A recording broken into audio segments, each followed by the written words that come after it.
Susquehanna Stan. Welcome, buddy. Kyle, welcome. Art, it's all mine. Possums Outdoors. That's Brandon, I believe, if I'm correct. Travis Young, welcome. Chris Everett, welcome.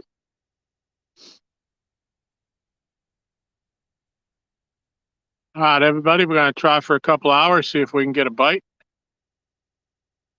The bite has been kind of slow. I was out Friday night, fished for about 6 hours for one fish.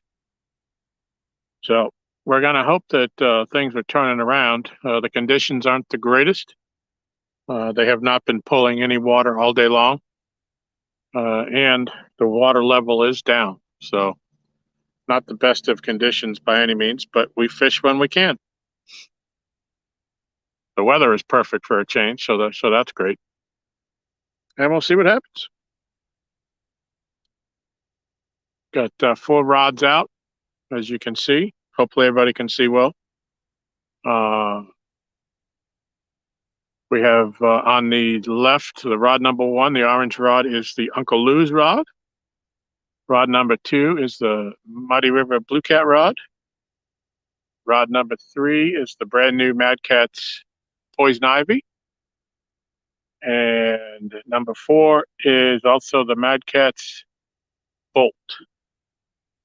Hey, Annette, welcome. Brian B, yo. What's going on? Great tournament the other night, Brian. So we're going to hope for a couple of bites anyways.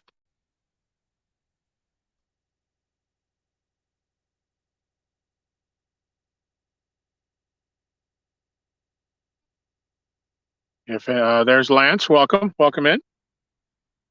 Just getting started. I see some bait flicking around the dock here. That's good.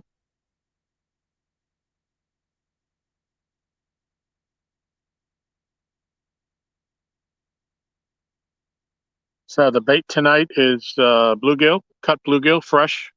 Caught it this afternoon.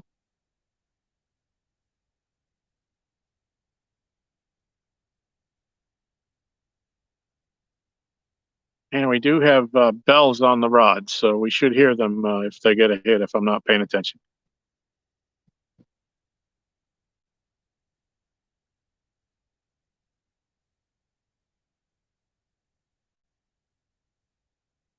Catfishing crappie. Welcome, Mark. Good to see you. Going to give this a go for a couple hours. We got some rain coming in later. If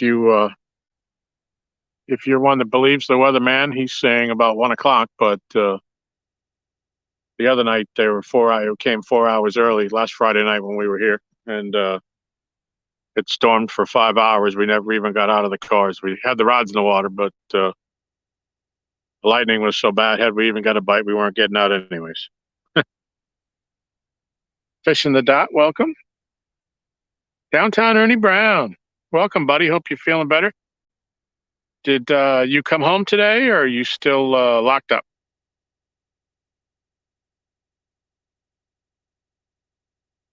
Hey, Joy, welcome.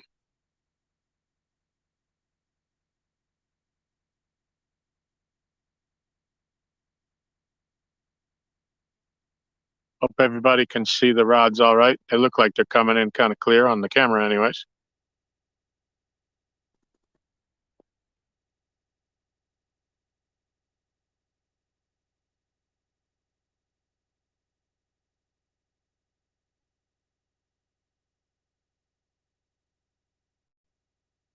So I hope everybody had a great weekend.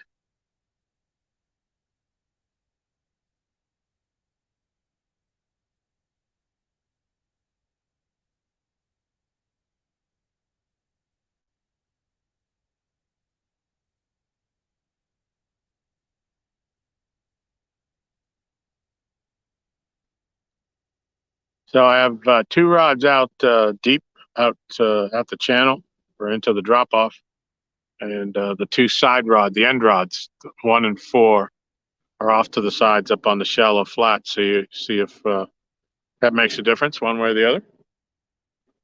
We can always reposition them if we start getting bit.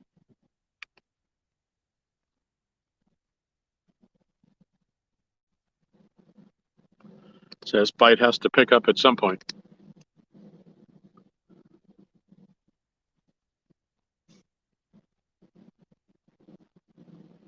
That's it. Palmetto Cats. What's going on, Kev? Let's get ready to rumble. More like let's get ready to stumble.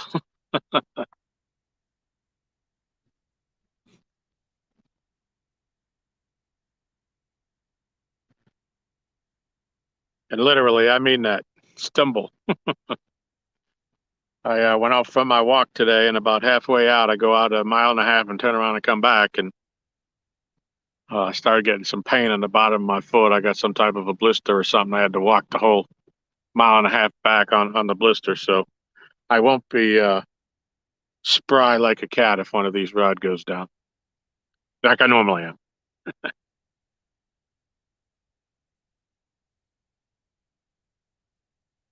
Yeah, I hope so, Kev. The only problem is, if I catch one that big, I'm going to have to end the stream before I weigh it so I can call one of my neighbors to help me get it up on the dock. 351, welcome. Hope I didn't miss anybody. See if I can scroll up a little bit. Appreciate everybody who's come in. Pretty sure I did say Lance, but if not, welcome again, Lance.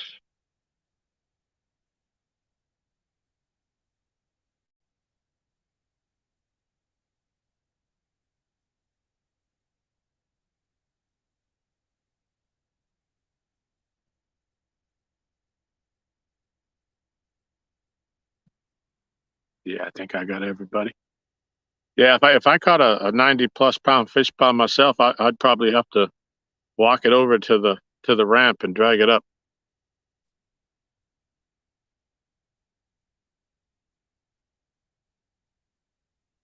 I'd sure have fun trying. Crazy Hillbilly, welcome.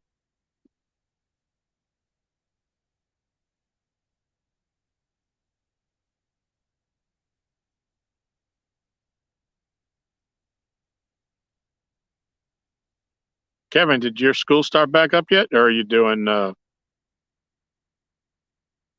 pre-start? Yeah, I came in at your live at the end when you caught the last one.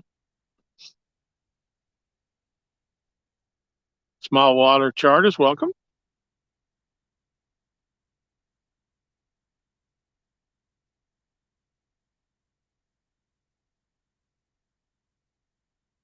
Hooks and hammocks, what's going on, Chris? And Telly, if you're there, good to see you. Tim Donner, welcome.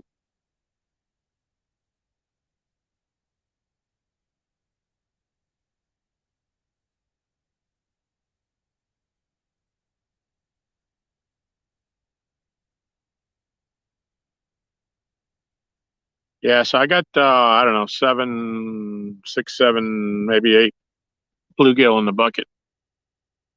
Not the biggest ones. So I actually caught a couple really big ones, and I didn't want to use them as bait, so I let them go and kept the smaller ones.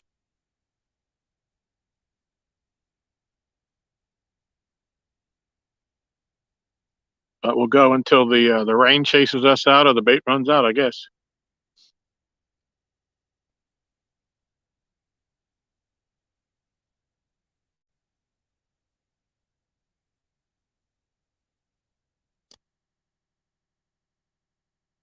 Sampy, what's going on, buddy? Welcome. Mike Cole, hey, hey.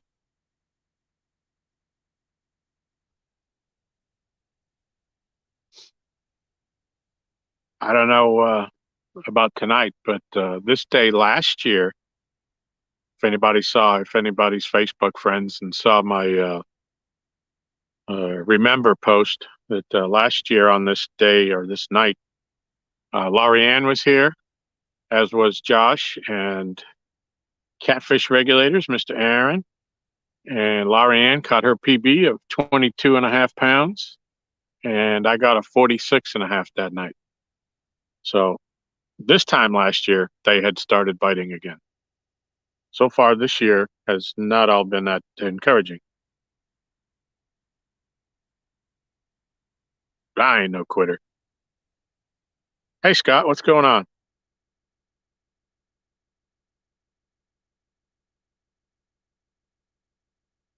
Scott just got drugged down the road by his dog. Oh, yeah, I got a dog like that too. Takes me for a walk. Your kids come back. Okay.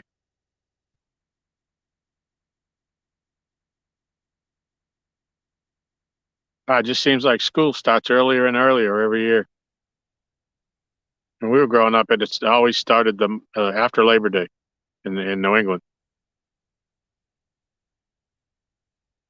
Hey, Buck, welcome and thank you. Yeah, I got 21 people watching. Hopefully, we can show you something. Something besides my ugly face.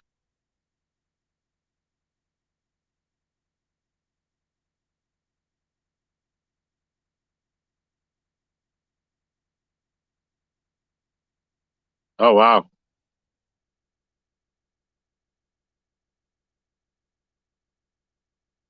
Yeah, I know that was a big thing here when my kids were going to the local school. You know, the people were on vacation. That's when their summer vacations were, and they didn't come back right away. Every time it seemed like every year they pushed it further and further because of all the snow days. Oh wow, a hawk just came down and grabbed him a fish. He's trying to swim. So hawk he was about 10 feet off the ground. He had to come down. He was having trouble flying away with this fish underneath him. He's got him now. He's gone. Maybe you guys saw that. I don't know if that was in view or not. Hey Paul, what's going on?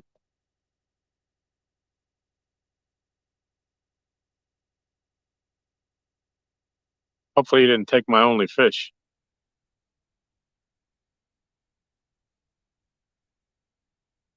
'Cause I don't have another phone down here. I can't call 1-800 rent a fish. I needed that one. Probably wasn't a catfish though on the surface.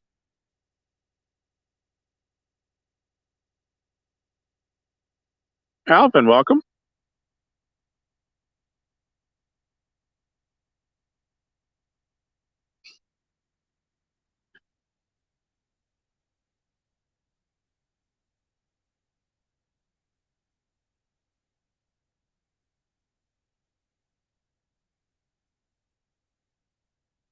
Come on, Rod, do something.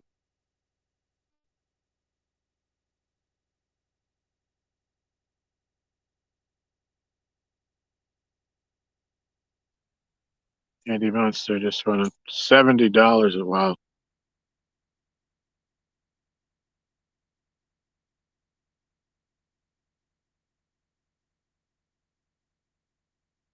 Suffolk Superior 2538. Oh wow. I tried some of the Suffolks many years ago when it first came out actually on my bass rods, and they make a pretty decent product. I don't know about the newer stuff. I think Mark, if you're still here, I think you didn't don't you use that Suffolk 832 or something?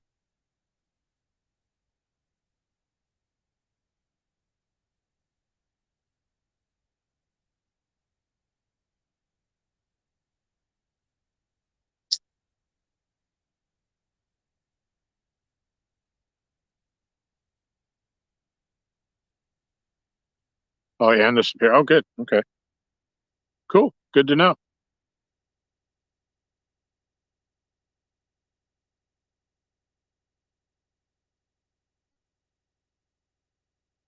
It's a little bit more memory than Andy, but not as much as big game. Yeah. Yeah, I was looking at my Uncle Lou's rod tonight when I pulled out some line on that. Looks like I'm good. That's got some memory on it that I'm gonna have to change out. Dave Garshar, welcome.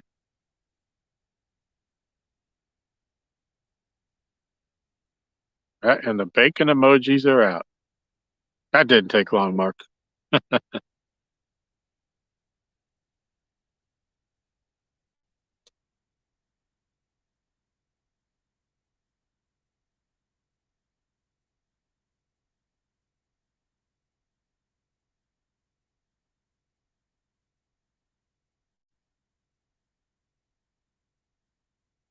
Well, that sounds good, Chris.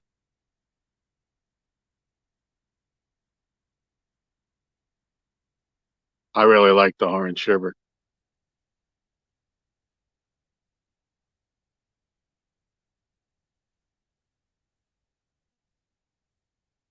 It's the Handy and the Suffolk side by side. You can't. Oh, cool.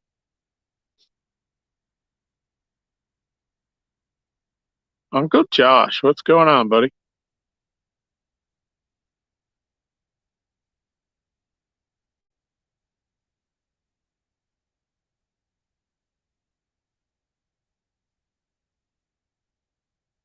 Well, Mark, I don't know if you saw it. I put out a short video yet. It's not a short, but it's a little over a minute long for an update on my coffee mug collection. And your mug, as opposed to the tumbler, is in the new one.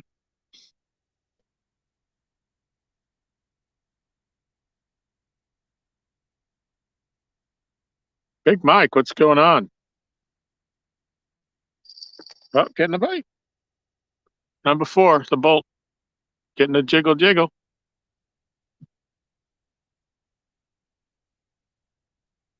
That's got a little bit of smaller piece of bait on it, and it's up on the flat.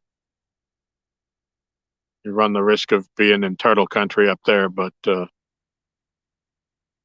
just want to check it out.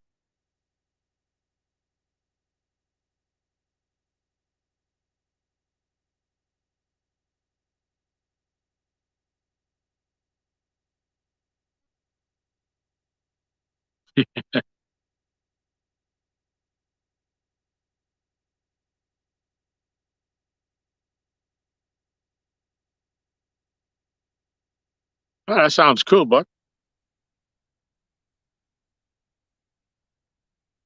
Yep, that's in your spot, Uncle Josh.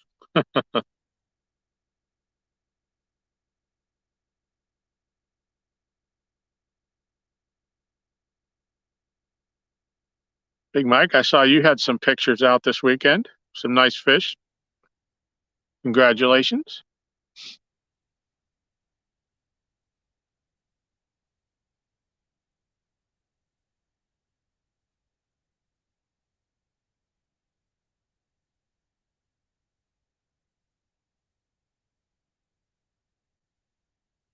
It's that 22 people.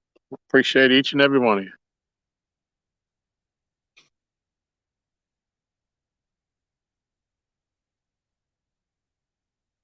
A 32-pound, I'll take that.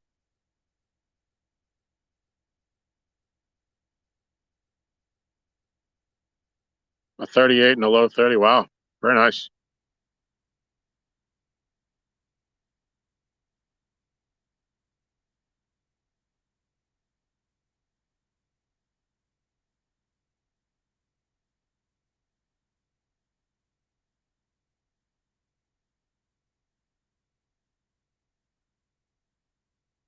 Yeah, no, I didn't say that.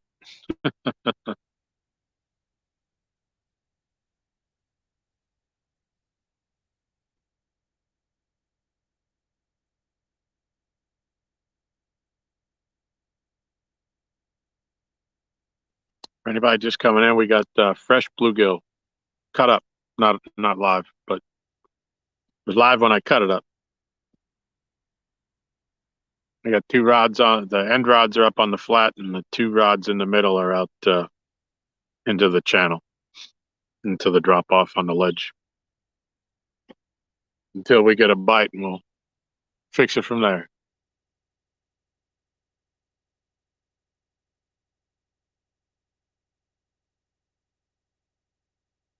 Looking like we got the rain clouds coming in a lot earlier than what they said they were going to, but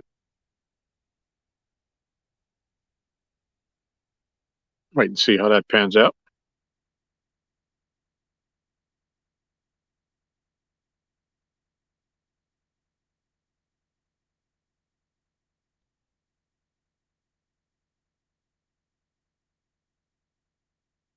Ernie, did I tell you about a guy in an Uncle Lou rod?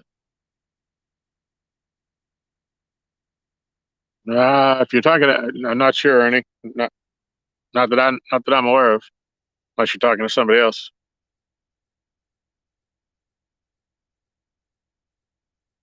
Ernie, did you come home today or are you still in?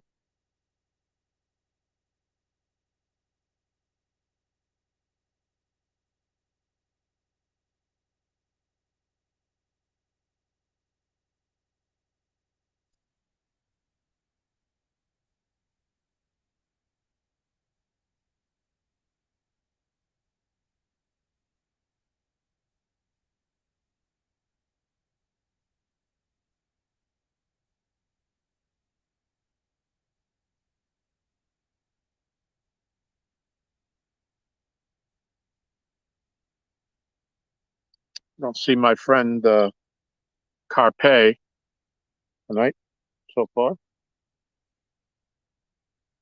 We got a carp that swims around the dock down here at night when we're down here, and he's every bit of 40 pounds. He's a beast.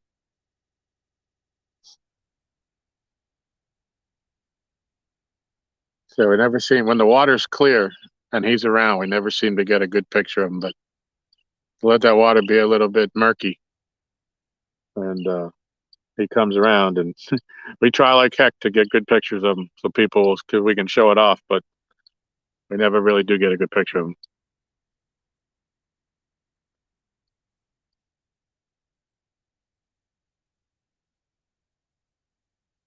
Oh, that was. Oh, yeah, yeah. No, no, no, no, no. Yeah, no, don't say that.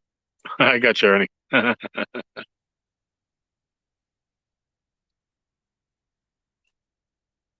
Fish in the midst. You see that 100-pound that blue cat that Chad caught? Oops, I meant the one. I was gonna say I thought that was D. The D caught. D. They had a good weekend from what I saw. They put up some pictures. They caught a bunch of fish and then said stand by for a video. So looking forward to that. Happy for them.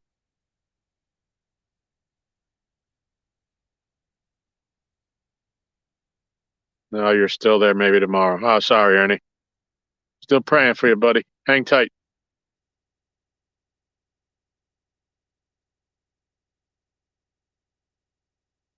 JJ, what's going on, buddy?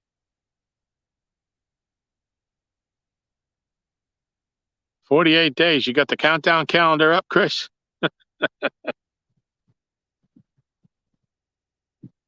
I can't wait, buddy. I always have fun fishing with you and Tilly.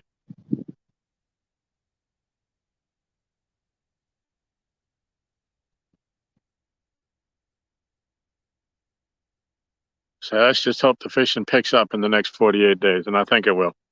It's got to turn on here eventually because this is right about the time last year when it picked up. I've had a couple of 1 year memory posts where we were just starting to catch picturable fish last year.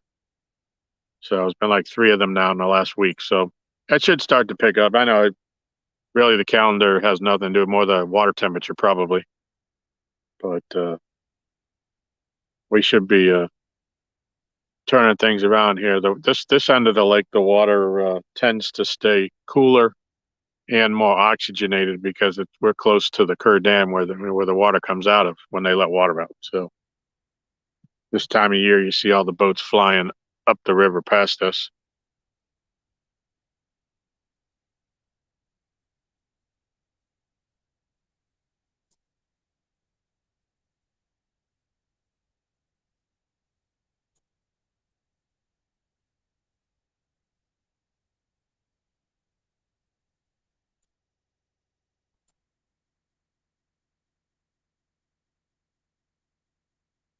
Now, that was the only bite on that rod, so I'm going to guess that it's not the world record. I don't think he got the bait off with that little pull either. So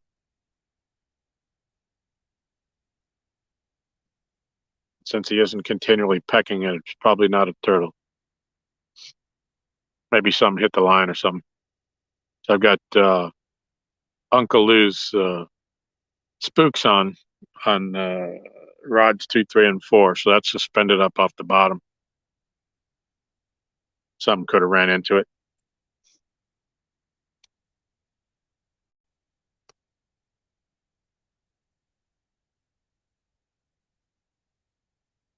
Fishing with Squirrel, what's going on? Welcome.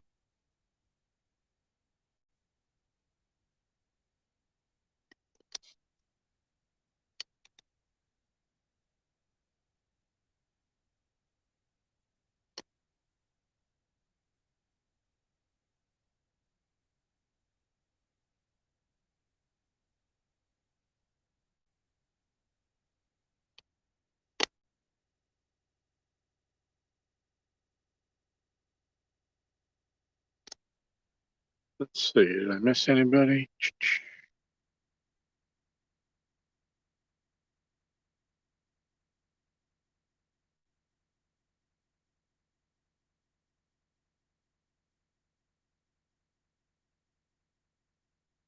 Oh, looks like we're caught up.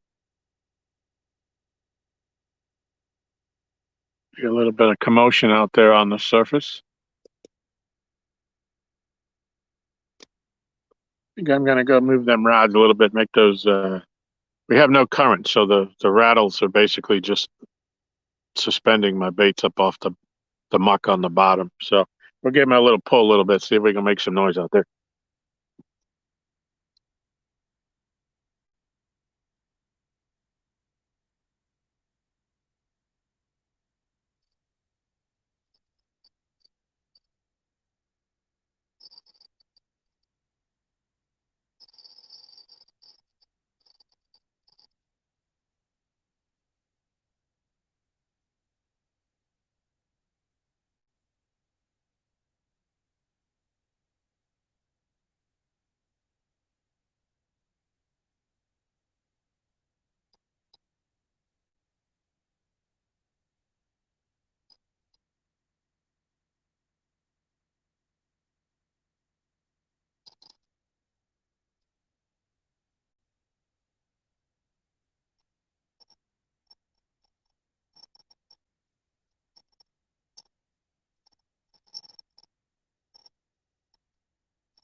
All right, I hope the wake up call worked.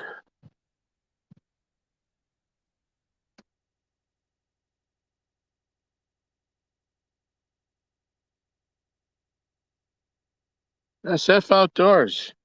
How you doing, buddy? Long time no see.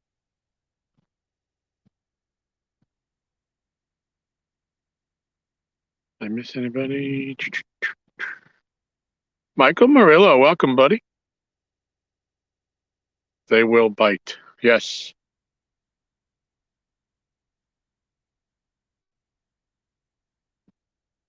So anybody coming in, rod to the left, the orange rod is my Uncle Lou's rod. That's going to call that one number one, and we're going to go left to right.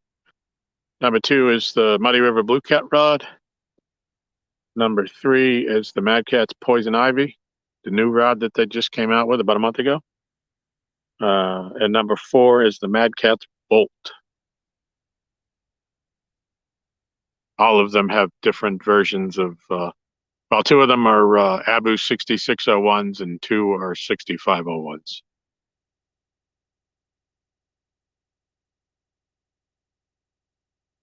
Oh, you got a new boat. Hey, good for you, Sean. That's awesome.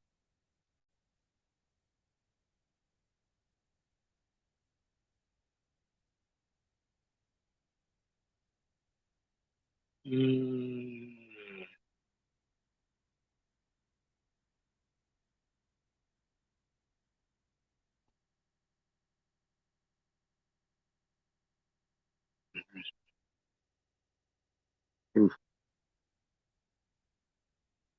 They have a date all set up yet, Josh?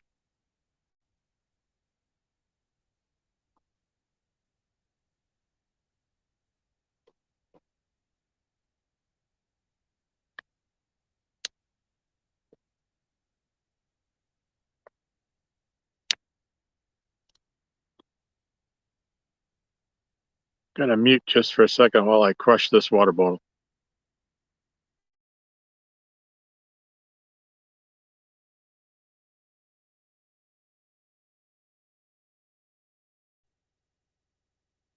Okay, I'm back.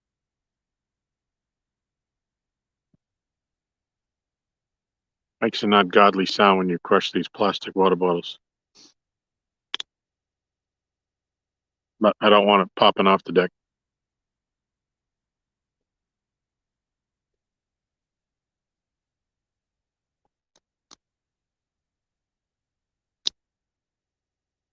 Okay.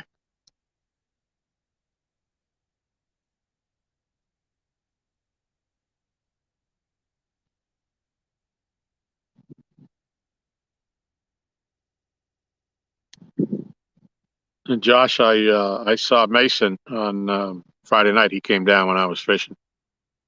Uh, he was asking how you were doing, and I told him that you were done with his project, and that you were just trying to find the time to get here to deliver. He was happy with that. He didn't stay long. He came down on his four-wheeler.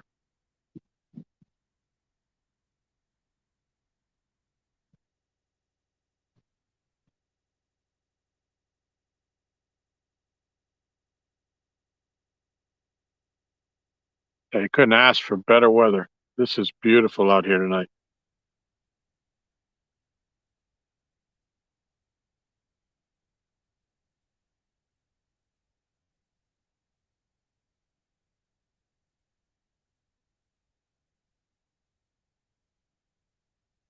I was sitting at home all day thinking, that's the temperature's down, the sun's in. They weren't calling for rain. I was just sitting there all day long. We're just waiting. Finally, I said, I got to get out and do my walk and go catch some bait because I'm going fishing tonight. So this was hastily planned.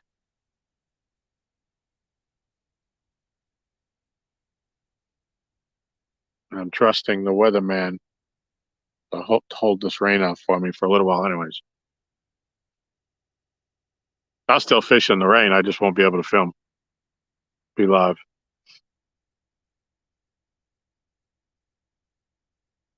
So that Jeep makes a wonderful umbrella.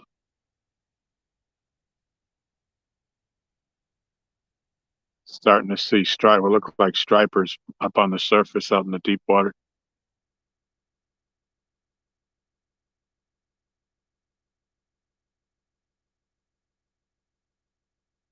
Oh, you had a shoulder replacement too, Ernie?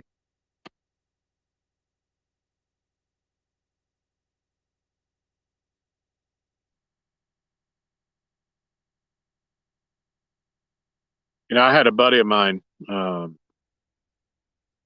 He had a bad knee, and he fought and fought and fought getting the replacement operation, and for years.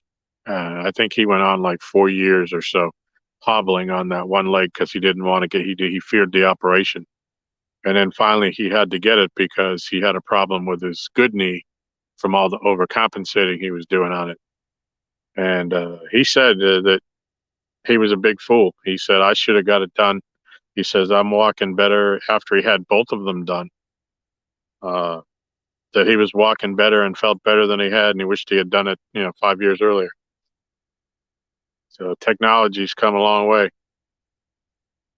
Still scary though.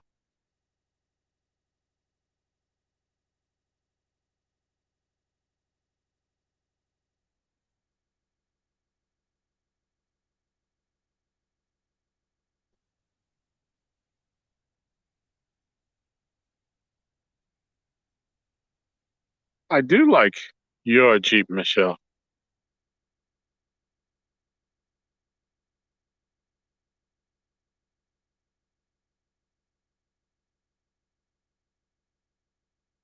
That's why I keep sending him that check every month.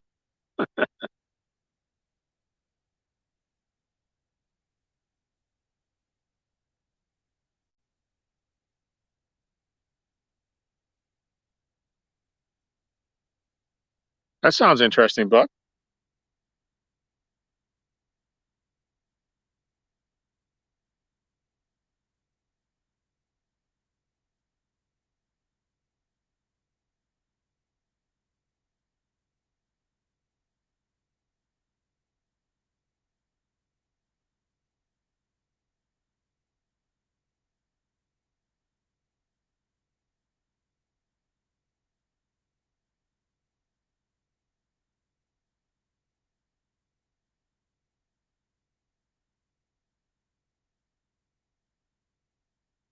Be interesting to see what Michelle thinks of that.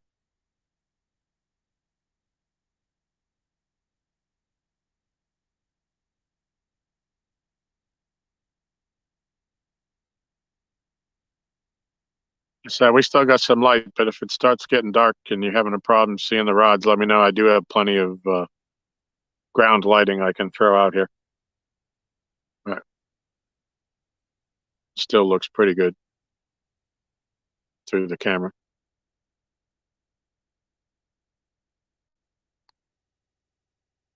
Ooh, another fish splashing out there.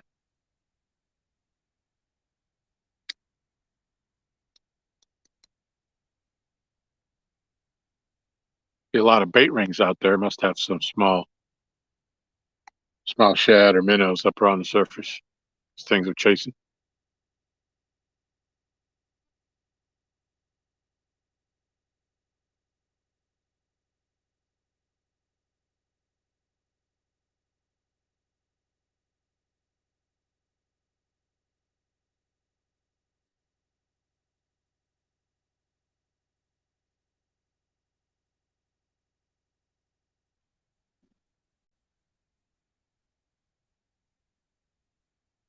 All right. Well, we've been live for 38 minutes, and I had rods in the water for about 5 minutes while I was setting that all up.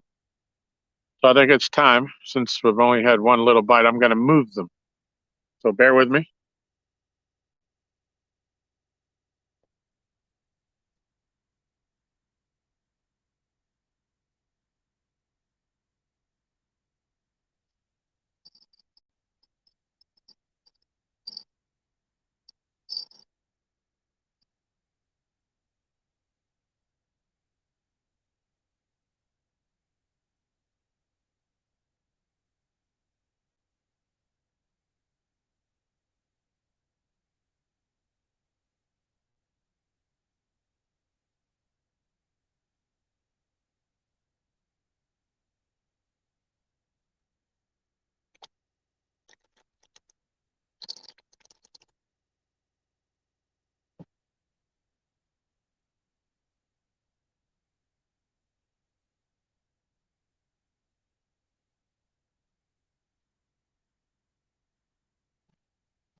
How you doing? Hey, what's going on? I can put through a lot in, but you got a good setup going. Yeah. Catfishing? Yeah. Much luck out of it right here? I mean, not today, but just in general. Yeah, we do all right. Do you? Yeah. Huh. It's kind of an off season right now. We're sure. Haven't really picked back up after the spawn. Yeah. It's been slow for the last month or so. We haven't really done anything. Well, I ain't gonna mess what you got going on, man. Good luck to you. I appreciate that. Absolutely, yeah.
All righty. Sorry that took so long.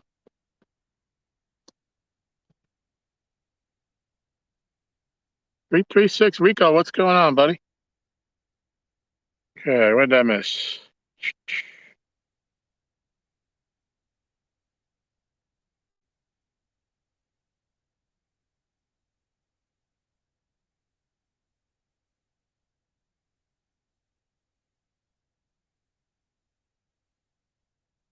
All right. Yeah, we have a lot of goop on the bottom of the lake, and when those my baits are pretty much suspended up above that stuff, and once you start dragging it across the bottom, reeling it in, it just cakes up on every surface.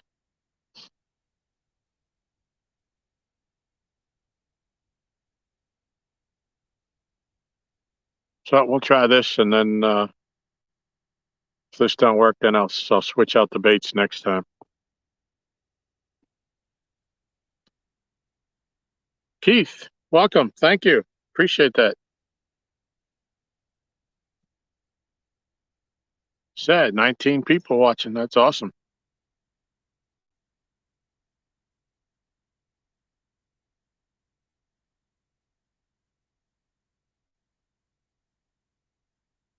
It looks way brighter in the camera than it does in real life, looking straight out at the rods. If you guys start to have problems seeing them, let me know. So I do have lights.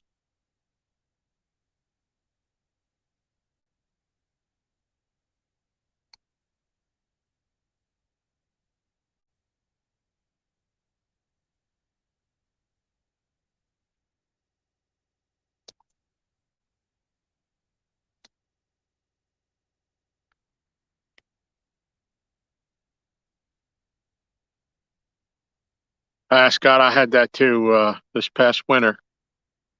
Like the one day that we had like a quarter of an inch of snow and then some rain on top of it. And I was walking out, I had my dogs out, and one of mine, the young one, took a run for it, and I lost my footing and I landed on my back laying in some water. Switch out the fisherman. Hey, I'm the only one here tonight.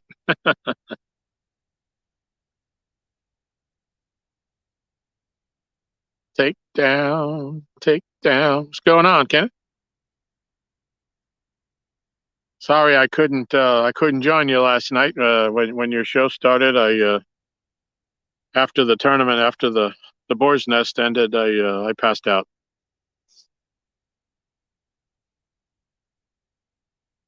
Oh, thank you.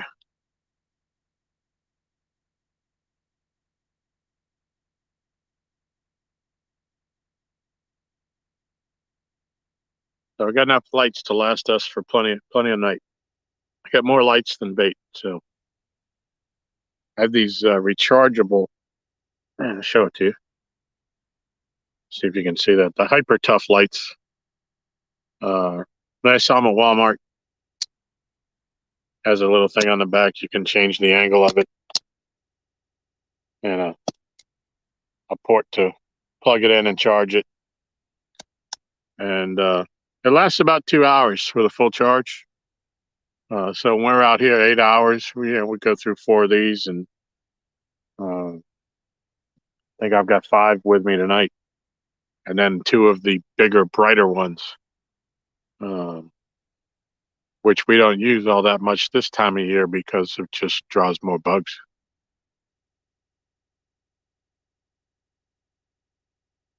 So the bugs can be brutal here.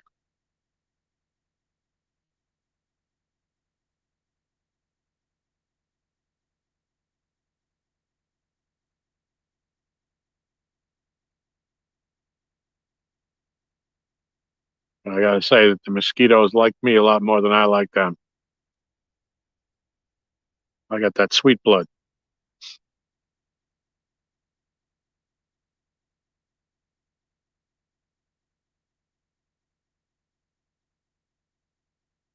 Oh, I'd rather have the frogs than the skeeters. That's for sure. Mike G, welcome, buddy. I've had one bite so far, but nothing serious. Just a passerby gave it a little nudge.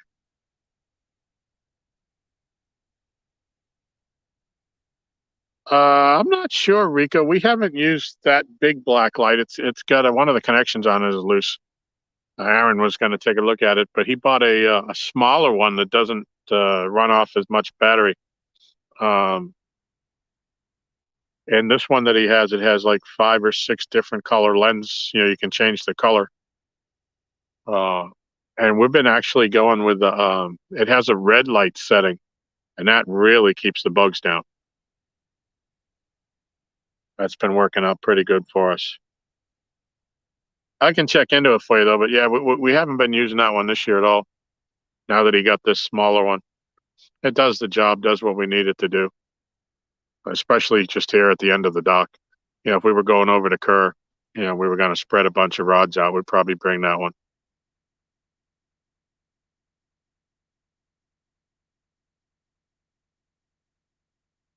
Everybody still see the rods good?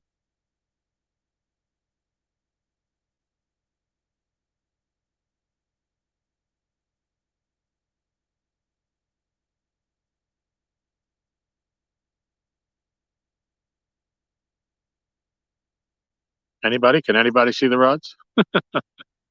Bueller, Bueller.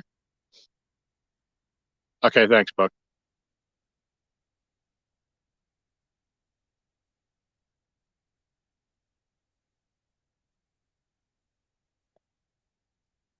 There was the first Skeeter buzzing at my ear. Polar Bear, what's going on, buddy? Welcome. Thank you, Michelle.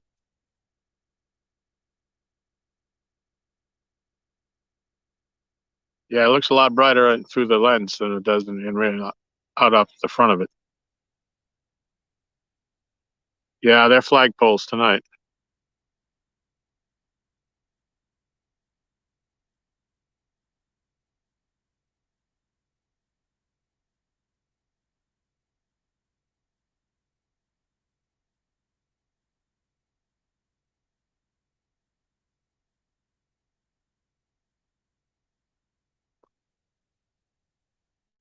Might have to go to the Jeep and get the bug spray here soon.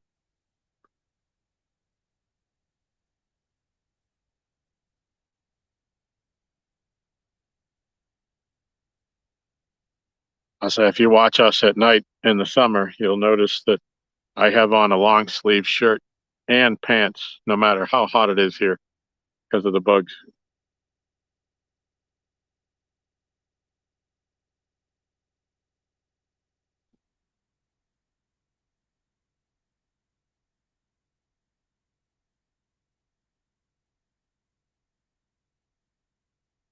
Yeah, I don't know. I haven't seen John. I did see that he put out a video that he got his cart back. He had some modifications done to it. I just saw that. I was getting ready, trying to just about to set this up, so I'm not sure exactly what he had done to it, but he was happy with it. Hey, Steve. Nope. No, it's not Friday.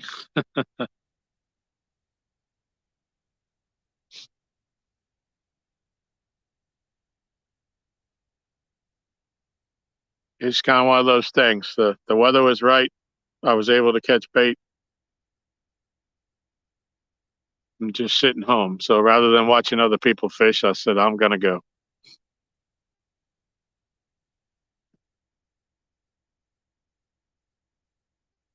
So far, just doing a bunch of wishing. That's what I'm doing.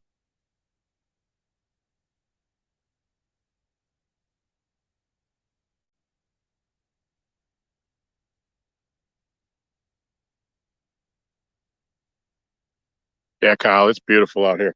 I wish it was like this all the time.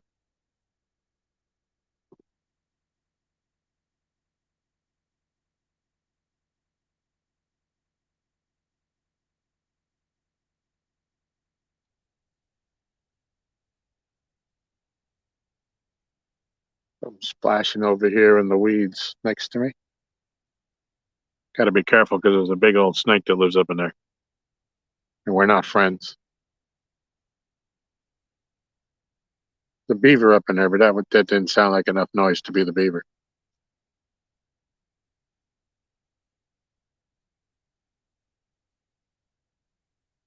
Hey, Mr. Gadget. Nope, nothing yet.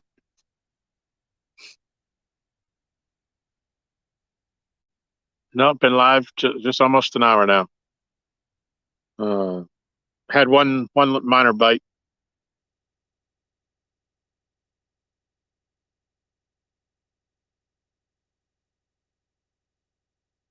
So I appreciate everybody coming in.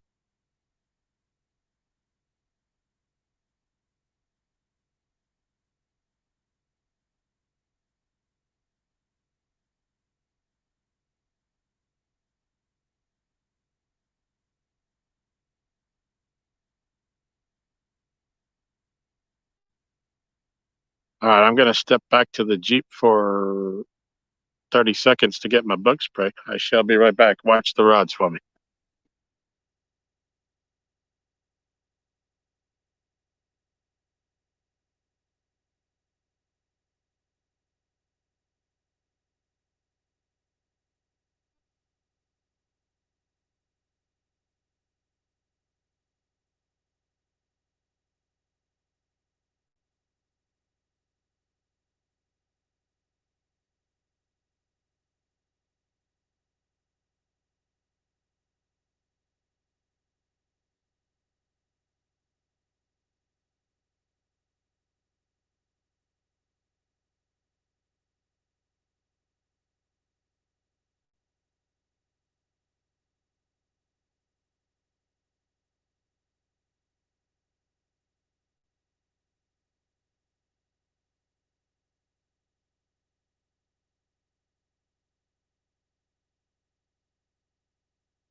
All right. Might as well just put this light up.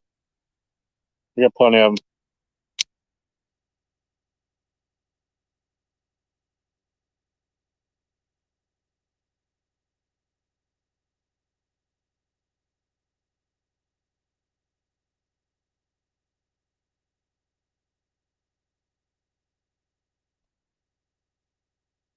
How's that? How's that look? Old timers, Mike. How you doing, buddy? Thanks for coming in. Figure while I was back there, I'd hit the executive men's room and get my headlamp.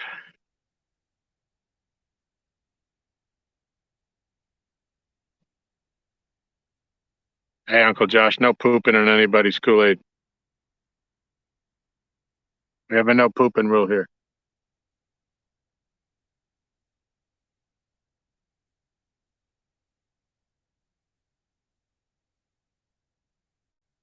That look better? Everybody like that?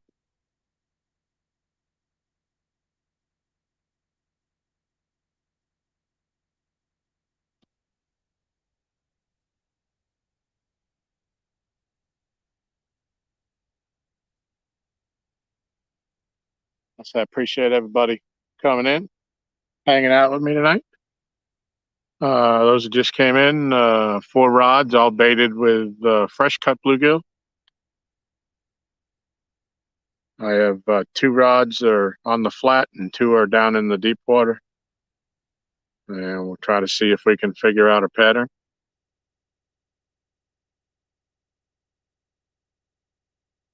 Right now, the pattern is awful. Hey, Troy, welcome. Good to see you.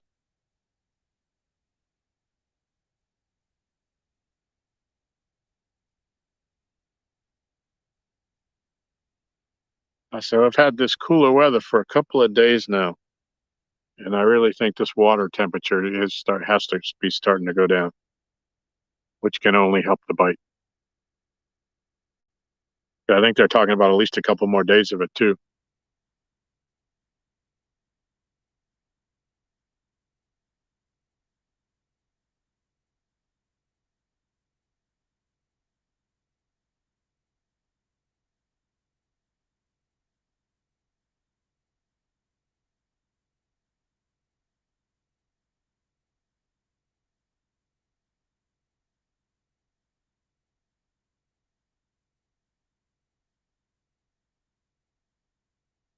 Say all of my baits have, well, 3 of them have Uncle Lou's spooks on them. And believe it or not, the Uncle Lou's rod has a just a peg float on it because it has a smaller piece of bait on it. We have no water generating tonight, so it's dead flat out there. All they're doing is holding me up off the bottom.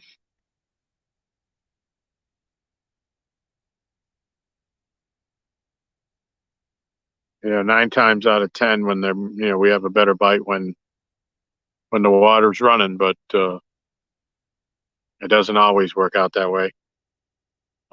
As Art knows, the night that he caught his 93 here, they hadn't, it was after midnight, I think, and they hadn't ran water since 8 o'clock the morning before. So, not to say they don't bite. When they're hungry, but I think the moving water stirs them up a little bit, gets them moving around more so. That's my story, anyways. But I'm not a fish biologist by any means.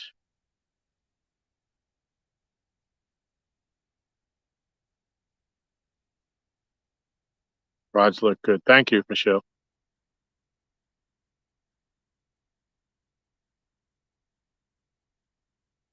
I can move the light a little closer and point it up a little higher to see the tips a little better. But then if I go up there for a fish, I run the risk of kicking it off the dock. So as long as everybody can see them, we'll leave it there for now.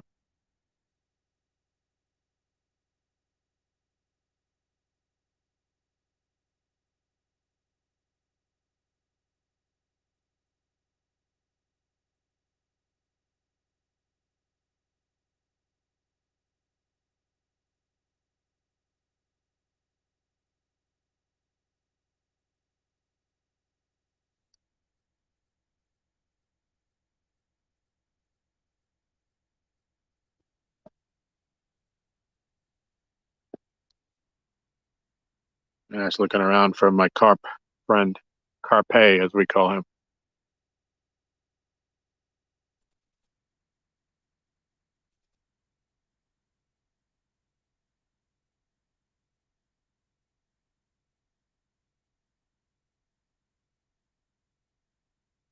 He's been known to, when if he's right near the dock and we stand up suddenly or whatever, he's been known to take off in a hurry and splash water up here.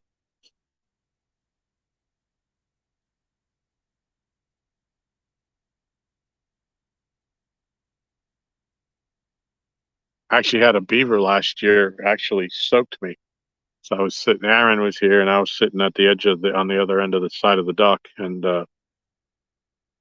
I had a bite. Just as I started to get up, the beaver had come. He was just coming right out from underneath the dock, and he did the big tail slap and soaked me.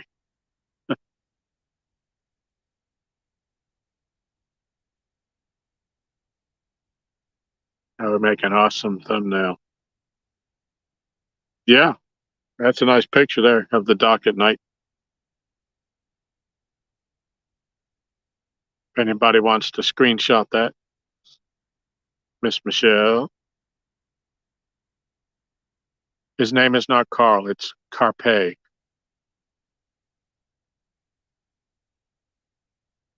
Carpe diem,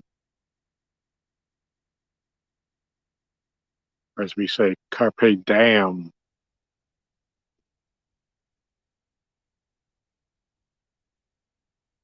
I am going to catch him, Michael, one of these days.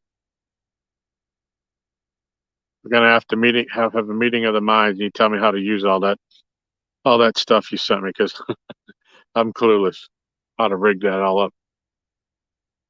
And we'll go after him one of these days. See how big he is.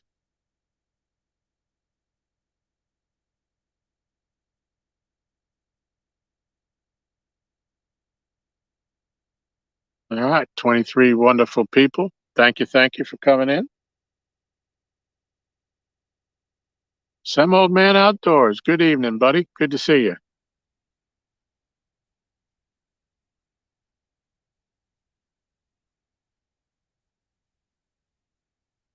Yep, nice to see you, Richard.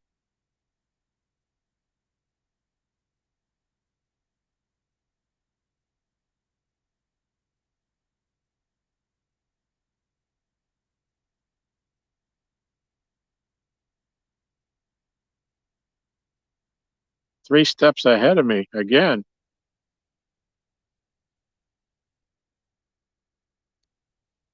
You were three steps ahead of me. You would have rebaited these rods by now. We would have had them back out again.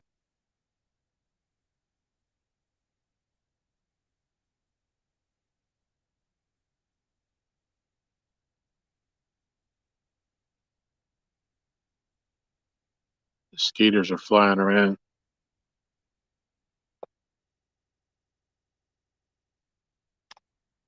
Wildcat, welcome, buddy. Appreciate you coming in.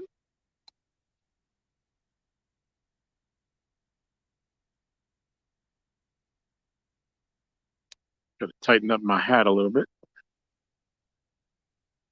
Oh, so my headlamp was knocking it off.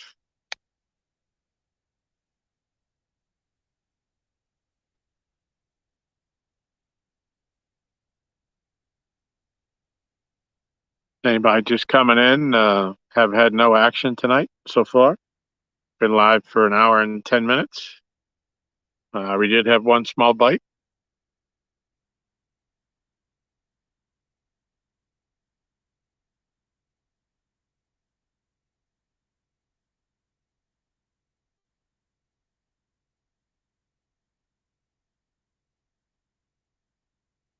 Yeah, this is a godsend. You know, when we bought this house, uh, when you come down the street uh, that our house is on, our house is at like the top of a hill, and as soon as you get to where our property starts, you see down the hill, and you could see the water, and you could see the dock down there, and I knew before we went in the house that I was going to buy that house.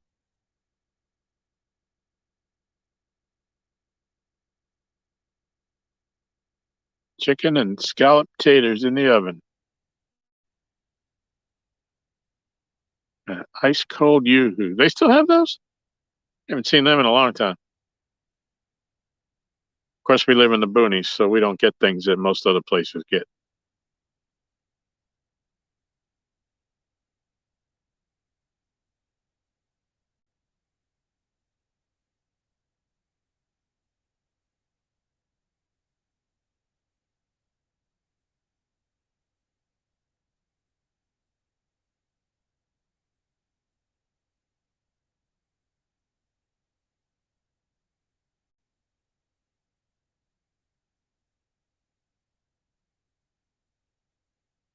You know what? I'm going to have to go get my charging cord. This is going down fast. We're down to 48%. Let me step back to the Jeep for another minute.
All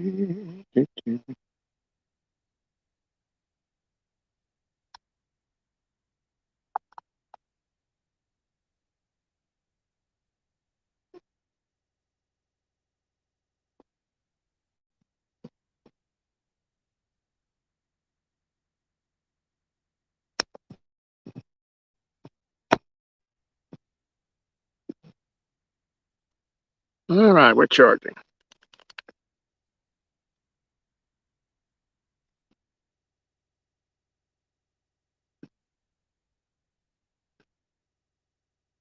Well, thank you, Kenneth. Yeah, these little chargers work great, except for um, they don't work so well in the cold. When Aaron and I fished Chad's Winter Blues tournament, it was about 18 degrees that morning. We were on the bank, and even though we had full charge on several of our power banks, uh, they just they wouldn't do anything. The phones were so cold they wouldn't take it. And we ended up about an hour. At one point, we were in and out where Aaron had to go up to his car and put it on the charger in the car for 15 minutes, and then would go back on again, and ended up with like an hour and 10 minutes to go. We just crapped out. We couldn't stay up, and in that period, we had some bites. We had I think 3 or 4 fish that were over the minimum weight. I think it was 5 pounds. I think, and but at one point we had a triple. We had 3 fish on like the 4 rods that we had out. All three of them were getting bit at the same time, and we were off screen, so none of them counted. And we didn't even get to say our goodbyes.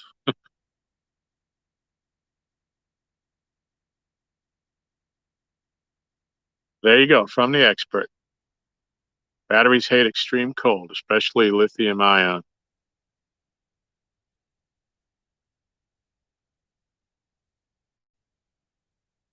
Yeah, we're having a little drama with some lithium ion batteries here, Michael. So I've got 2 of them for my Ryobi, for my weed eater and my leaf blower, and they won't. It says that they're fully charged, but they don't do anything. Uh, and I'm pretty sure that it's the batteries, not the equipment itself, because they don't work on either one of them. And they worked last week or last time I cut the grass. So for some reason, uh, I think it's a 2.6 AH and a 3.0 AH lithium batteries with the chargers. But I need a weed eater, so I'm going to have to go out and go get another one tomorrow. Get a bigger one. I think the smallest one that they have at Home Depot, which is all we have near us, is a 6. I think Michelle said. She looked it up. Hey, Mike Costello, MCO. What's going on, buddy? Saw you catching those bass. Yeah. Uh huh. Uh huh. Wham.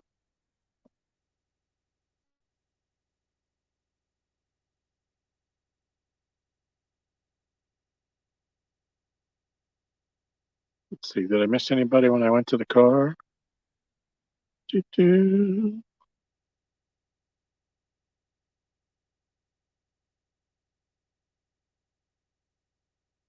Skeeter, get off me. Nope.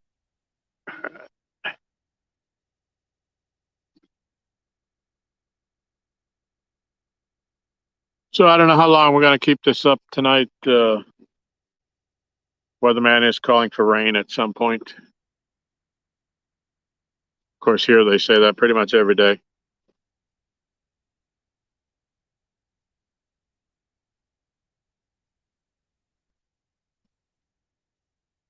But even if it does rain, I may still keep fishing if I start getting some bites, because I can just sit in the car and watch all the rods. I mean, literally from the Jeep is the front of the Jeep is 5 to 6 feet from the end of the dock, from the beginning of the dock where it starts. You caught two good ones, two bass? Nice. Wham!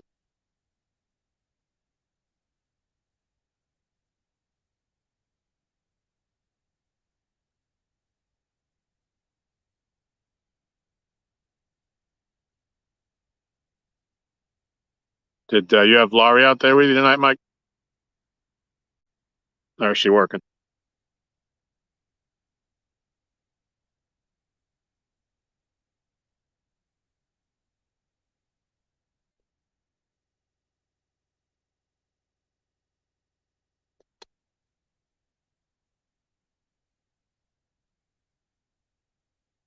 Mike, I don't know if you saw my I posted a Facebook memory today that popped up in my feed from a year ago when Laurie was here when she caught her PB. It's a nice picture of her holding up her 22.5 pound blue cat.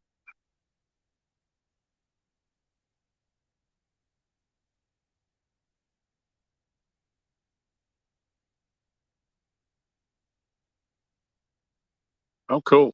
Did she get any bites?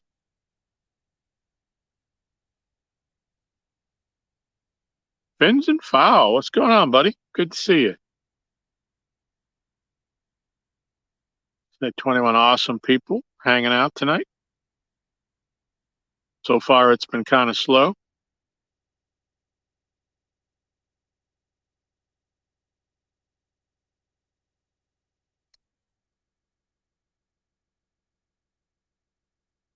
But it can pick up very quickly here. Yeah, some of the nights that uh,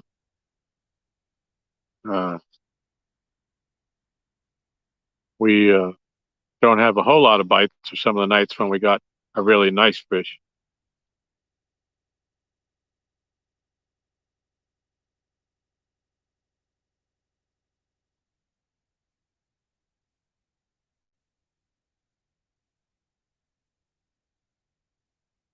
You can see a few of the bugs down there by the light. A couple of mosquitoes flying around the phone because the backlighting on the phone is brighter than anything.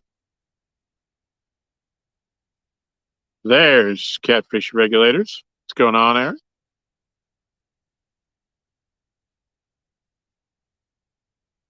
Hey, Aaron, I picked up. Well, I won an auction for a reel to put. Oop, don't know which one that was. Anybody see which rod that was? By the time I took my face out of the camera, it stopped moving. I think it was number 4. Sounded like it was coming from the right side. Anyways, Aaron, I picked up a reel tonight to put on Miss Kitty, and I think it's going to look nice. And it's an Abu.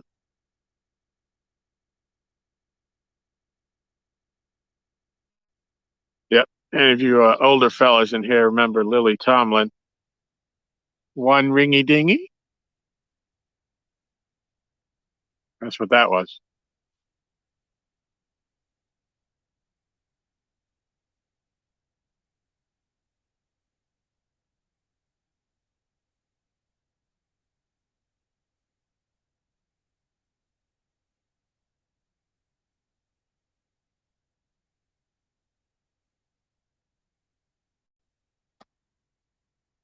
Yeah.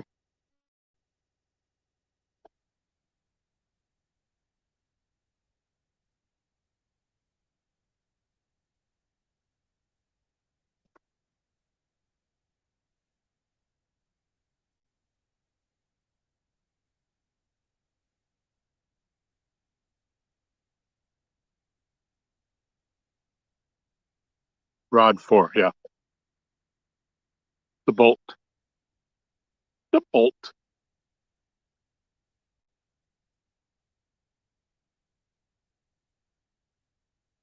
Yeah, so I was talking about these lights earlier. These small ones that are out here. These are like $14.98 at Walmart, and they come with the charging cable. So they're a pretty good deal. I said they'll run for a couple hours.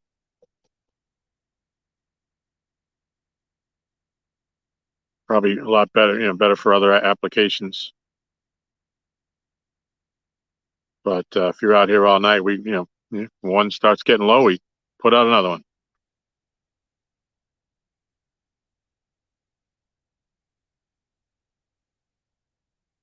Oh, cool, Buck. Yeah, I remember them.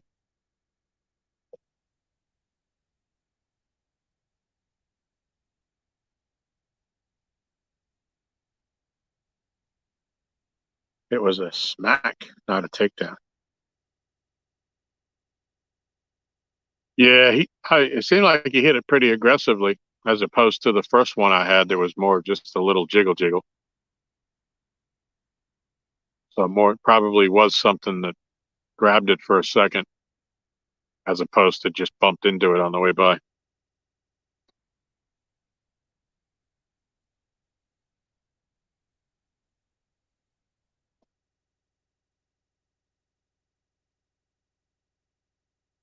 Keep hearing noises over here in the bushes next to me. We got a bush that lays over the water, and there's some shoreline grass around it.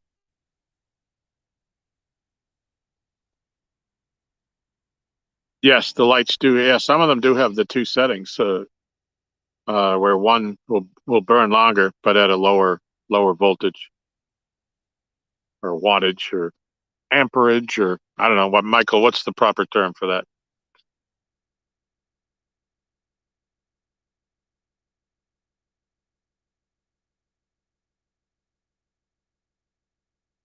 Ricky, what's going on? Thanks for coming in. Appreciate you.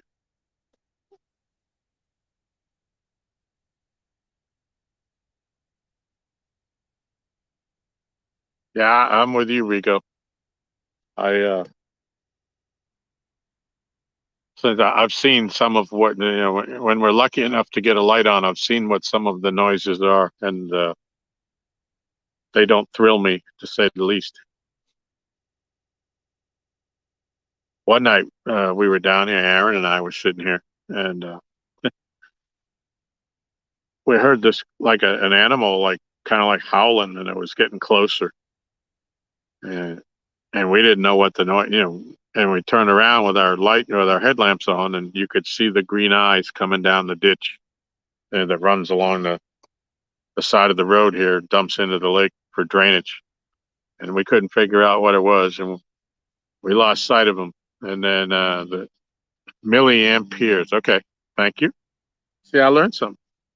Um, the next Friday night we were here, and we heard that same noise again, and we were lucky enough to get a light on it. It was a huge gray fox, and apparently he wasn't all that intimidated by us because he wanted us to know he was here.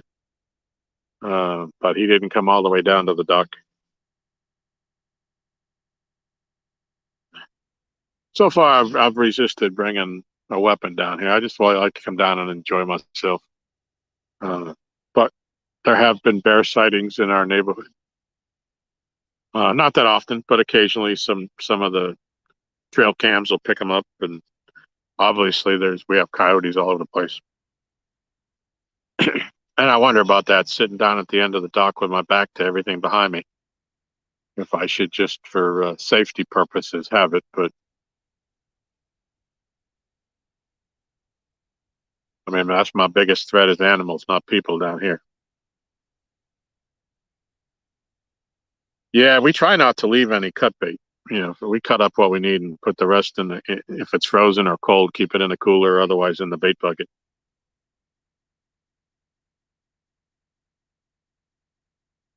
I know there's a lot of people have lost baits to raccoons.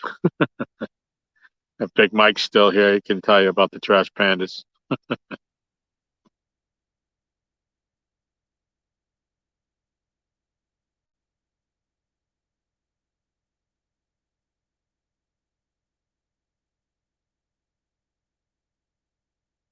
Yeah, you worry, when at least I do, when, you hear an animal make a noise alerting you that he's there, because most of them don't. that they usually run from you, and you think of, growing up, you were told if he's not afraid of you, if you see him in the daylight, or that he could be rabid, and so a lot of that goes through your head, like, what, why is he making that noise, approaching us from that far away? And he just kept at it and kept at it, but eventually, I guess he figured we weren't leaving, so he went about his business.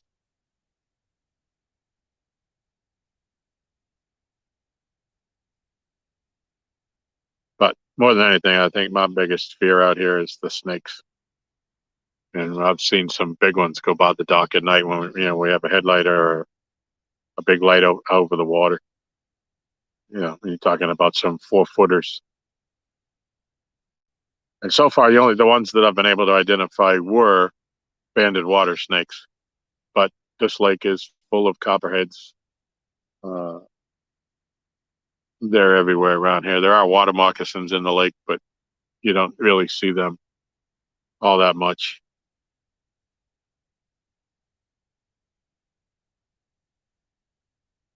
Matter of fact, we thought our dog got bit by a copperhead or a snake uh, about a week and a half ago. I was out walking her just at dusk, and she was in the yard in the grass. And she's an older dog, and she jumped uh, and tried to run away from whatever it was. I couldn't see anything where she was, but I got her in the house, and there was a little bit of blood coming out. It didn't look like there was a two teeth or anything, like two fangs or anything had gotten her. Um, and her legs swelled up for about a day and a half. Yeah. Um, but she was able to, after the first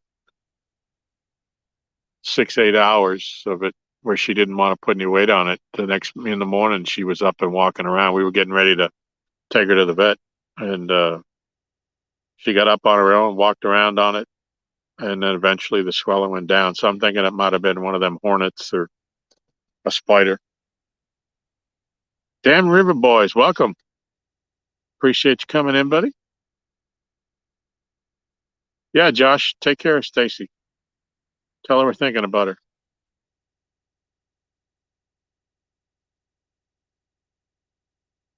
Tell you what, Josh, if I get a bite, I'll yell. You'll hear it.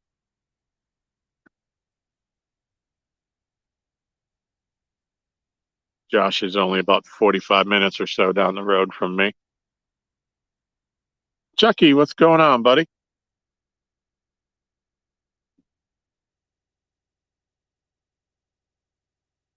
Used to keep bringing one of those yellow and white eyeballs to hang.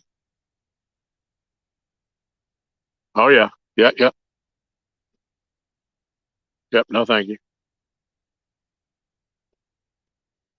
So yeah, I've always said that the only good snake is one going in the opposite direction of me. Although I do say, I've had been around enough black snakes to know that they're not there to cause you any grief. And if you leave them alone, they'll leave you alone. And I'm happy with that. Aaron, we got fresh bluegill, freshly caught this afternoon.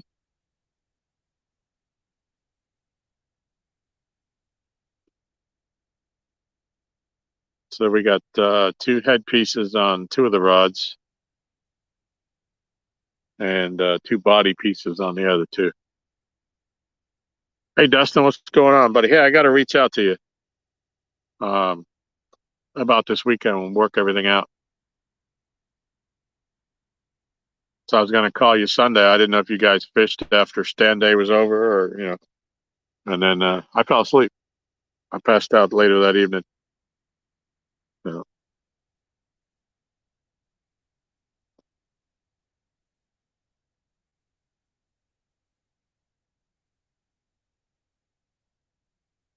Are you? What's a good time to call you? Do you work? Do you work the daytime? Are you home tonight at nights or?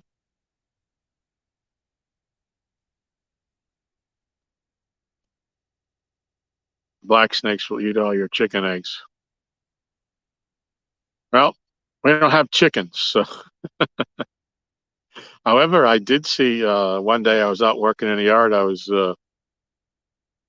using the weed eater going around the house after I had cut the grass, and I saw a black snake. He was about 3.5, 4 feet long, and he went up the side of my house straight up vertically, and he went up into the corner where the drain pipe hits the gutter, and there was a little bird's nest up in there. And he went up in there and checked that out, see if there was any eggs or anything up in there, and there wasn't. So I saw him just go straight up vertically. I'd never seen them do that.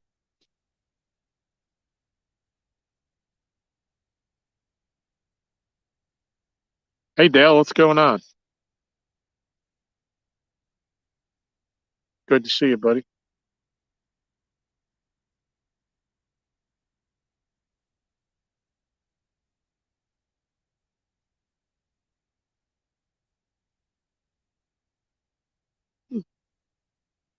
Yeah, it's really dark down here tonight. I might have to put a light behind me.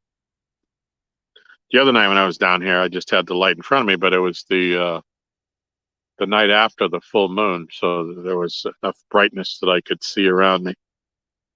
I mean, literally, I can't even see the dock under my feet right now unless I look up front.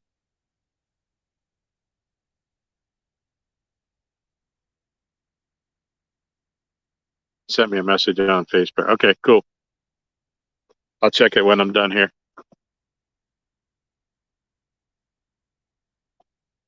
I don't know how to do that without shutting this off. I am technologically challenged, as Michelle will only be happy to tell you.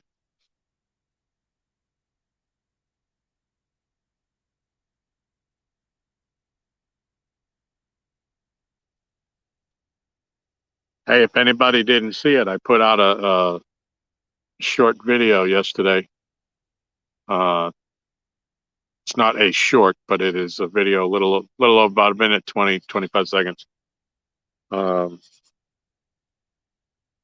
which was basically it's an update on my mug collection. For those that don't know, I collect the coffee mugs from the people in the community. Uh, I like that. You know, I like shirts, I like hats, but I don't always wear a t-shirt and I don't always wear a hat. But I have coffee every single day of my life.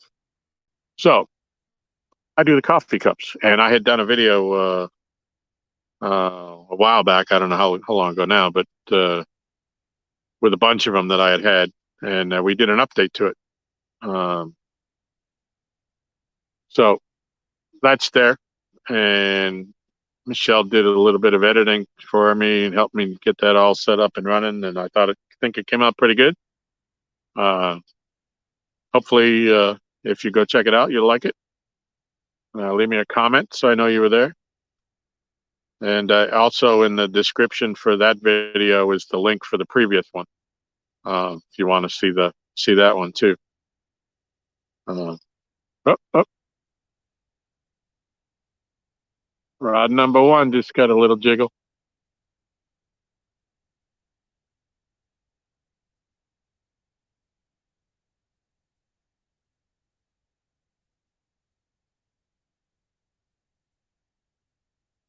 And if you see that your channel has a is not shown there and you have a mug, you please let me know.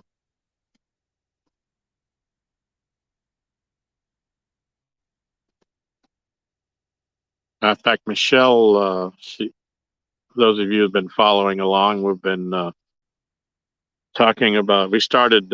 Michelle did some flooring, and we're gonna redo our kitchen here at some point. Uh, but part of the plan is for Michelle to have a cabinet with a glass door on it, so that I can put all my mugs in there, so I can see them. So which is pretty cool, I think.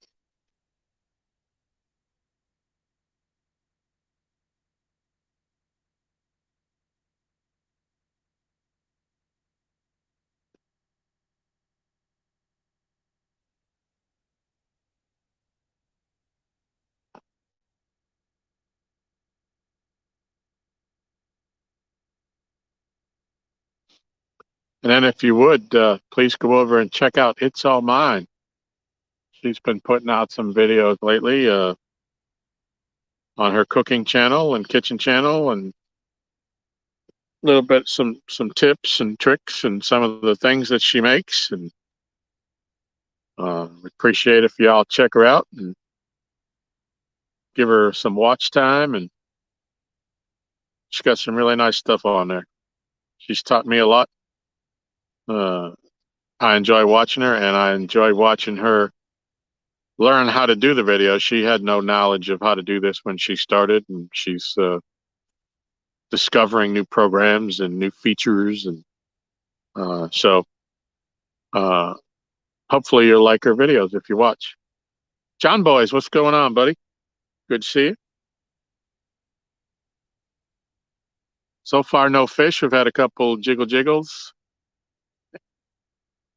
And hopefully that's a sign that things are picking up.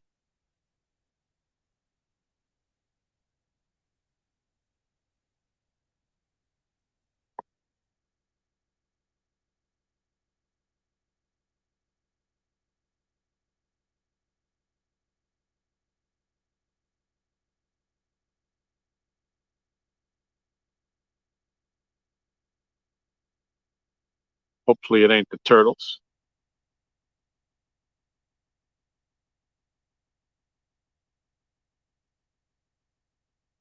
So I appreciate everybody coming in and hanging out. 22 people hanging out with us.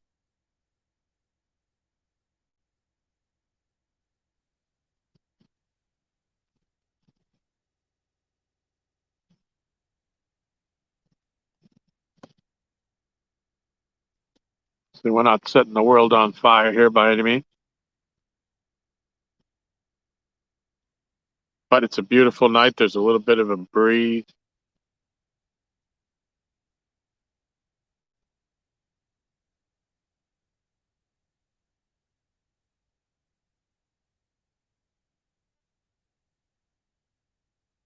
So you want to hear a snake story, Rico? I'll tell you a story. This is the truth. Years ago, uh, Michelle and I were uh, looking at some pictures on our computer that our son had sent us from school, and I heard a crash out in the living room. When we have a glass accent table that's behind our couch, and when I went out there to see what it was, I saw that a picture had fallen off and hit the floor, and so I figured there's a vent right there. I figured that maybe the air turned on, and maybe it blew it over. I didn't know. Never thought nothing about it, and I bent down to pick the picture up. I was like inches from the end of this glass table. Out of the corner of my eye, I saw movement, and I saw this little tongue. And I looked over there, and there was this snakehead in my living room on my glass table. And I won't lie, I jumped back, I screamed like a little girl, ah! uh, and I scared the snake, and he went down uh, off the table into the corner where I had some of my fishing rods standing up, and he curled up in there in a defensive position up against the wall. And I'm like, uh-oh. I say, I don't know what's going to happen now, and hey, Lorianne, welcome. So I had Michelle call one of my neighbors who's pretty good with snakes. But I had her give me the broom, and I just kept beating the rug with the broom so that he wouldn't come out. Because if he had come out and gone around the corner and went under in my kid's bedroom, or into a closet or something, we would have had to move, because I would not have slept in that house at night until we got that snake out. But as it turns out, my neighbor came up and he had a snake stick and a glove, and turned out that it was a 5.5-foot black snake. And he was in my living room next to my face. So I was thankful it was a black snake, but not thankful he was in my house. What's going on, Miss Laurie? Laurie, did you see my Facebook post this morning? Tonight's the anniversary of your PB, your Virginia PB.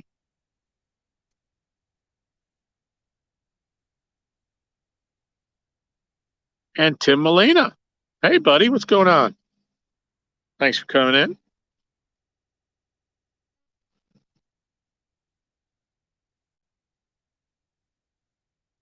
Oh, hell no. Uh-oh. Yep, it has been a year to the day. Popped up in my feed this morning when I woke up.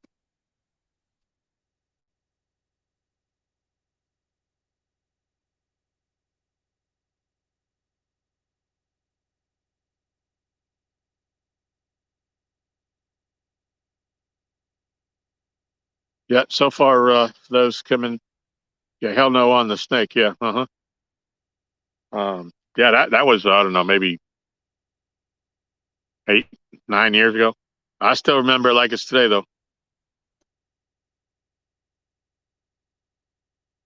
You know, Rico, we had been sitting at our kitchen table in the morning having coffee. It was an October morning, and it was a nice little breeze coming in, and we had the screen door open, and I think he probably came in from the deck when we had the screen door open, and we never saw him because we went into the other room to look, to check out those pictures on the computer.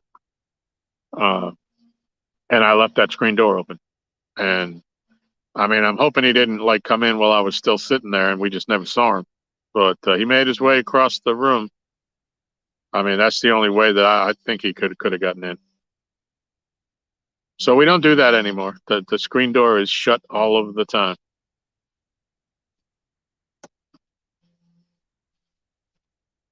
Rustic, what's going on, buddy? Liked and shared. Well, thank you. Appreciate you.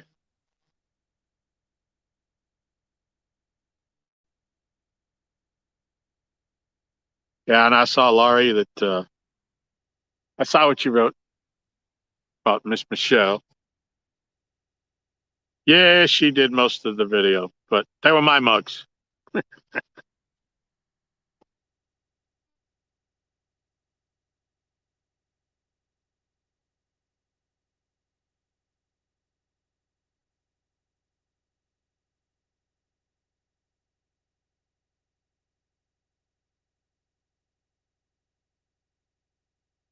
Yeah, so if there's any, and like I said, anybody out there, if you have a channel and you have a mug and it ain't in one of my videos, let me know. I said we've got enough of them now where I don't know. There was 12 channel mugs and 2 other fishing mugs that I was gifted that they're in this video, I believe. And but I think there were upwards of 20 in the first one, just from people from the community. So we've had to move out some generic mugs out of the way, out of the cabinet, and box them up to make room for all my fishing mugs. And just for those, just for reference, uh, for instance, I have a stand day mug, so I use that on Sunday mornings. Uh, it used to be when Palmetto Cats did Sunday nights, I had to alternate mugs between stand day and Palmetto Cats. But now Kevin, if anybody hadn't heard, he's going to be doing Wednesday nights at 8 o'clock. He took over Patriot James's spot for now. Patriot James is taking a break. And I heard Kevin say that if Patriot is ready to come back, he's more than happy to give him back that time slot. So, but anyways, if you have a channel and you have a show, I use the mug on that day.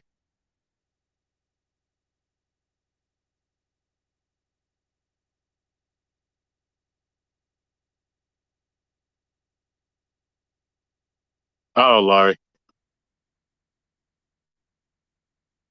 can't let Mike beat you like that. You got to up your game.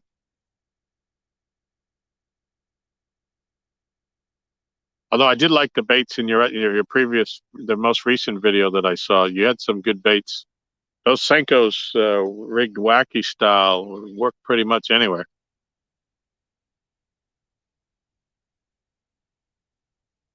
Tell you what, though, you got a little pond like that. Uh, if you can find, if it's shallow, if you can find the rattle traps that float. Now, the company Bill Lewis Rattle Traps does make floating ones. They're just not as prevalent as the regular ones that sink. But if you can get them, you can throw that out there and you reel it and stop it and reel it and stop it, and it won't sink down into the weeds or the brush. And that's a killer. You could kill fish. You could clean up on that pond, I bet, with something like that.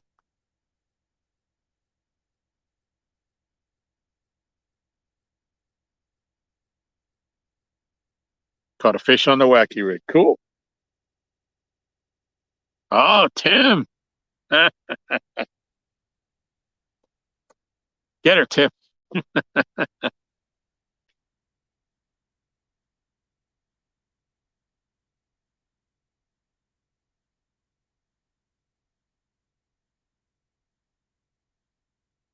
All right, so good. So the phone's starting to charge back up slowly, but it's going up rather than going down, so that's good.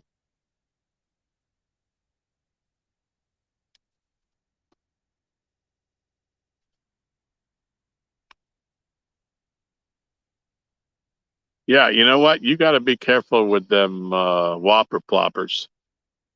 They sit so high up in the water, and if you go to set the hook on a fish and you rear back and pull that straight at you, and there ain't no fish on it, that thing comes flying back at you. There's a website that a web page that I used to go to, Whopper Plopper Nation, and for every two pictures of a fish caught on a whopper plopper is one with a person with a hook from a whopper plopper in their hand or their foot or their face. So yeah, you got to be very, very careful with those.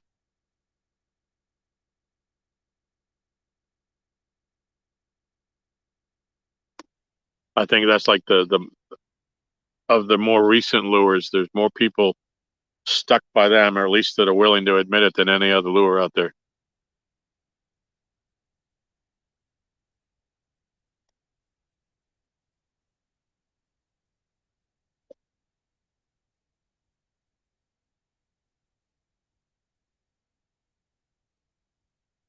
Mhm.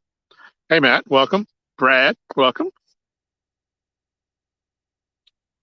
Hey Brad, you will have to go watch my the video I was just talking about. I put up a little video yesterday uh, on the update of my coffee mugs, and you might see one on there that looks very familiar to you.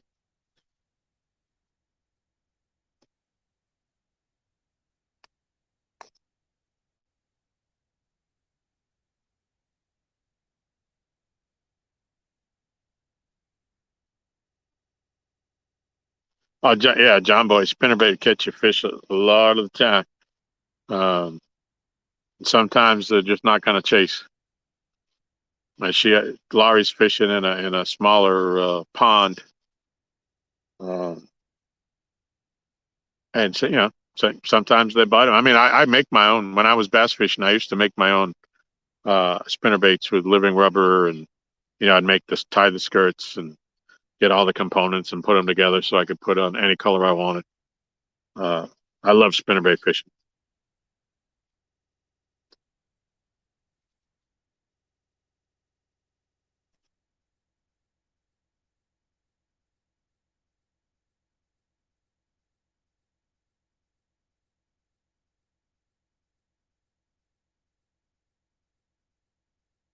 Yeah, Dustin, I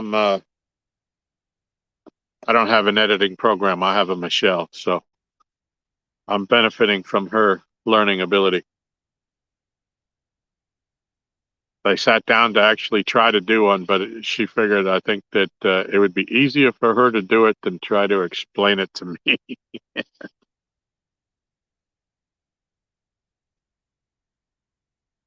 And still, we put a couple of hours, I think like 3 hours into making a video that was only a minute and a half long.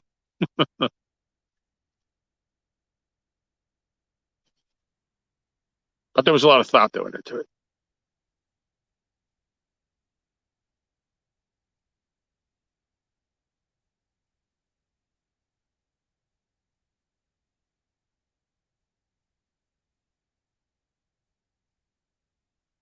Troy just called Run a Fish and told him to send everything they got your way. Yeah, boy. I'll take it at this point. Amy, what's going on, girl? Welcome. Good to see you. Maybe you can bring me some luck. All these other people ain't brought me no luck. Brought some laughs, but no luck. I've had 3 small little tap taps, but as Michael said, if he's still here, some tappy taps. He said that in his live the other day. He said, "Did you just say tappy taps?"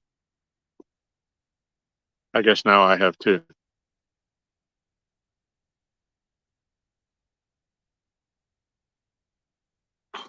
Get off there, mosquito.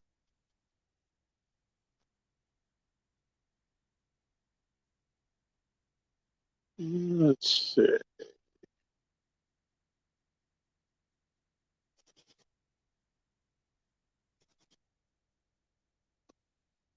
Yeah, Laurie. Actually, I caught 4 bass this morning while I was bluegill fishing.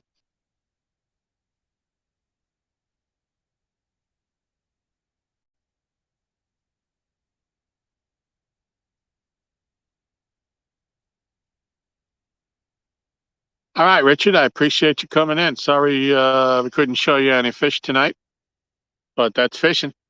Appreciate you coming in, and we'll see you next time.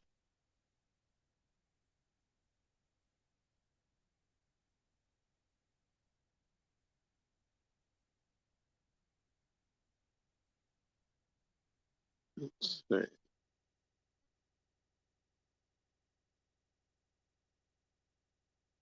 Yeah, Michelle is getting very, very good at it. She won't tell you that, though. But she decided she wanted to learn how to do it, and she put her mind to it, and she's doing it.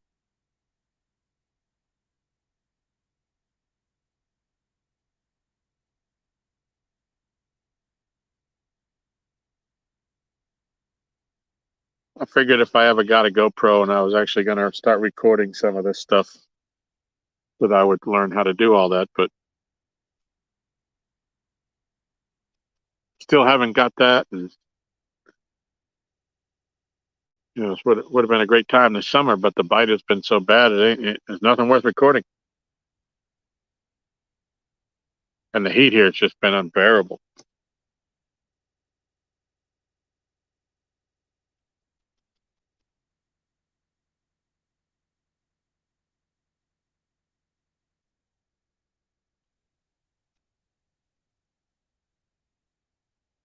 Amy, did you get out and fish this weekend?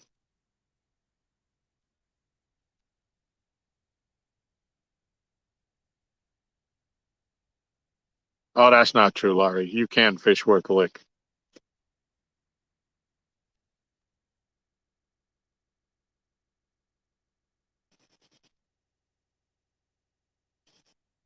Just let me know when you want to come up, Laurie.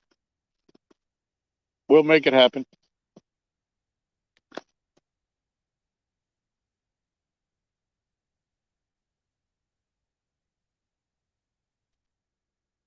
See if we can get you on some bass as well as some cats. As we say, some green cats.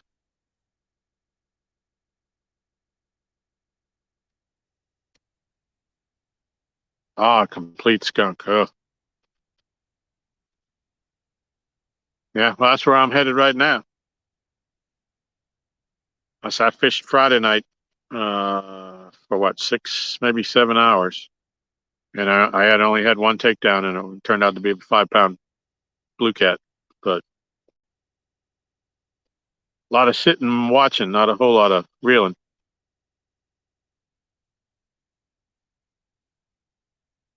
But that's what makes it fun when you do have a great day.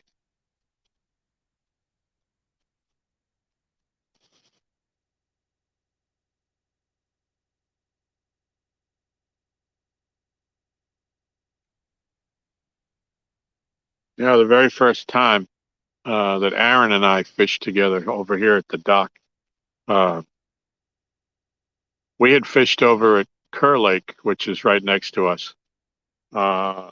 We had fished until 2 in the morning. We fished 14 hours and we hadn't had a bite over there at all. And I said, well, and Aaron lives an hour and a half from here. And I said, well, we go over to my place and try it on the dock. I said, I know my neighbors catch catfish out there. Uh, but I don't know much about it. But if we have fresh bait, we'll go give it a shot. If you feel like staying up, so he had been up all day long and had worked the night before, and he come up straight from work. So yeah, okay, we'll go try it. And we proceeded after we got here. It was about 3 o'clock by the time we got 3 a.m. by the time we got set up and rods in the water, and we proceeded to catch 24 catfish off the dock. And I don't think we had a real giant, but some teeners and some 20s, and a bunch of nice fish. And that's how we started fishing the dock. It was like kind of like an afterthought. We go to Kerr. That's where everybody catches those big fish, and we went over there, and it was spring and it was cold, and but the fish were biting, and that's how the dock became the go-to place now. And now we hardly ever go any place other than the dock. Not to say we can't catch fish other places, but it is kind of nice being very close to the house, and the benefits of having a Michelle and a potty when you need it, and all those things.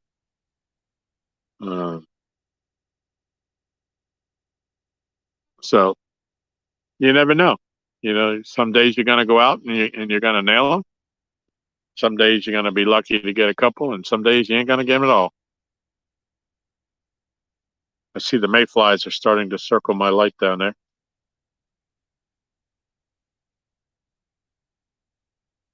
I had a night similar to that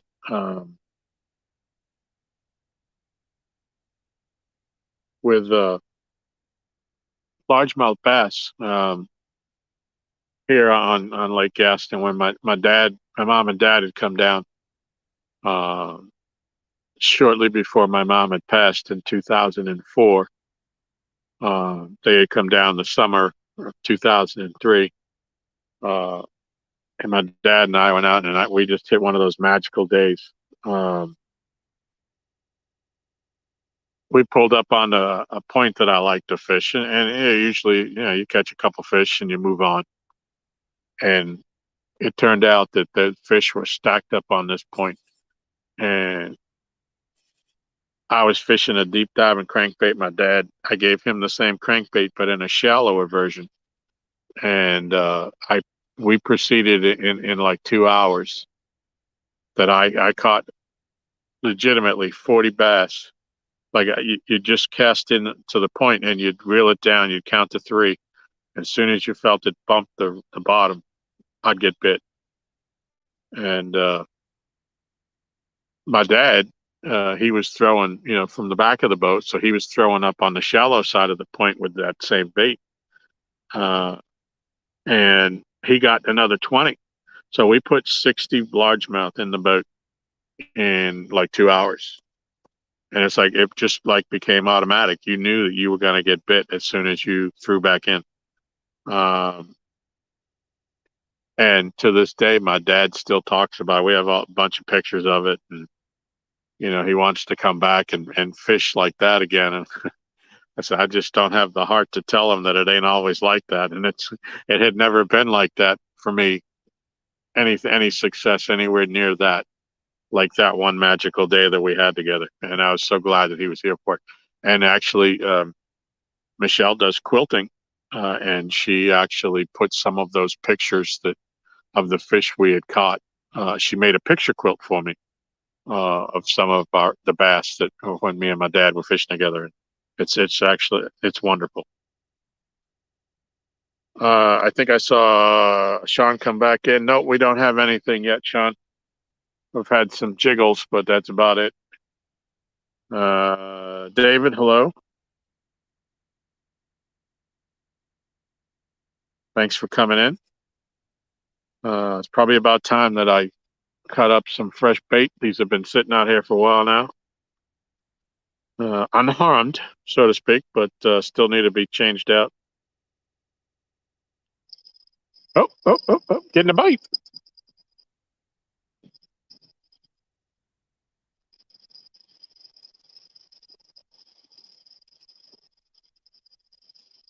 Fish on.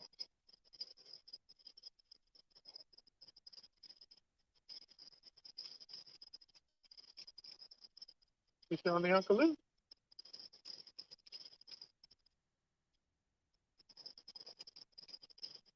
Oh, he just came off. Yep, he just came off.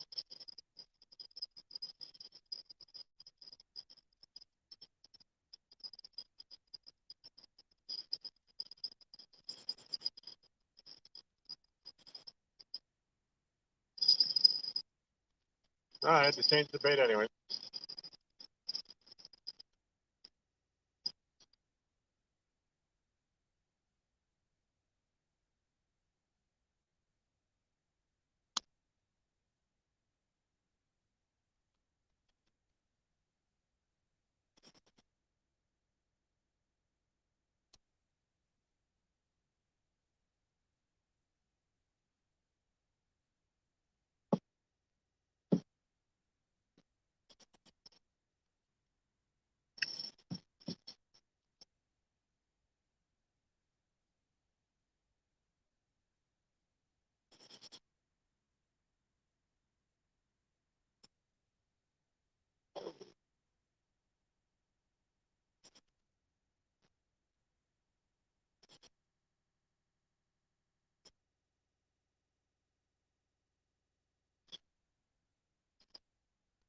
I got one that's hung up.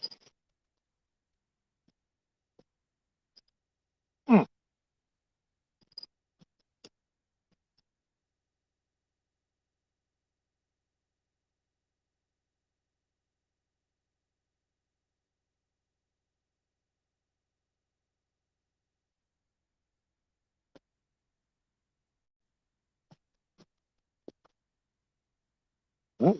Might have got it.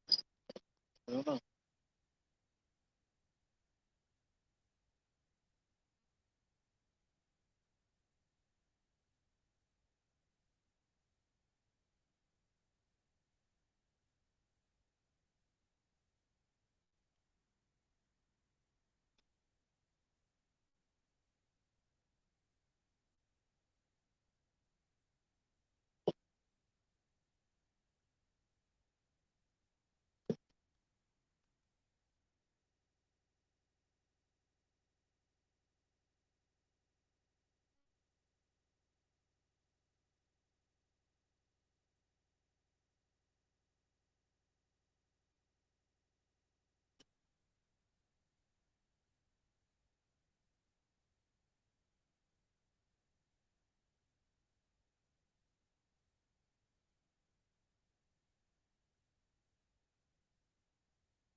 All right, so we lost that fish on the Uncle Lou's.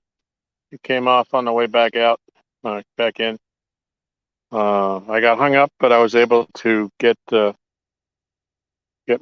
everything back. I got stuck on the edge of the ledge on the mussel bed, but looks like there's no fray in the line. The only thing I lost was the bait, which I was going to change anyways. So we're going to rebait here. Give me a minute to cut up some fresh bait.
All right, one more.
All righty, I'm back. Nope, that isn't Hades' hole.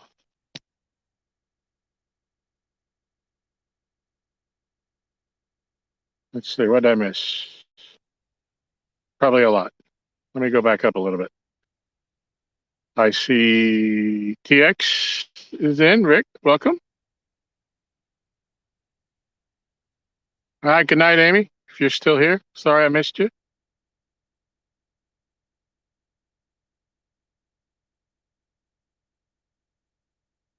Let's see. Let's see who else.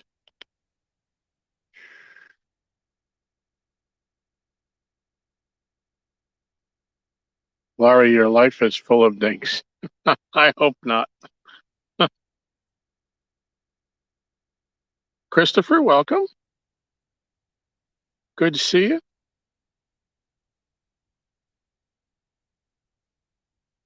Christopher, I don't know if you are into trading stickers, but I see that you have one that's not in my collection. So if you're interested in swapping a couple of stickers, send me a message. I got Facebook Messenger, or my email is on the Yahoo on the YouTube page here, basspatch@yahoo.com. Be happy to trade with you if you're into that.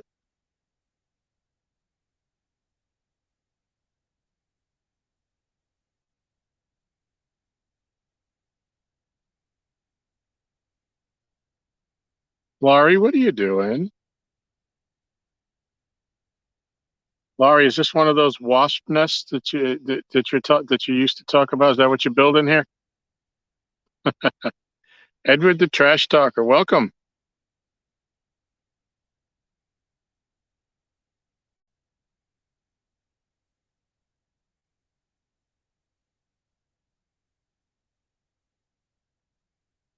Say, well, I had one fish on and I just lost him. I had said I was going to get up and change my baits. It was time for a bait change, and just as I was about to get out of the chair, the rod went down, and I had a fish on for a while. Had him halfway back, and he came unbuttoned.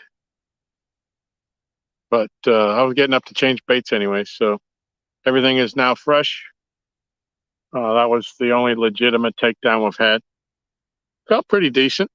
Wasn't a giant, but it wasn't a minnow either. So that's good. That's a start. Start slow.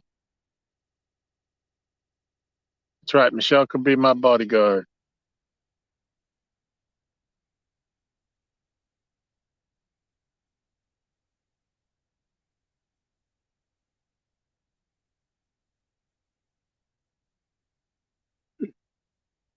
And buggies are out.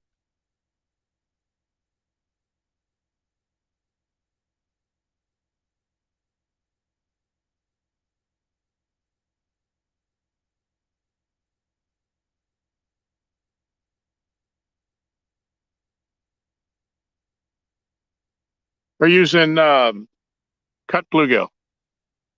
They were alive just before I cut them to put them on the hook.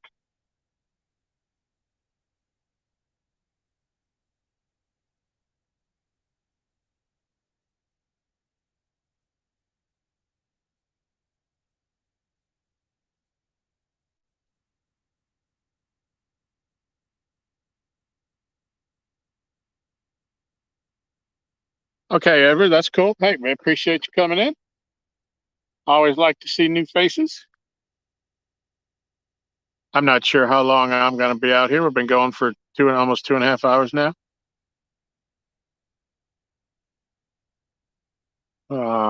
Just kind of watching the weather a little bit. The weatherman says we are going to get rain at some point. And although he does say it's later, he was off by 5 hours the other night. So I don't know. Certainly looks like it could rain. It is completely clouded over. But that just means that I'll probably just end the live and keep fishing from the truck, from the Jeep. if I start getting bit. The rod that had the Uncle Lou's rod number one, that did have the fish on it, that's pretty much a channel cat hole. We do catch blues over in there, but we catch a lot of channels. There's a flat over there with a mussel bed on it. And that could have been a channel cat or a blue or a flat. It could have been anything. Who knows?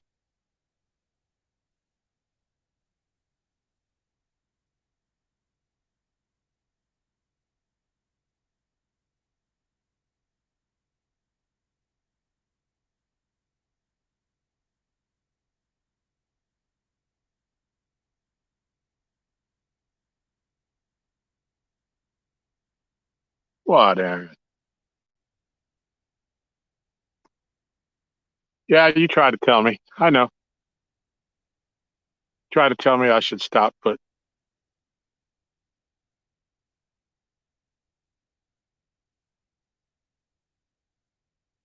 sometimes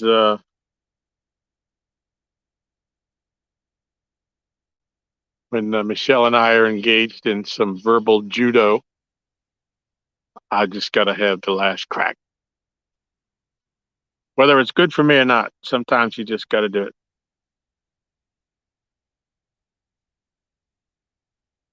I'll be live streaming tomorrow, 8 and 9 p.m.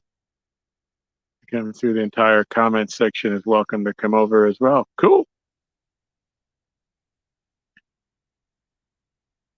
Yeah, I'll try to look you up tomorrow night.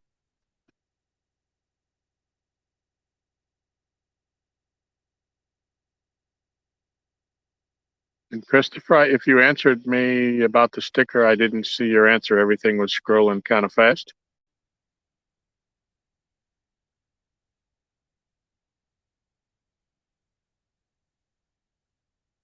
Oh, it's Edward, it's not real judo, it's verbal judo. That's a polite word for a disagreement where somebody has to come out on top. But I am a black belt in verbal judo. In real judo, I couldn't get out of my own way.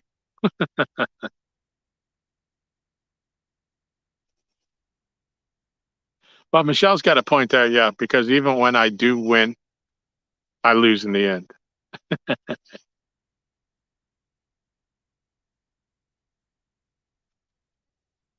Makes me kind of want to sing a song because I can't lose. It makes me think of the song, Michelle, because Michelle hates it when I get into music trivia, so I just have to go there. Um, the song, does anybody remember the song from the very end of Teen Wolf? A song called Win in the End. And I don't know if that guy ever made another song. I don't know if it came from an album. I can't remember the man's name that sang it, but I always liked that song. And it would fit well in that movie. So win in the end. That's what I'm striving for.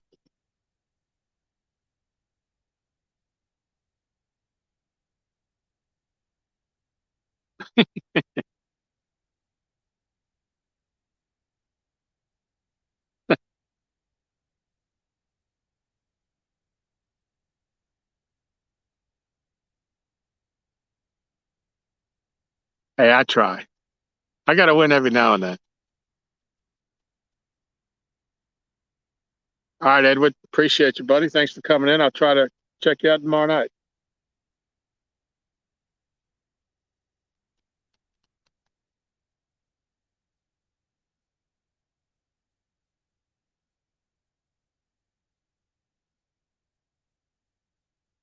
I think you'll have to Google that one, TX. But the chorus is win in the end. Actually, if you YouTube it, uh, it's actually kind of cool song for the way the movie ends, if you know the movie. But that was like the triumphant point in the movie where he sinks the basket that wins and against the villain, and kind of like that Karate Kid moment.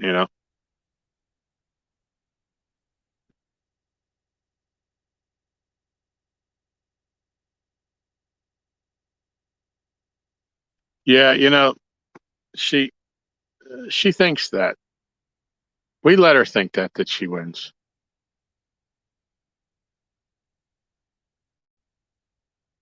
Before I say that, I should check, make sure I got my keys to the house so she don't lock me out.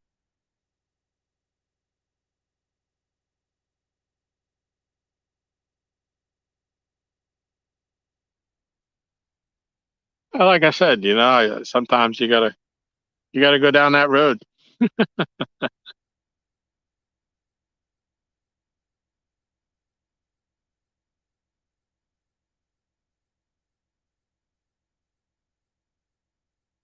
Yeah, I gotta say that.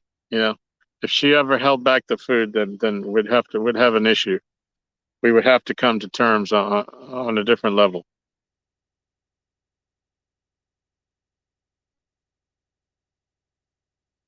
In fact, this morning, I made some bacon and eggs, but she made me some English toasting bread with some jalapeno pepper jelly that she made. So she made the bread and the jelly, and it was delicious.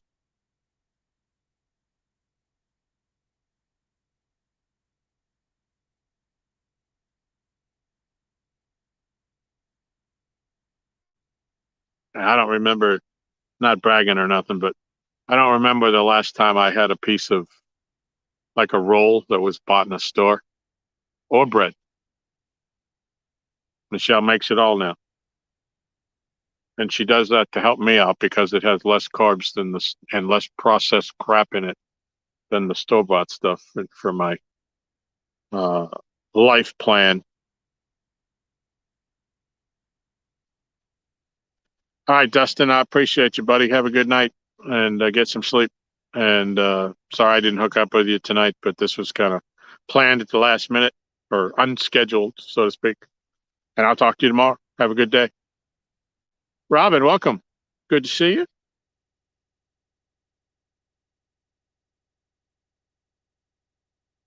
Robin just coming in. We had a fish on about 15 minutes ago, and he came unbuckled halfway back to the dock. Felt like a pretty decent sized fish, but it's dark, so I really couldn't see him. He was up on the surface, splashing around a little bit. Hopefully, that's the beginning of good things.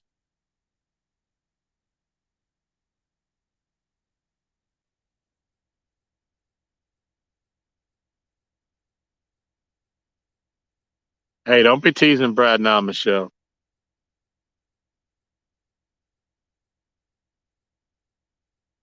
Brad, if you leave now, you can be here in about 7, 8 hours.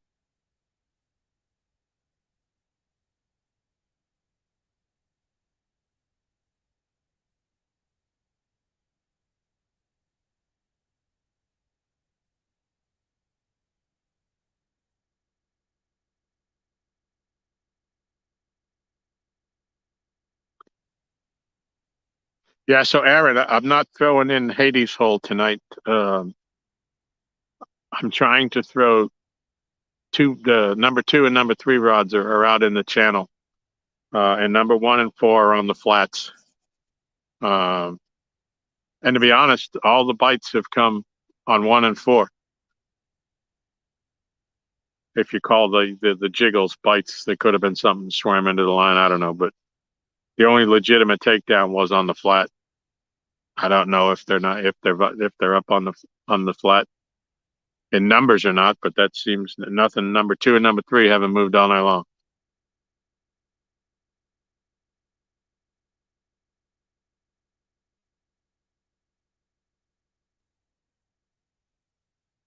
Uh-oh. What's she talking about here? Oh yeah.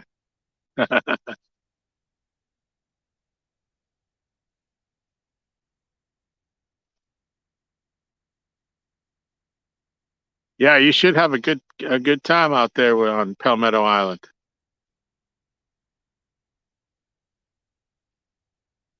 I like sleeping in a tent on the ground, maybe I would like that, but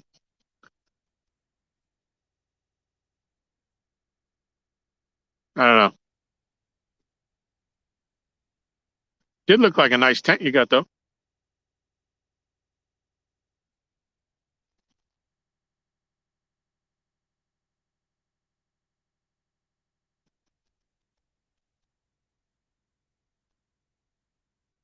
Yeah, the fall fishing here is getting better. The fishing right now is off.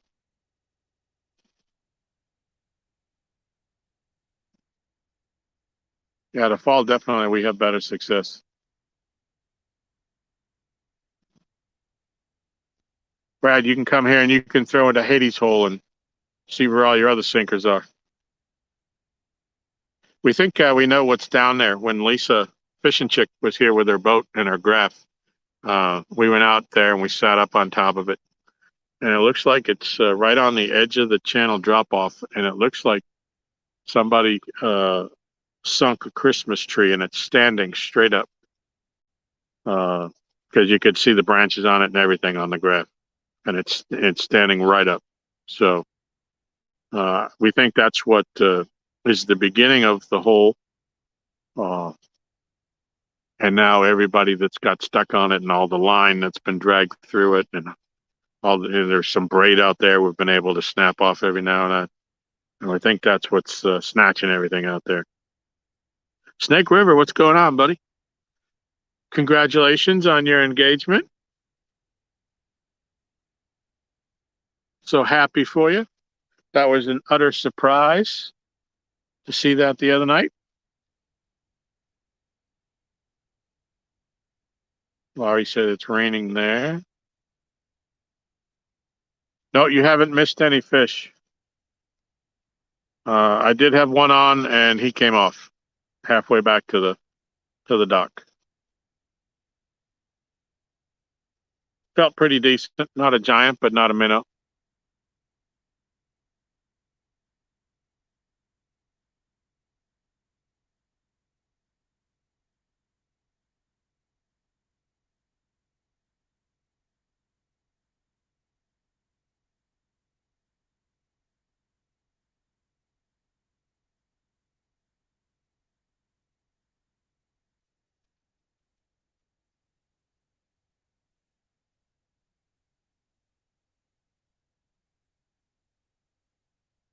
There you go.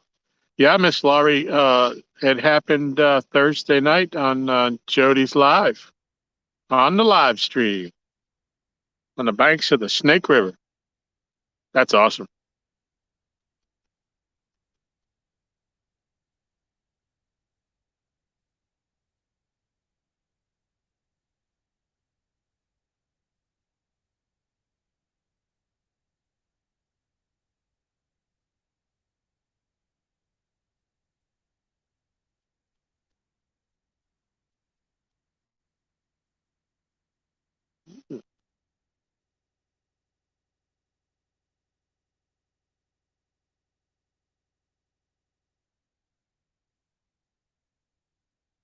Did I miss a question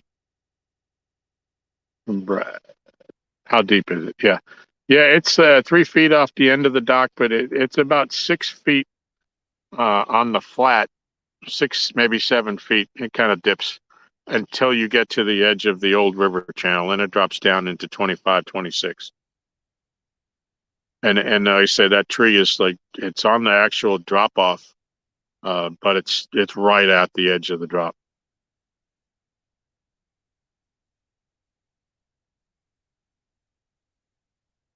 Jimmy Graham, welcome.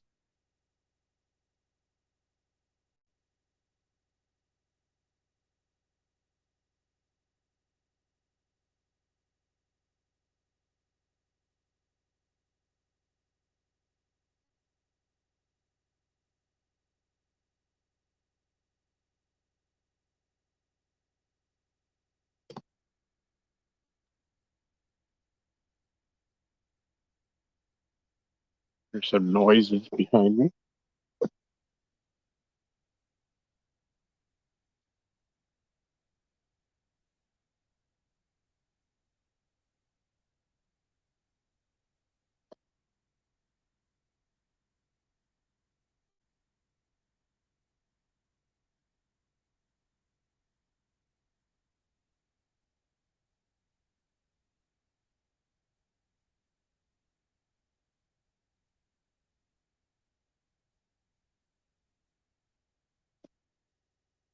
Yeah, something sitting up on the hill on the side of me over here. I can see the green eyes.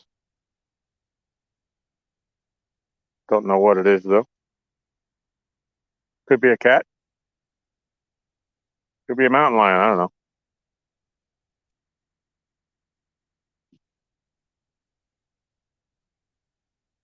Just hope it's not a megalodon. I'm gonna grab another light out of the truck, put it behind me so I can see what's coming up on me.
All righty. Can't see what it is, but he's moving. He's low to the ground, so I'm not that worried.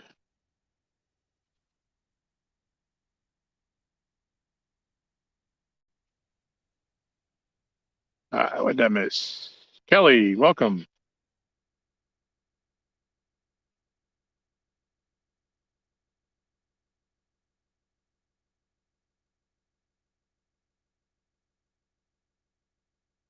Smurf, what's going on, Eric?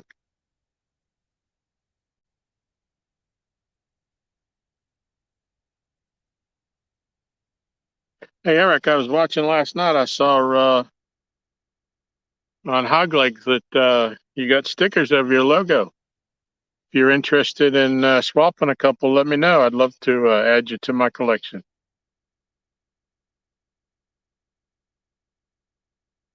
So, Kelly, did anybody guess the weight of your fish exactly?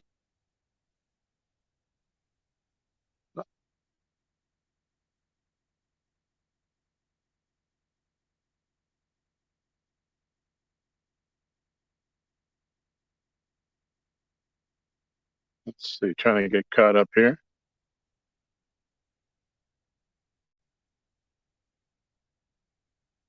Oh, this was an unscheduled trip, Kelly. I was sitting home all day and watching the weather, and the temperature was overcast and cloudy, and they weren't predicting any rain. The longer I sat there, the more I decided to get up off the couch, stop watching other people's YouTubes, and go catch some bait.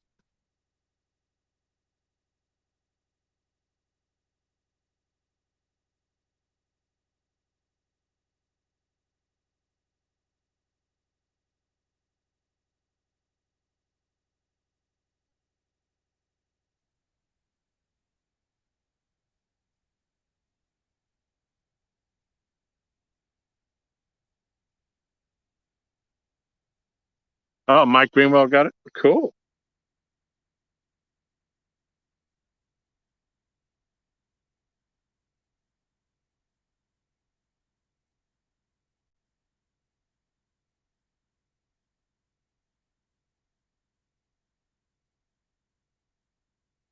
Yeah, I thought I saw Jody saying she was going to retire from tournaments. But then I also said that I heard her say that she wasn't going to smack talk anymore either, and that didn't last for long.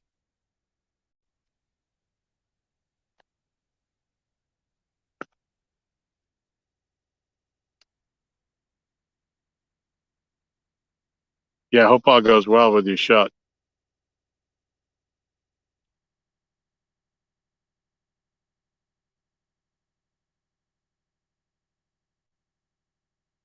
Uh-oh, that's not good. Tell Tootie I hope she feels good, feels better.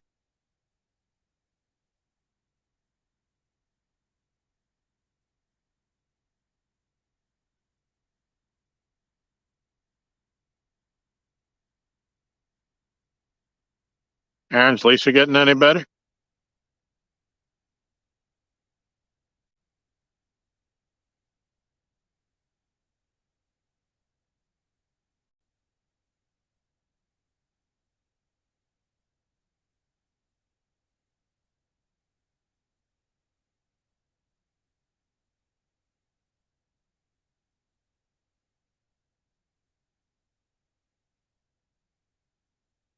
Snake. Yeah, no free range kettle here. She's better. That's good. Tell her I'm thinking of her.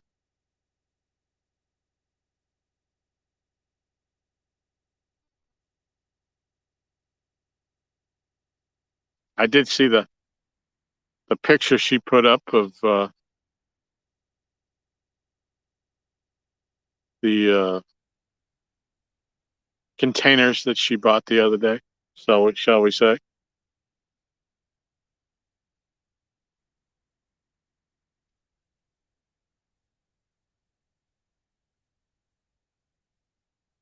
Yeah, you're right about that, Buck.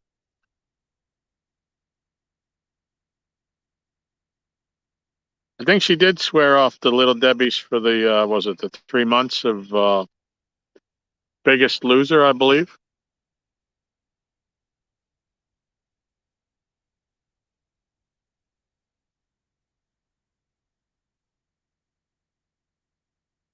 Because I swore off in solidarity with her when she did. I wasn't in the contest, but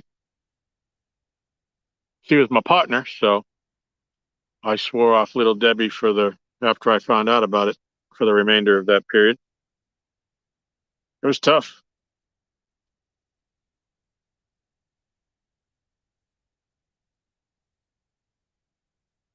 Eric, it's just my Facebook is just Tom Owens,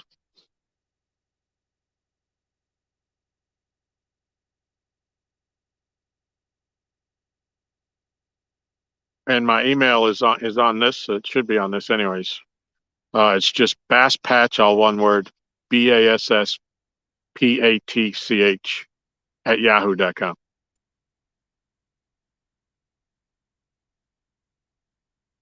Oh yeah, Brad. See me as like I'm a peanut butter fan, and anything with chocolate and peanut butter, Reese's cups, Nutty Bars, that's right in my wheelhouse.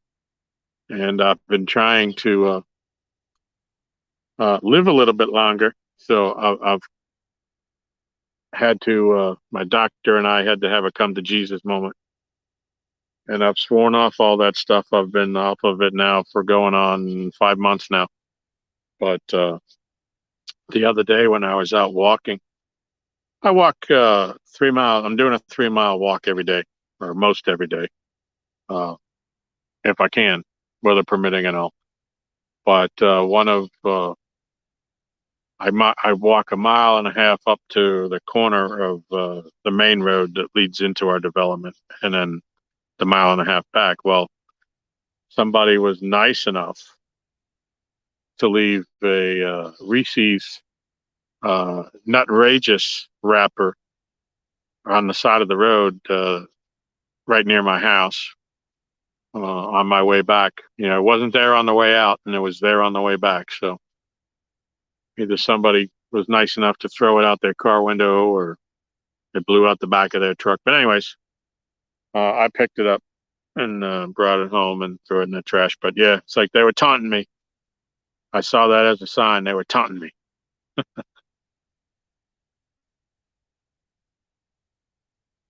Big Mike's still in the house. Mike Irvin, welcome.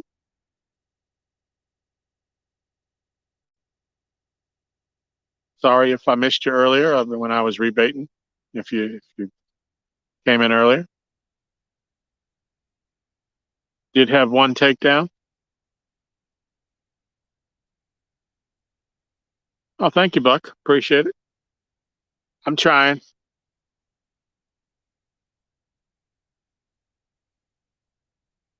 You know, it's like trying to do the carb. You know, the no carb thing is tough because I love potatoes, white rice, and pasta. But yeah, when I go to sweets, it's Nutty Bars, Reese's Cups, or anything that comes in that orange wrapper.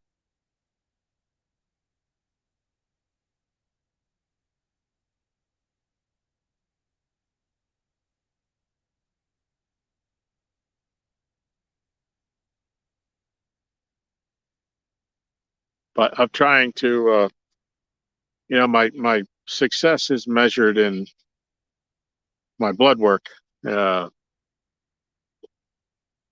more so than on the scale. Um, I don't want to fall victim to watching the scale all the time and having that determine if I'm succeeding or not. Because that can, I don't have the willpower for that. But when I went to my previous doctor's appointment 2 months ago, I go every 90 days, so every 3 months. And for the last quarter, I had lost 20 pounds, and I was happy with that. And my blood sugar numbers had come down. Um, this time, I'm 2 months in. I'm getting in the exercise. I'm watching what I eat, except for Miss Michelle's homemade ice cream that she's been making me. I've stayed away from. I have not had any Reese's products at all. Uh, I really don't have that much of a sweet tooth. I prefer meat.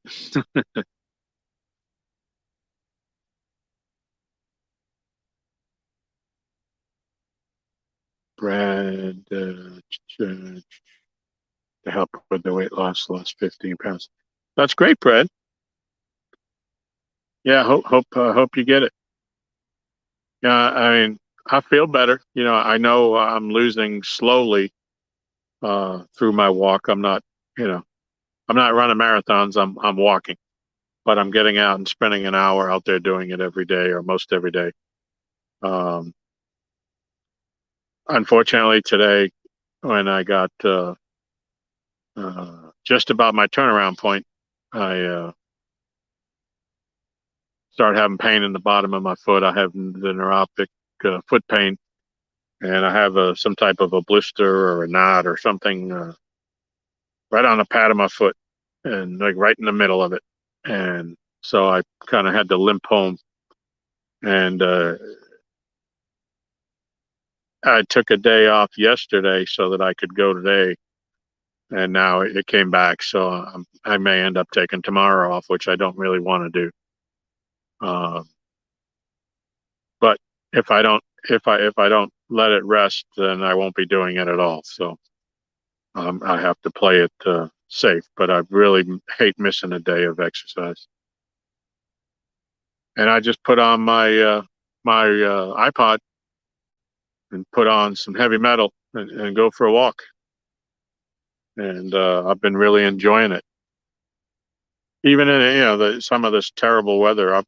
These 95-degree days with feels like 102. I've gone out and walked in it at 4 in the afternoon, 5 in the afternoon, and so this has kind of set me back a little bit. But as I said at the beginning, if anybody would, if should a rod go down, you won't see me, uh, you know, jump to the rod the way it's spry like a cat, like I normally am. When that rod goes down, I kick into a different level when a rod's bending up, more so than any other thing. But that ain't gonna happen tonight because it hurts. If I was standing to fish all night, I may not be standing. I may not be fishing tonight, but sitting in this chair has allowed me to take the weight off of it. So we're making do. And oh, oh, oh, oh.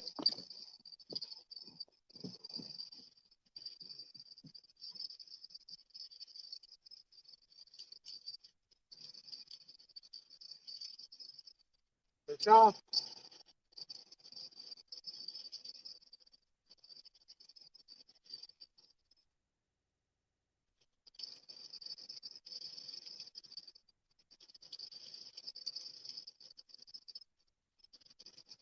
Doesn't feel very big, but he could be swimming at. He is swimming at me, but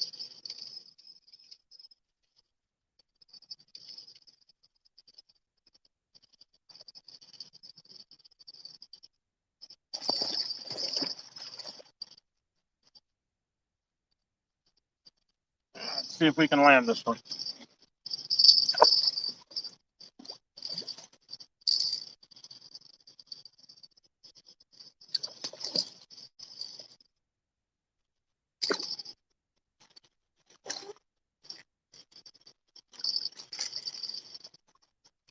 All right, in the net, on the dock. This might be a channel cat.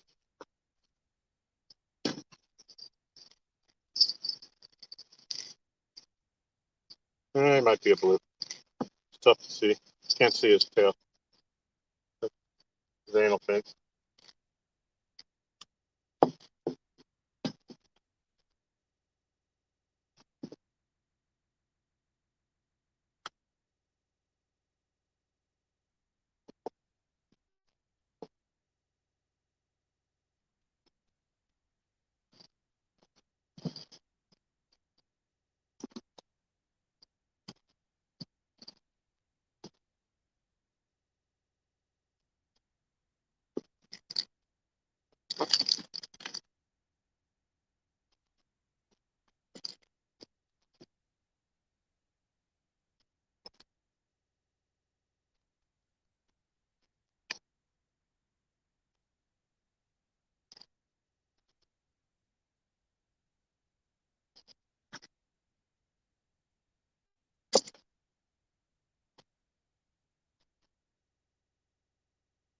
Yeah, it's a blue. I don't know if y'all can see this. I don't want to blind you with my spotlight. Let's see if I can.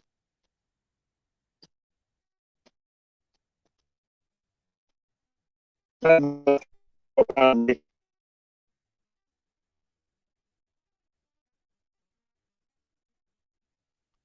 y'all see that?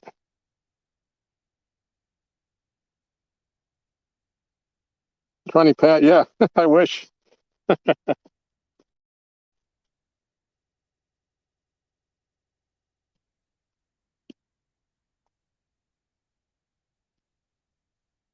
right. Like I said, I don't know if anybody could see it. Could y'all see it clear enough before I let him go?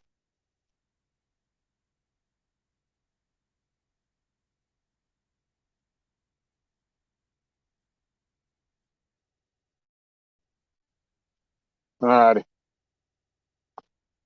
Get him back out there.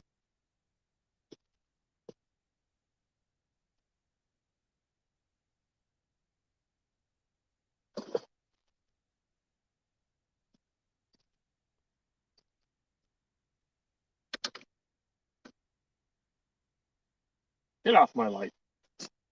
May fly.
All right.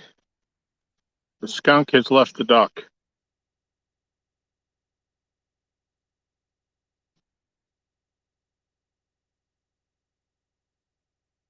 Two, two, two, two. 22, 22. What did I miss?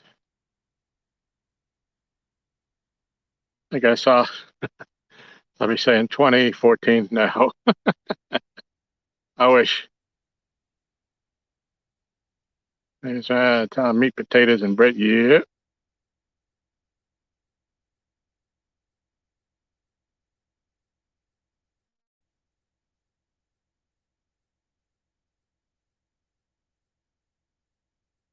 I'm gonna go upstairs, keep an eye on that.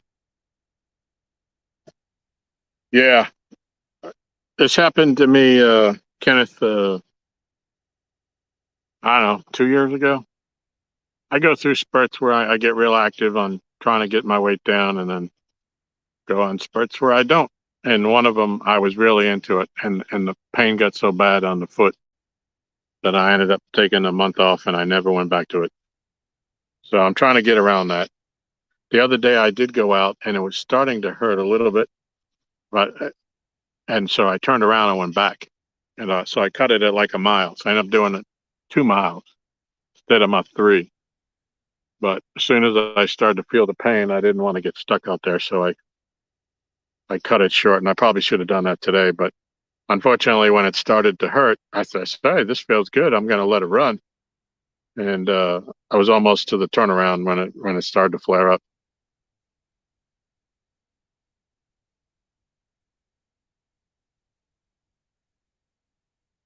Red, want to be on a 200 of these. Timing and what? Yeah. Brad, I mean, I know that. I know how much better I feel just getting the weight off my knees. I mean, I've never had knee problems, thank God. And I'm thankful for that at the weight that I've been carrying for the better part of the last 10 plus years. And I wasn't always this heavy, but it's coming down again, and I feel better on it, better about it. And every little bit you can take off is a help. Okay, fish on. Okay, finally get caught up here. Yeah, Brad was the 20. Yeah, maybe five of those would have been 20. 14.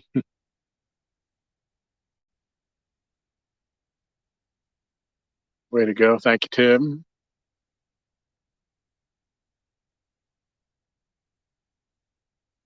I get there. Crazy active at work portion size. Yeah. I, for me, it seems like as long as I do the exercise, I can cheat a little bit, if Michelle makes something, and she tries not to, but she just shouldn't have to eat all the stuff that I'm supposed to eat, So if she wants to make something, one or two nights a week that maybe isn't the greatest for me, I'm okay with it. As long as I do the walk, I can get a pretty good, blood number in the morning when I take my blood sugar. And that's what matters, keeping that number down, because that leads to a whole myriad of other issues. So, it seems like it's medication, it's diet, and it's exercise. And it's the one thing that's constant is as long as I'm doing the exercise, everything else will fall in line.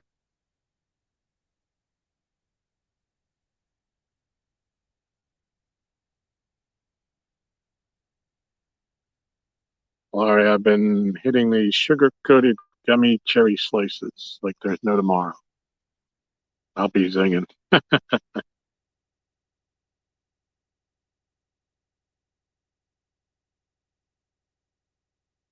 Curtis, what's going on, brother? Good to see you.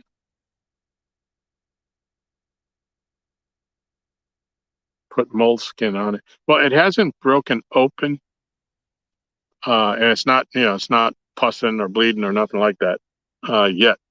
And I don't know if it will. It's just like a sore spot that won't go away, And I'll try. I mean, I'll try anything, but uh, it doesn't hurt until I put enough pressure on it that it hurts. Like I said, I was almost halfway done when it started hurting today. So, but I'll try it. I'll try anything. Oh yeah, all those blisters from your hiking. Yeah. Hey Melissa, what's going on, girl? Good to see you.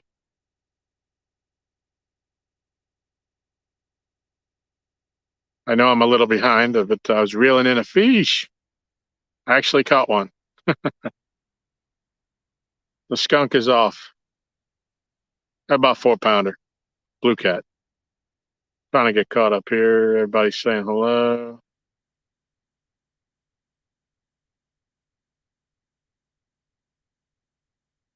See Melissa, I didn't see Hog Leg, but if he's here, welcome.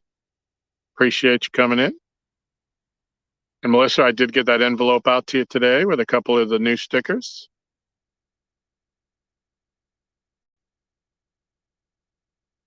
The Christian pads and yeah, Laurie, these are my special orthotic shoes that have like all sorts of cushioned um, inserts in them, for all my different foot ailments. But yeah, I mean, I'll try anything because I don't want to have to stop.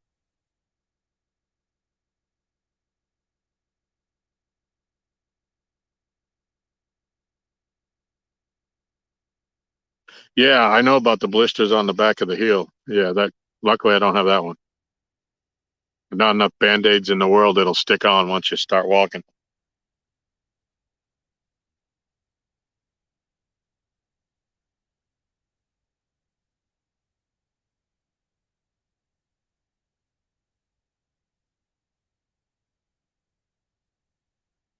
34 people still here.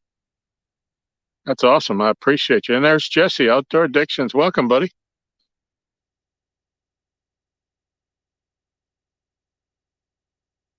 Oh, that's great. Thanks, Melissa. Appreciate it. Tell him I said thank you.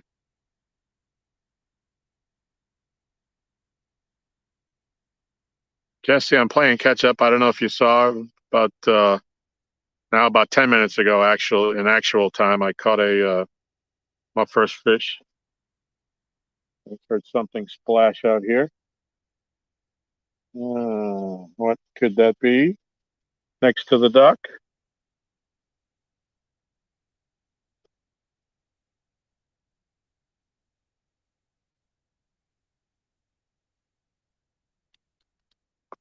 All sorts of noises out here tonight.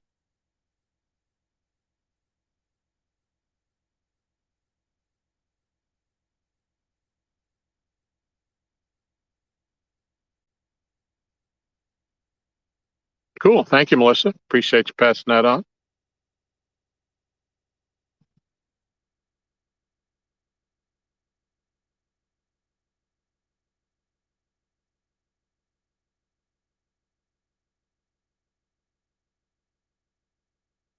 Tim Molina still in the house.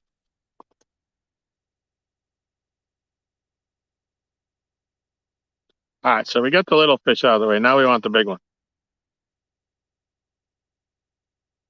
I think the one that I lost felt bigger than the one that I caught for sure. But you never know. They start swimming at you here. It's tough to tell how big they really are.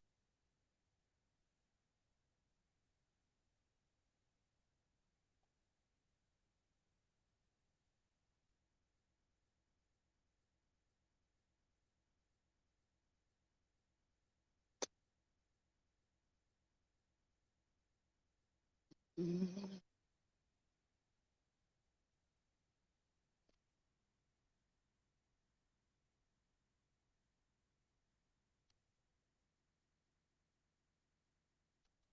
42, 42. Yeah, I'll take a 42 right about now.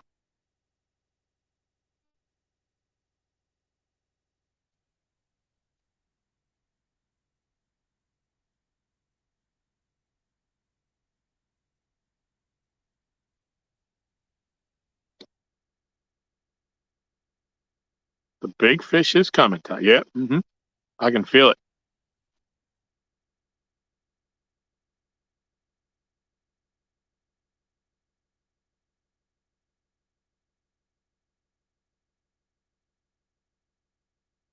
So far, all the bites have come on the two end rods that are kind of parallel to the shore. They're cast to the sides up on the flat. The two out in the deeper water where we normally catch the bigger fish haven't done anything all night long. Haven't even moved.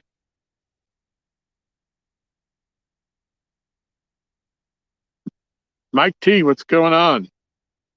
Checking in on lunch. How's the bite? Well, I just caught one, my first fish of the night, uh, about 10, 15 minutes ago now. We're 3 hours and 15 minutes in, so about the 3 hour mark, I guess, if you care to go back. It was small. It was about 4 pounds, four, maybe five, maybe probably closer to four. But I had one other fish on, and he come off halfway back. He felt a little bit better than that one. Um, but Mike, since you're here, I'll tell you. Yesterday, I dropped a short video uh, of an update of my mug collection, and if you should choose to go watch that, you will see a mug that looks very familiar to you. That's all I'm going to say.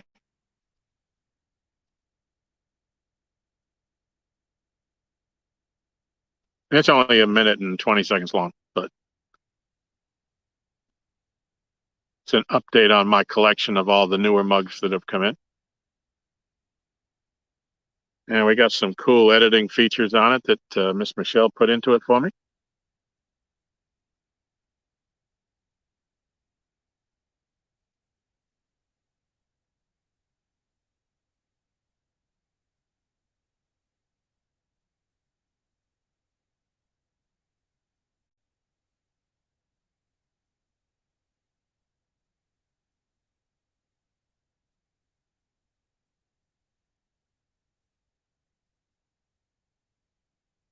You'd come help me, Michelle? I need somebody to take the picture. Although last time I asked you if you would come down to the dock, remember what you told me? The night of Arts Fish. Do you remember that one?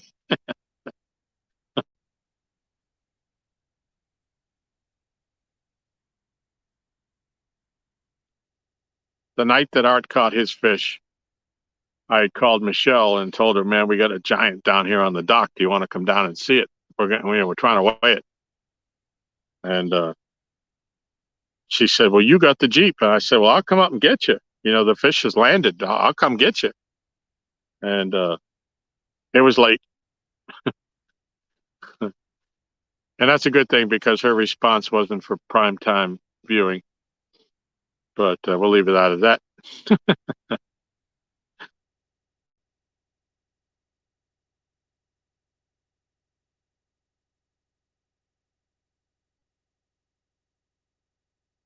Yeah, Melissa, she's come a long way. I'm so proud of what she's doing. I said she's learned. She when I started all this, she had no interest in videos or YouTube or any of that, and she's done so well on her own, and she's done it on her own. You know, and she's learned all this stuff that she hadn't even taught me yet. And each one of her videos gets better. You know, there's Lisa Elliott. Welcome. Well, I have an update for you, Lisa. You do detect the wrong colors. However, I just this afternoon at 5:33 p.m. Eastern Standard Time won an auction for the reel that is going on Miss Kitty. Yep, that was my purpose from the day was to win that auction, and I won it. And I have a new reel coming, a nice new left-handed Abu Garcia, and I think you're gonna like the way it looks when I get it set up with the new line that I bought for it. Yes, that's because it's all hers. Yes.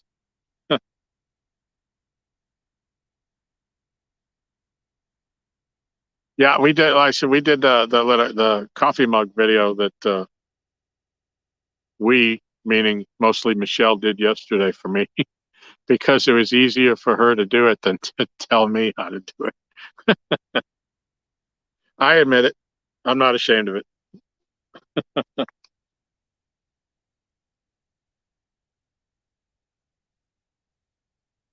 You know what, Lisa? Funny thing is, well, it's not funny. I guess it's truth, facts. Michelle doesn't really like a whole lot of jewelry. I used to buy her jewelry. She don't wear it. She don't even really like to collect it. But if she wanted it, I'd buy it for her. She knows that.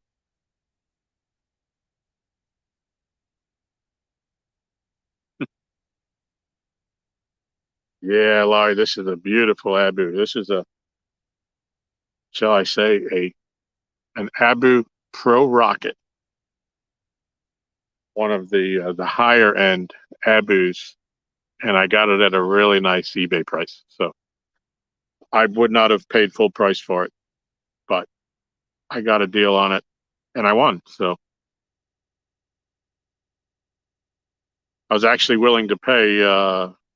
I think it came in $10 under what my max price was. So uh, I saved even a little bit more money than what I was willing to pay for it.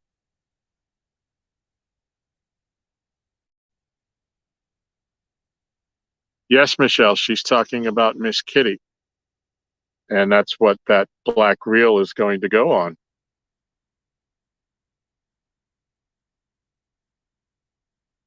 Don't you remember we had that talk? The black Abu with the pink line on the pink rod.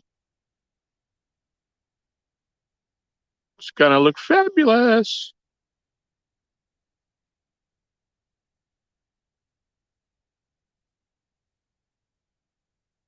Yeah, Melissa, she don't want jewelry now. She wants to collect kitchens. She needs more space for her gadgets, her kitchen gadgets.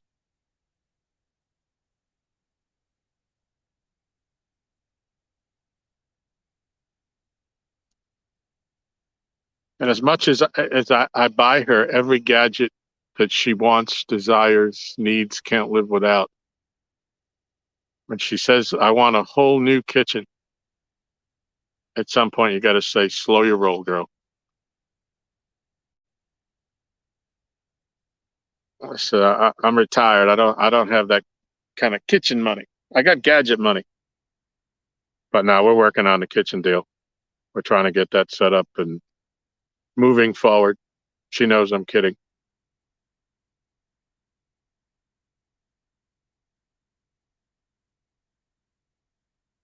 Oh, Michelle needs, yeah, Miss Kitty needs jewelry. Yeah, she's gonna have the most affluent spot on the dock with her new reel. She gonna be blinging.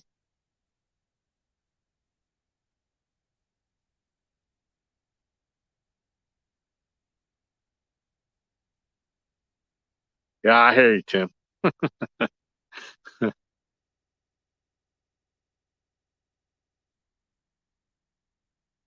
Yeah, we were talking about this earlier. Sometimes there's just no winning, but you gotta put your foot in the fire every now and then. Stick up for yourself.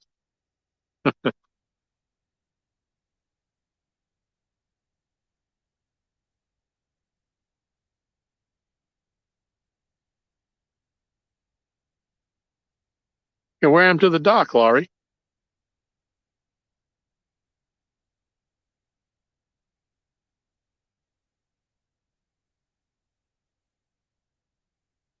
Yep, wasp nest is in effect.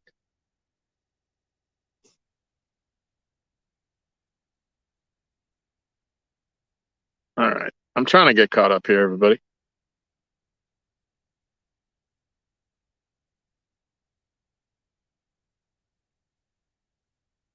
Lisa says, put the poison ivy in the pinky hole. You're messing up the Mad Cat's hole.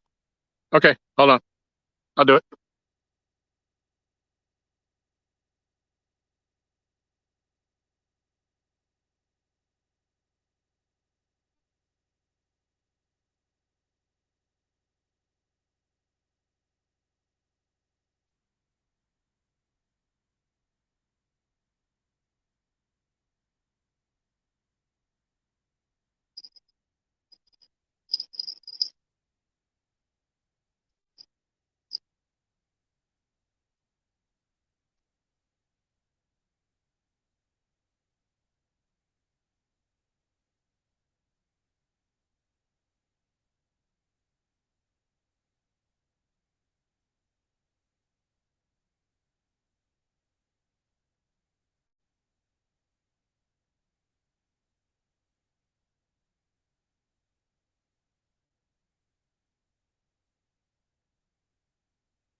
All right, let's see if that works. Let's see, what else am I missing? I'm sure I'm way behind. I'm in the weeds.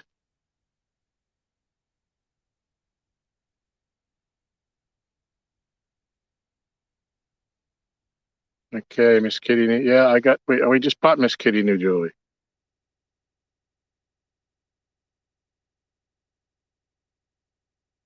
Mike, I saw Uncle Lou posted a picture of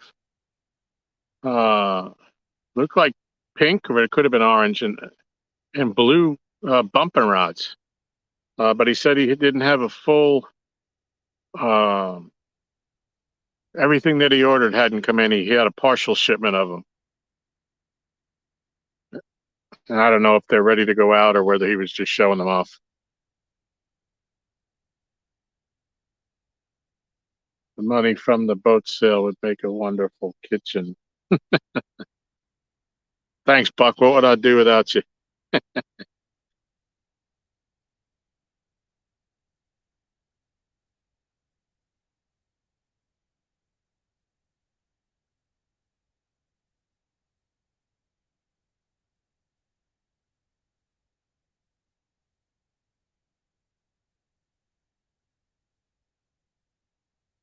Already afraid of getting my hair.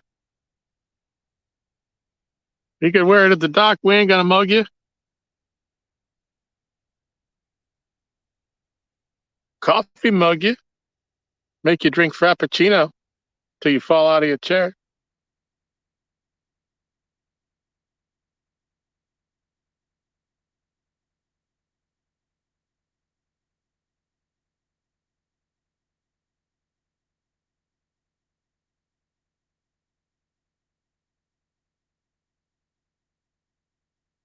Yep. Tim, the Muddy River Blue Cat rod is now in rod holder number 3. Anybody just coming in hasn't heard what we're fishing with tonight. Rod number 1 on the left, the orange one, is the Uncle Lou's medium heavy. All my rods are medium heavy. Um, the rod number 2 is the Mad Cat's new Poison Ivy rod. Rod 3 is the Muddy River Blue Cat rod, and number 4 is the Mad Cat's Bolt, which is it's yellow if you can't see it in this lighting. And that shows up really well on the black light, but we don't have that on tonight. In fact, we don't even have it here. Aaron has it.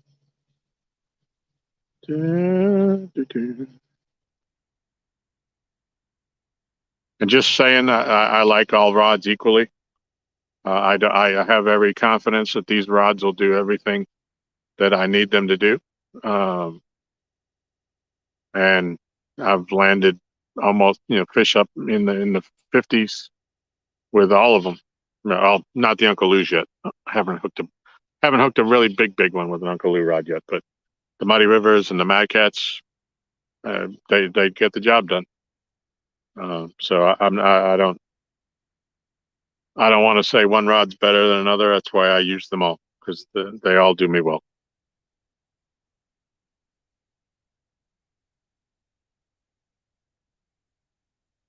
Oh, and I do have 2 of the Muddy River Blue Cats, and I do have a flathead rod. I don't have that out here tonight.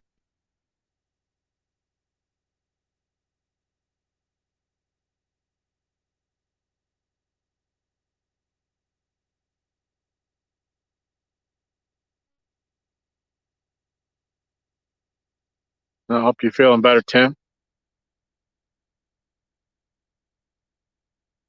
You're welcome, Lisa. Boy, I'm way behind, ain't I? I'm gonna jump down before Miss Michelle yells at me. I'm gonna jump to the bottom. Let's see.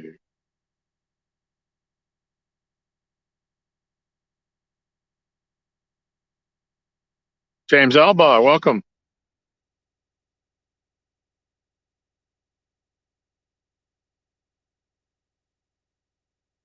Slow night on the dock, James. We got 1 fish on the deck, about 4-pound blue cat. Had one other one I lost halfway in. Other than that, just a couple of minor nibbles. It's been slow, as it has been for better part of last month.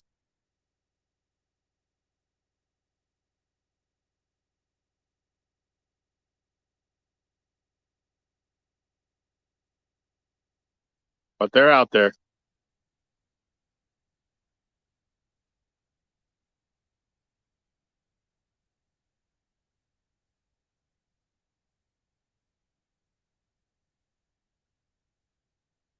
I know both of the fish I caught and the one I had on both came on the flat, not out in the deep water where the number 2 and number 3 rods are. I don't know if I get another takedown on the flat, I might have to move those deep rods into the flat too.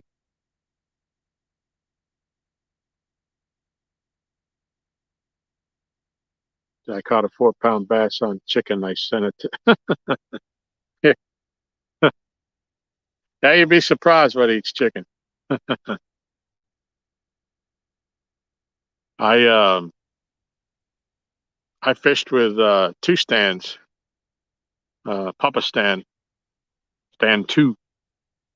Um, I was his Joey for one of the first Iron Cat tournament, and we actually caught a striped bass on a piece of chicken. He wasn't a big one, he about 12, 14-inch striper, but it caught him on chicken, trying to catch bait.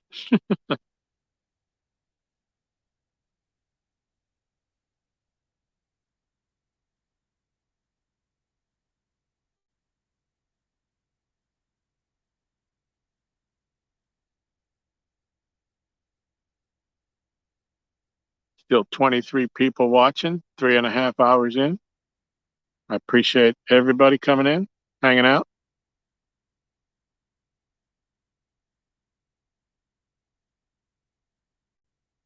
Still expecting big things for the dock tonight.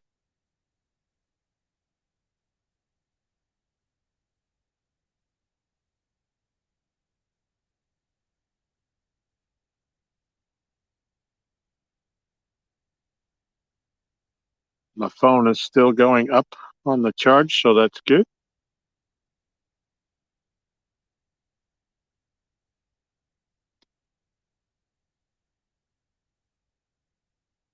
Melissa, what's your next tournament scheduled for the Boar's Nest?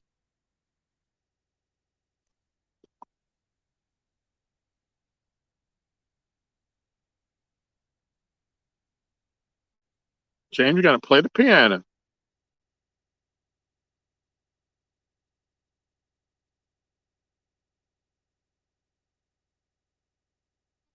Play Honky Cat.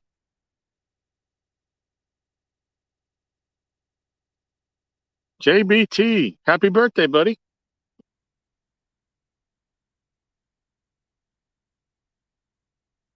Thanks for coming in. It's been a slow night here on the dock, but chat has been fun.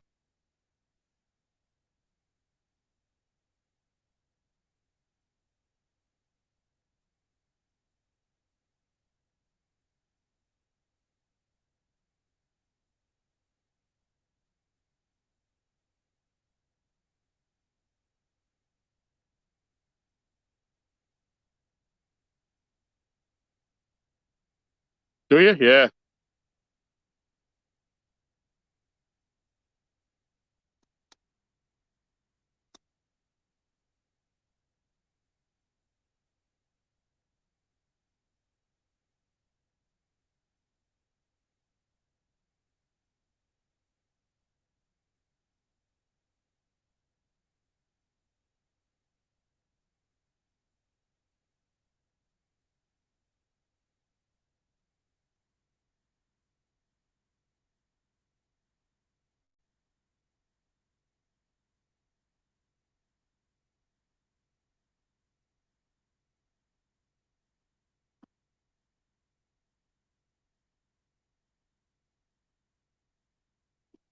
Come on, fishy, fishy.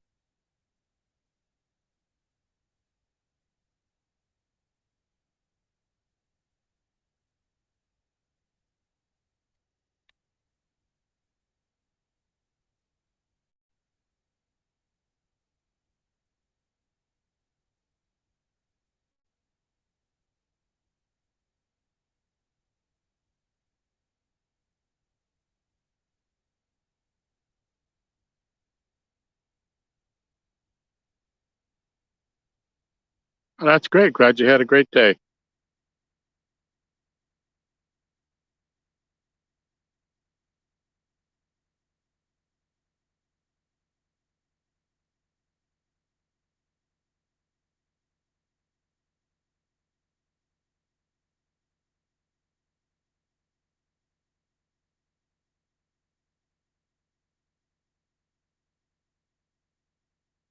Brooks, welcome. We're trying to get a big one, Brooks. So far, we got a 4 pounder.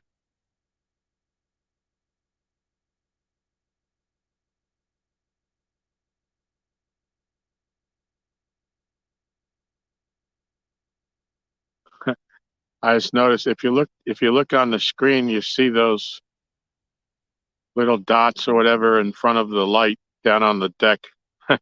Those are mayflies. They're starting to gather, starting to congregate.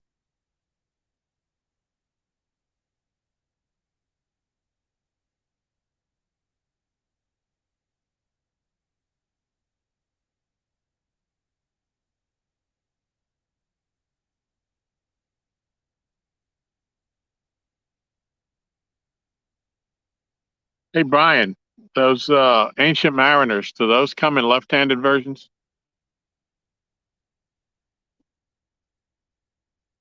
Skeeters ain't bad now. They were earlier, right when it first gets dark, and then for about an hour afterwards. But normally out here at night, once it's been dark for a while, the mosquitoes go away.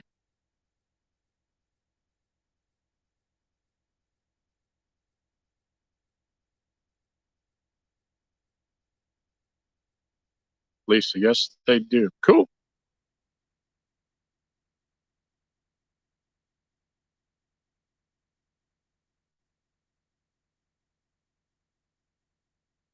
JBT and Sharina, Saturday, 8 a.m. Oh, nice.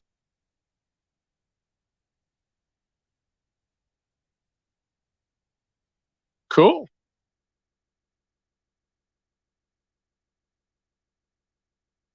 Well, good looking at JBT. Sharina's been catching some fish.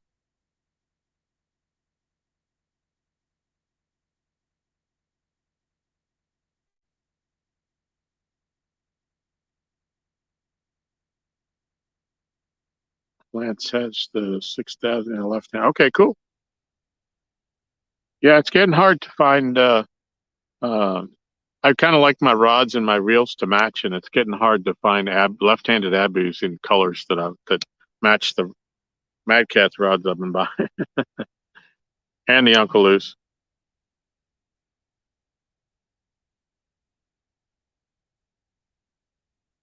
So I've been looking around. I did find a nice left-handed abu today on eBay that I won. So for one of my rods, but I was trying to look into the Ancient Mariners if I can't do the abus.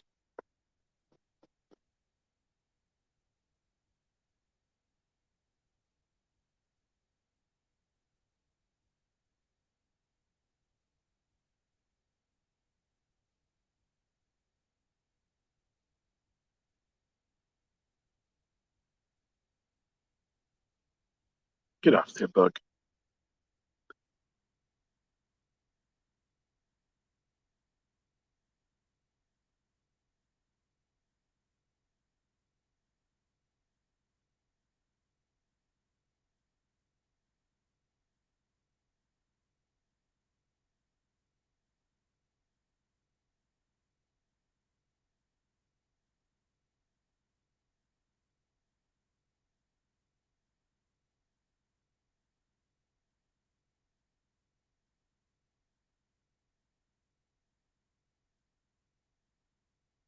Yeah, Aaron. Yeah, I think he does.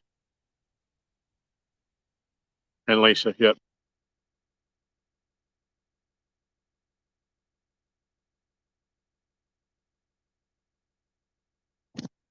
Yeah, I think he has a 10% code. Did I miss a message? Yes, I did, Brooks. I see they've already answered you, but I'm on Lake Gaston. Uh, Lake Gaston runs east to west and it runs along the border of Virginia and North Carolina, and we live on the Virginia side.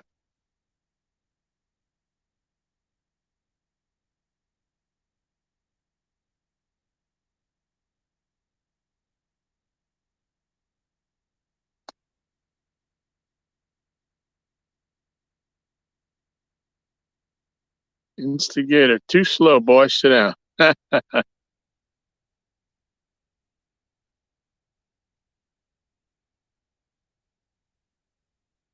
Cool. Yeah. If I do decide, I'll definitely appreciate that, Brian.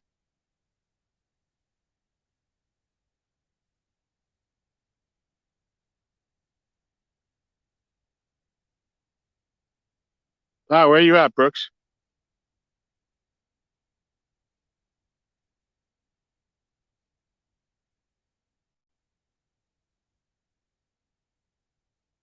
There's quite a few guys in the community from North Carolina.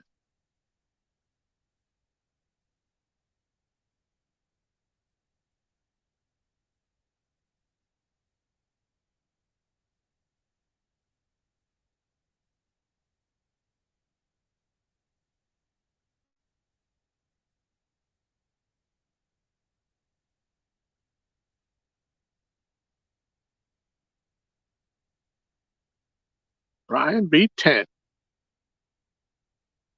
has live fishing.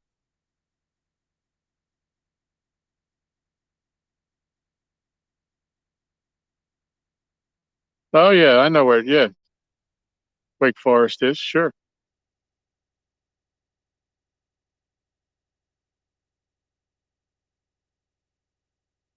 Yeah, we're right on 85. Right when you cross over the border, we're the first Virginia exit on 85.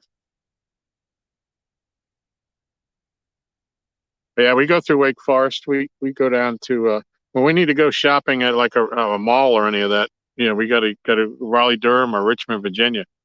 So we're pretty familiar with that area.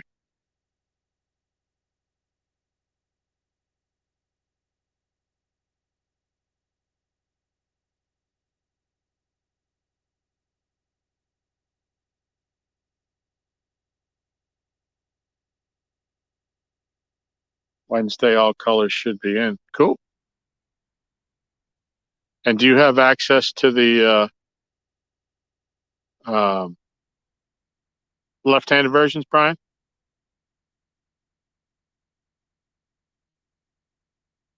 South Hill. We're actually South Hill is the second exit. We're the Bracy exit.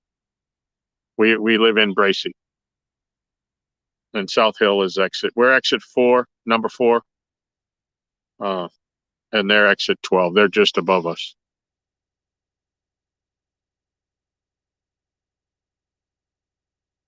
They basically have a Walmart and all of the fast food chains. That's what it's about. All South Hill has.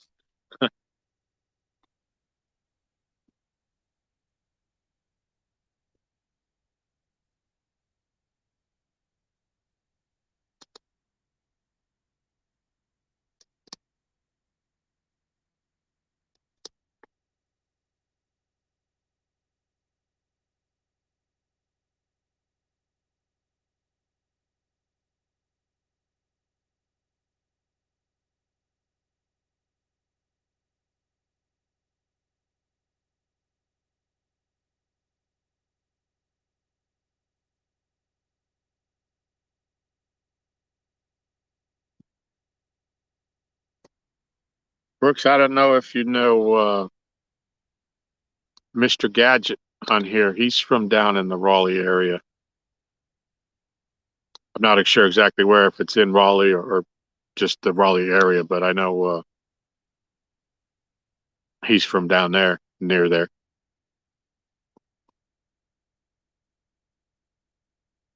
He fishes up here at Lake Gaston.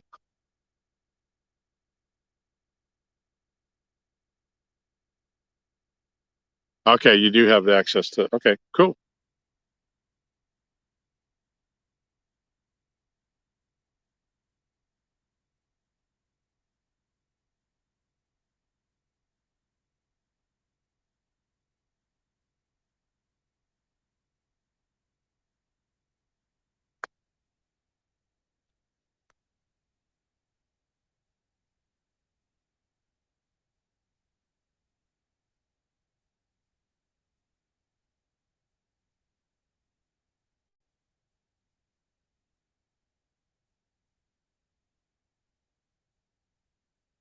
Yeah, he was in the chat earlier when we first came on. Of course, that's been almost 4 hours ago now. Dale says it's that bite window time. I really think the best bite that we have, especially in the summer or transitioning into the fall, has been from 2 a.m. to 5 a.m. But I'm not staying out here that late tonight. Absolutely not.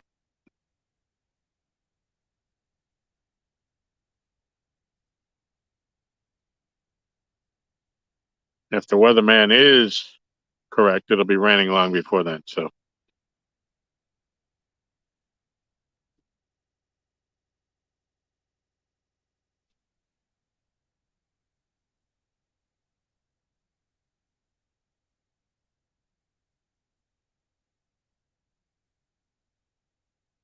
I was pretty diligent last year with keeping, the notes. Well, not necessarily the notes, but when I was trying to do my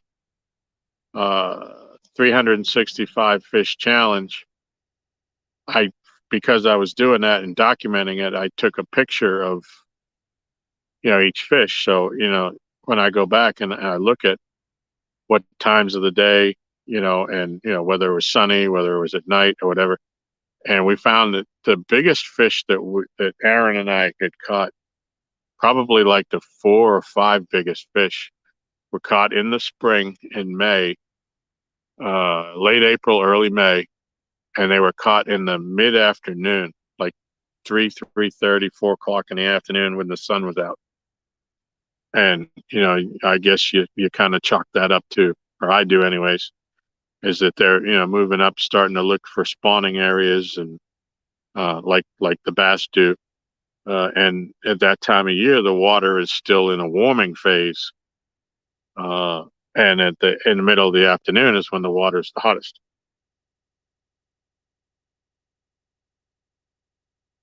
And then as the season goes on, it moves to a night bite as the water gets hotter. And that's kind of where we're at. Oh, get another fish.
He knocked so much slack in the line. I can't stop biting it before I even got to it.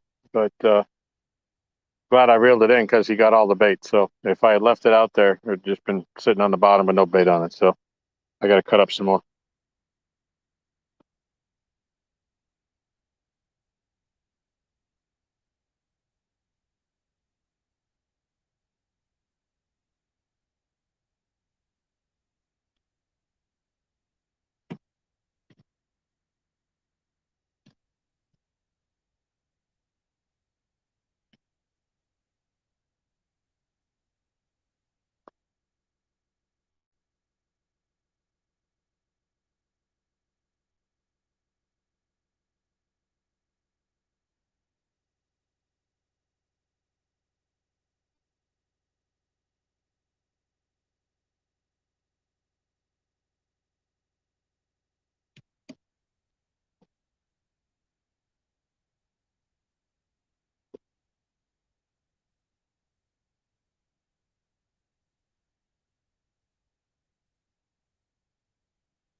All right. Well, I'm up. I'm going to run to the Jeep and get another bottle of water.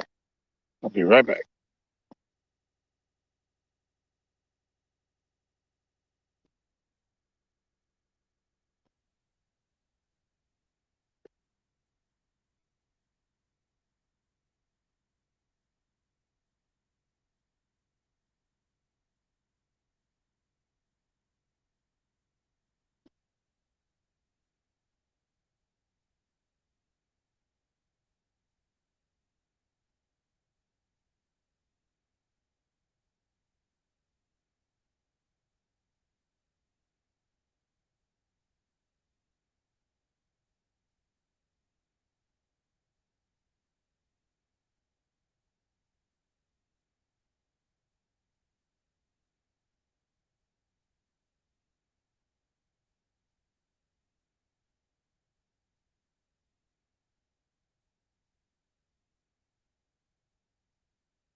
All righty. Let's see. Feel like I not. All right. Thanks, Melissa. Appreciate you. Have a great night.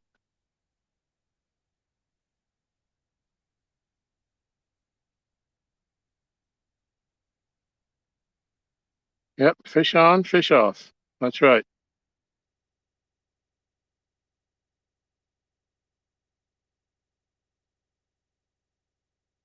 Oh, what did I miss? Tim's leaving. Good night, Tim. Good night, Mike. I'd been right about the bite window, but I missed it, Dale. That's two missed opportunities.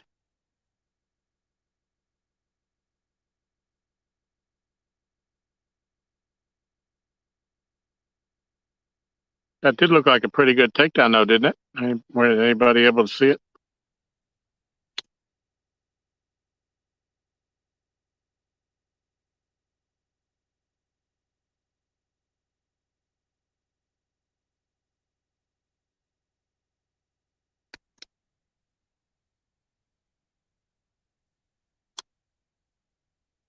By that light by the bait bucket, and I got overtaken.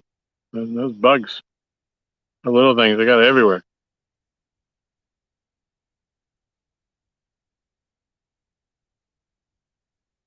Well, thank you, JBT. Appreciate that.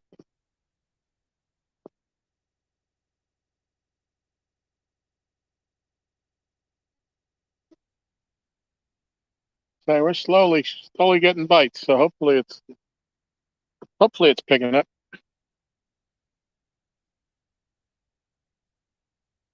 Yeah, there was so much slack in that line.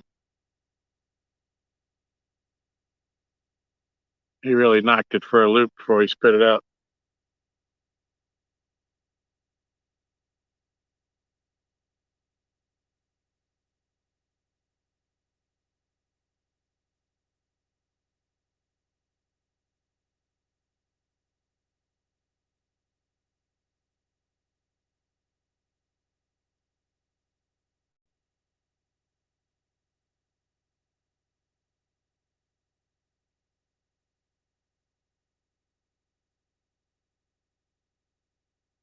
John, Catfish Heroes, welcome, buddy.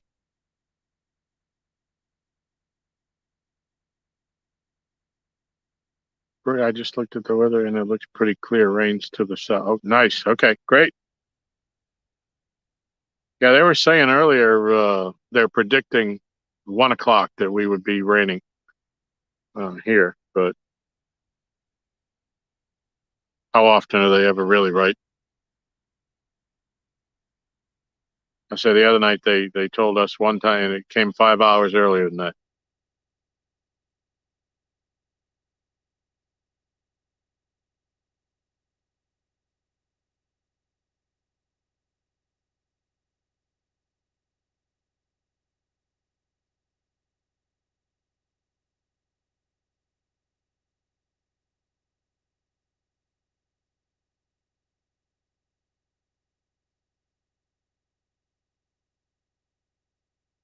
Sean, no hippopotamuses tonight. No white whales. None of that. Got a chihuahua.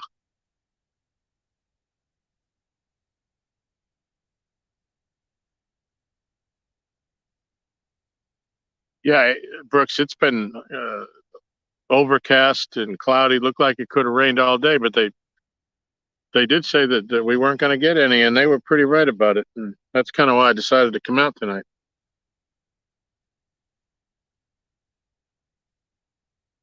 Something splashing around in the bushes over here by me again.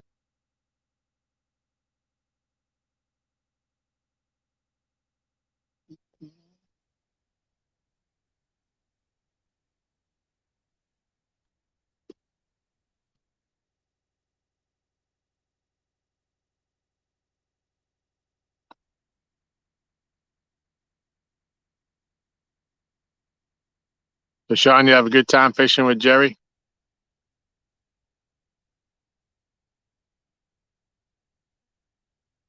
Okay, it went south in the east. Okay, great.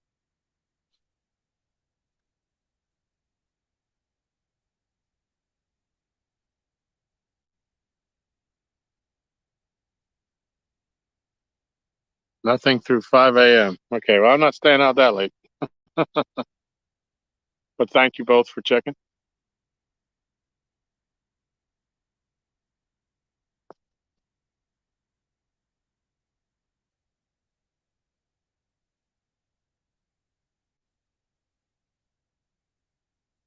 Because at some point, I know before 5 o'clock, I'm going to be hungry like bear.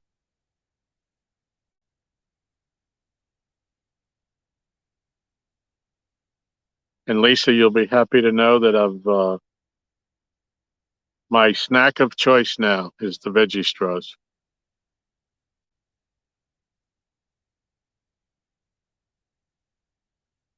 So I appreciate you turning me on to those.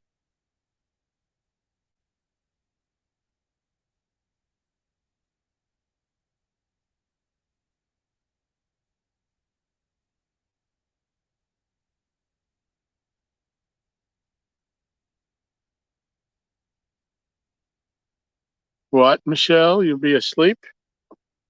You're my lifeline. If something goes horribly wrong down here, you're the one that has to come.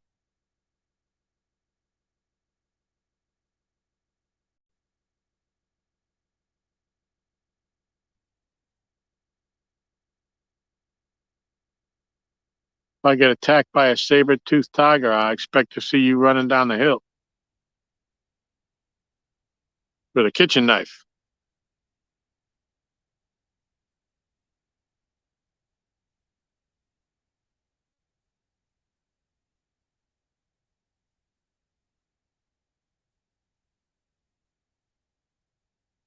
Americamps is on the Virginia side.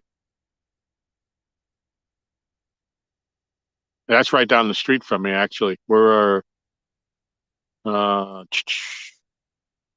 where we're at, going down the road, the road that between us is probably it's about 4 miles down the road.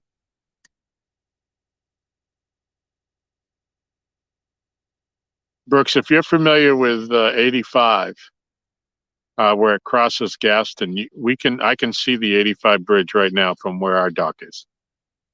So we're like right when you get off the exit.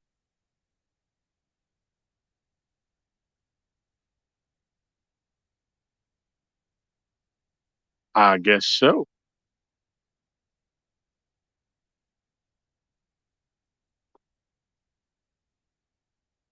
Although, if it does happen, at least I'll be in the record books. I'll be the first man eaten by a saber-toothed tiger in more than a million years.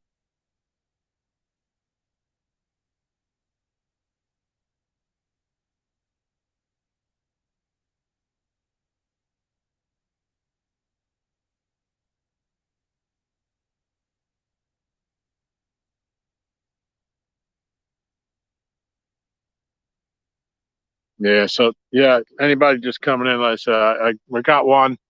No, we didn't weigh him. He was about four. maybe a little more, but conservatively four. And I had one on that I lost halfway back to the dock, and then I just had a nice takedown, and he knocked so much slack in the line, but I got all the slack out of it. He was gone, along with my bait.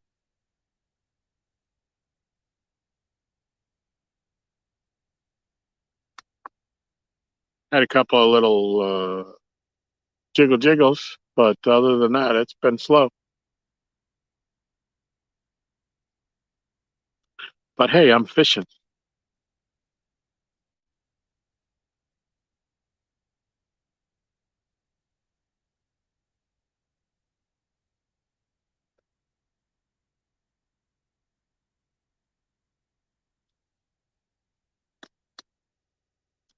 21 people still hanging on. Appreciate you.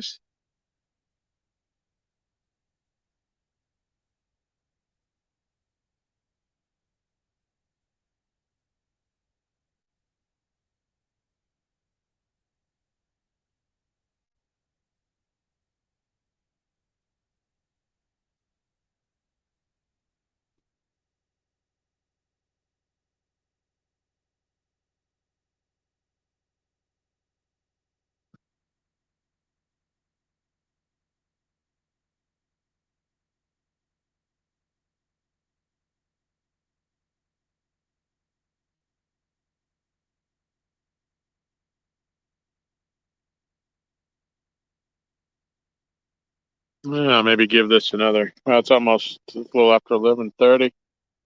We'll go to 12 and we'll see where we're sitting then.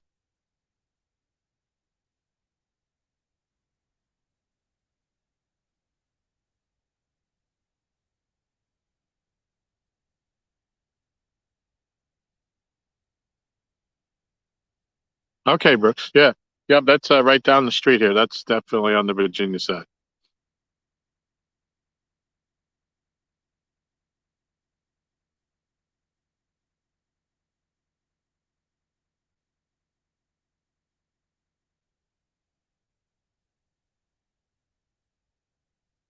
Yeah, that's about 4 miles on the road and about five miles going down lake on the boat.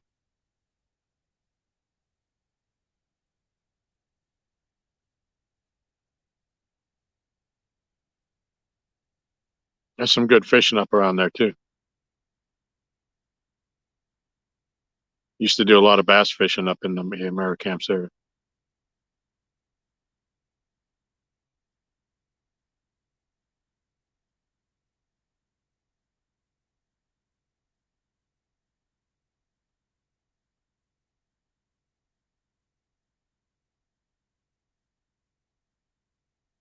All right, John. Thanks for coming in. Appreciate you, buddy.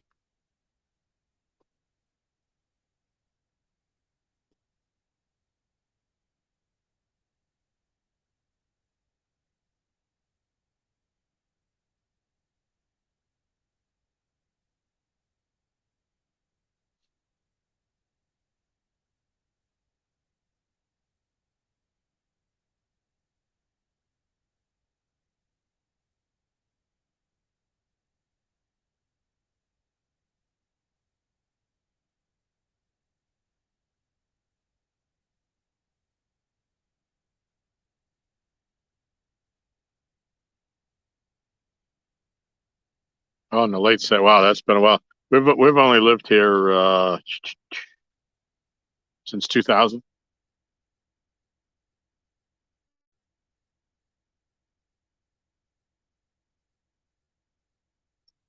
Oh, getting another nibble on the Uncle Lou's rod up on the flat.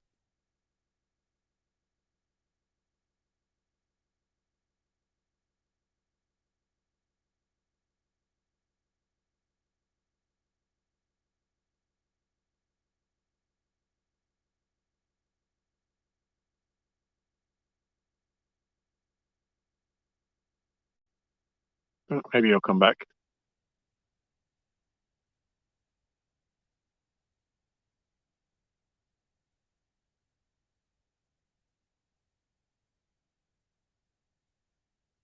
Still want to see one of those front rods just go straight down.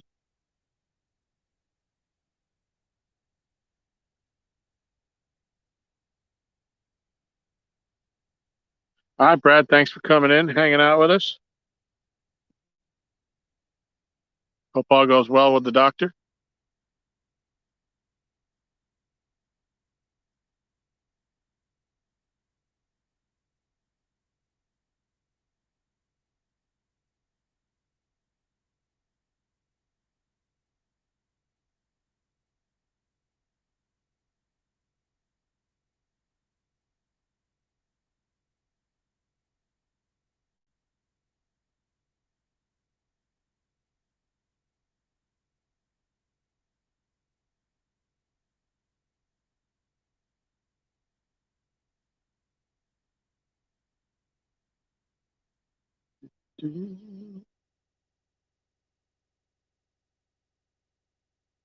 Yep, you're welcome, buddy.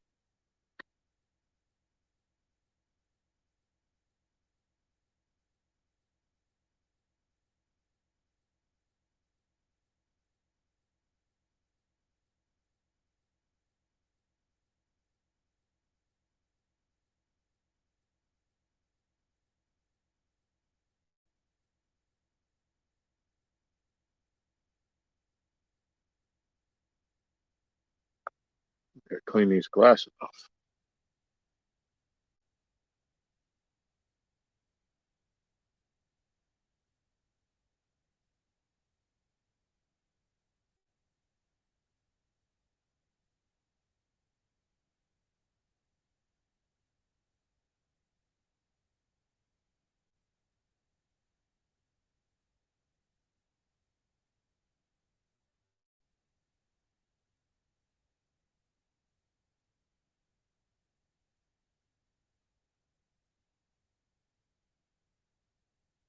That's a little bit.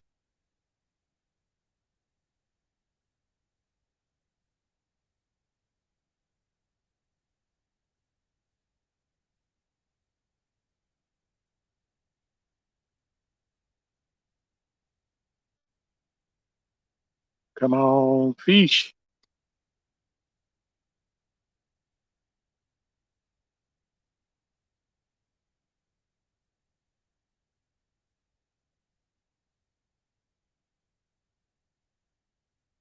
Hey, what does Jody say? Kitty, kitty, come on.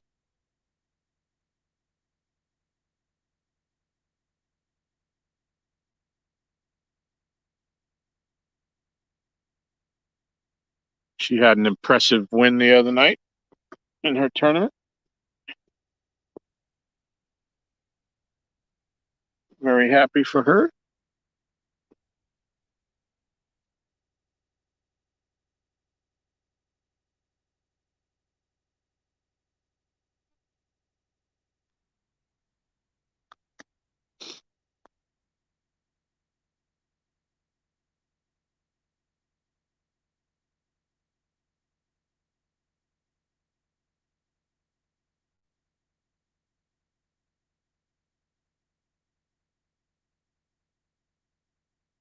Yeah.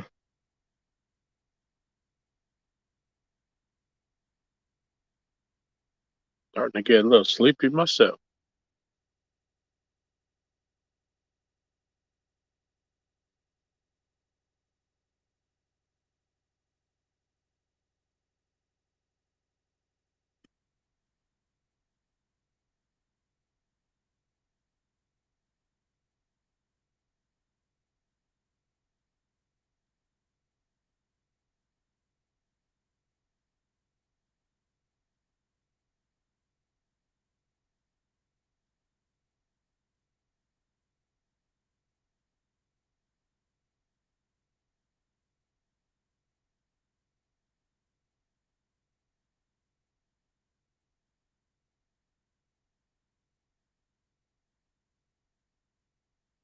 James, welcome.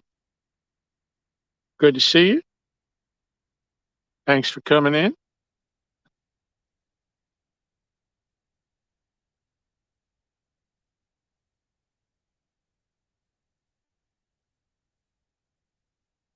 So we're giving it a go. It's been a slow night. We've got only one fish landed. Had another one that came off. Had another nice takedown that I missed. It's been slow. It's a beautiful night out, and I'm out fishing, having a great time chatting with everybody.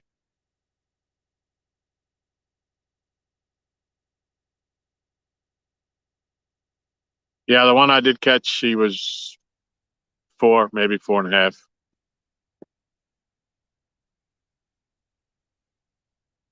But it got the skunk off the dock.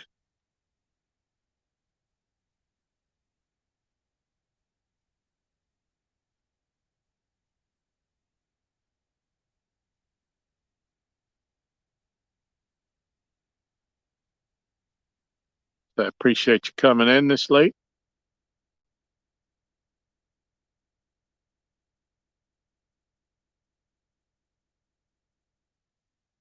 Yeah, I don't know what the temp is here, but it is absolutely fabulous. For all the heat we've had for this last couple of weeks, this is beautiful out here.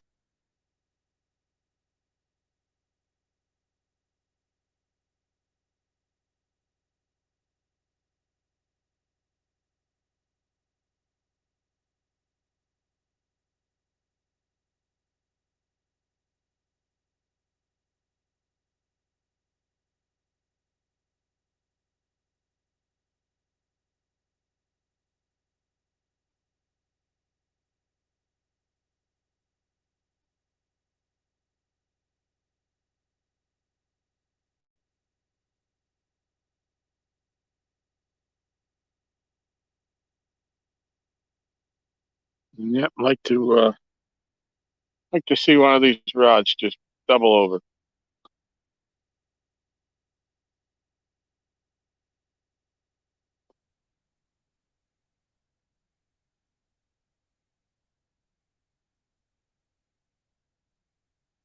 The fishing here has been slow uh,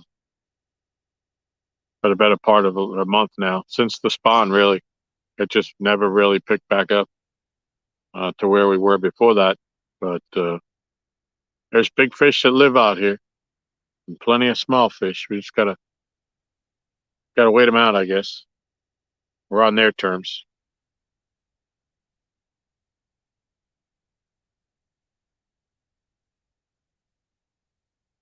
Feels like fall. Yeah, yeah. Oh, yeah. This is beautiful. Brooks says it's 70. Yeah, yeah.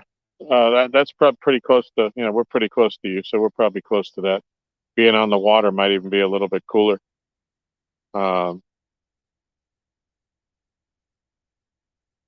but it's just so nice that to not even in the middle of the night be sitting out here sweating, sitting still.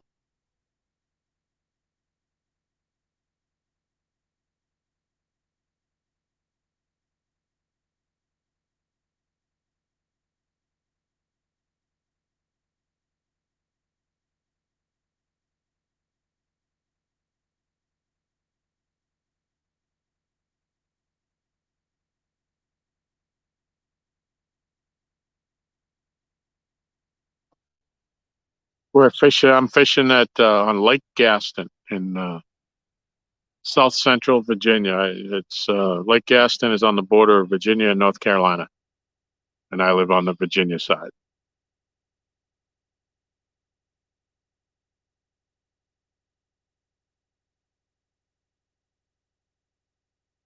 Oh, you fish the Ohio? Okay, cool.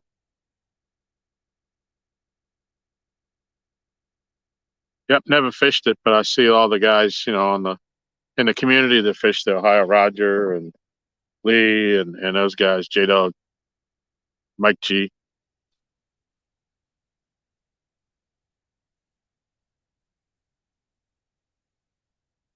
Yep, this is a lake that's connected to Kerr Lake. Um, Internet says it's 66 in Bracy. Yeah, that's about right. Yep, that's beautiful temperature right now.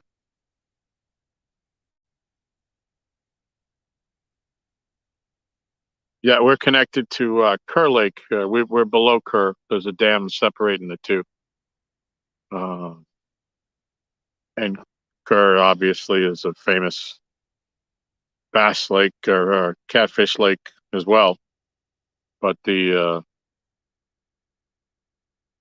you're familiar, the world record blue cat came out of Kerr Lake. And I believe the second largest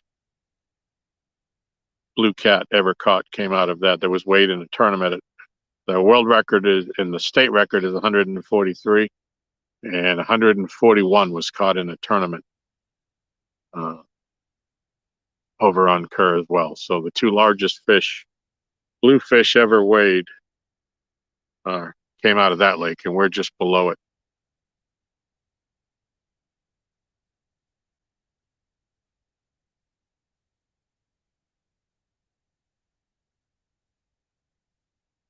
And try tomorrow evening, hoping to make the time to go. Yeah, tell you what, that's special when you find the time and everything works out right.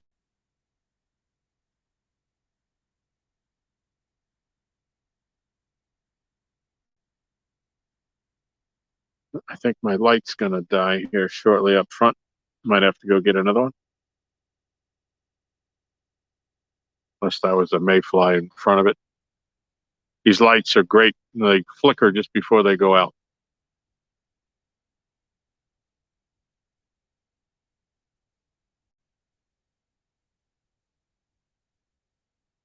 Yeah, Buck, I think we adjusted the number to 93 from 92 because we reweighed the scale. We had guesstimated what the scale was, and we were off by almost a half a pound. So it was 93 for Art's fish.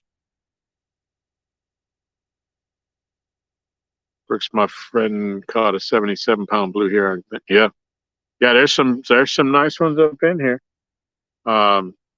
Gaston held because we border North Carolina. The North Carolina state record for years until just last year it was broken. But the previous state record on Gaston was 121.6. And then Rocky Baker on the Roanoke River, which actually the old river runs through Lake Gaston, but below where it's back to the natural confines of the river. Below us, he caught 100 and I think it was 127.1, and that's now the North Carolina record. But it had been broken 4 times in a row on Gaston before this last record for Rocky Baker. So there's a lot of big fish up in here too. But yeah, on this actual dock that I'm sitting on, where we're fishing, Art from One Ton Fishing Club caught a 93-pounder here one night last year. We were out together with Josh and Art and I.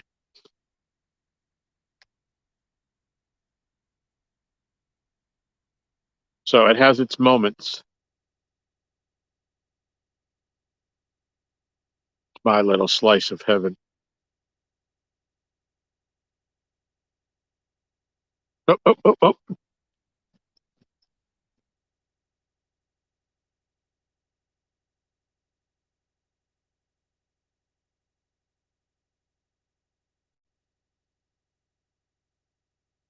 Good job.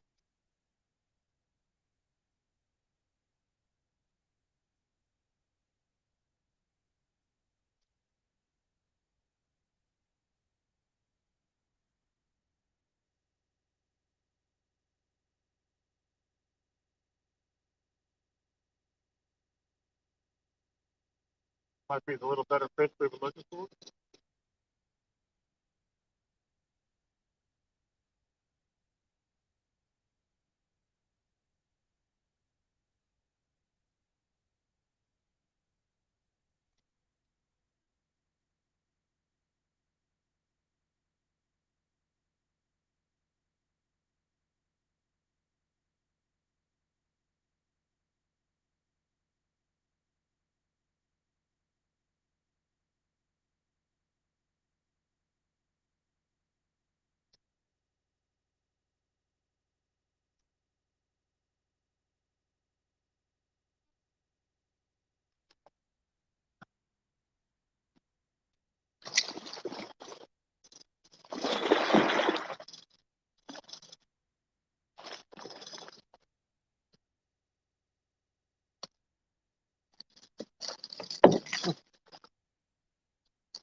All right, that's a better one.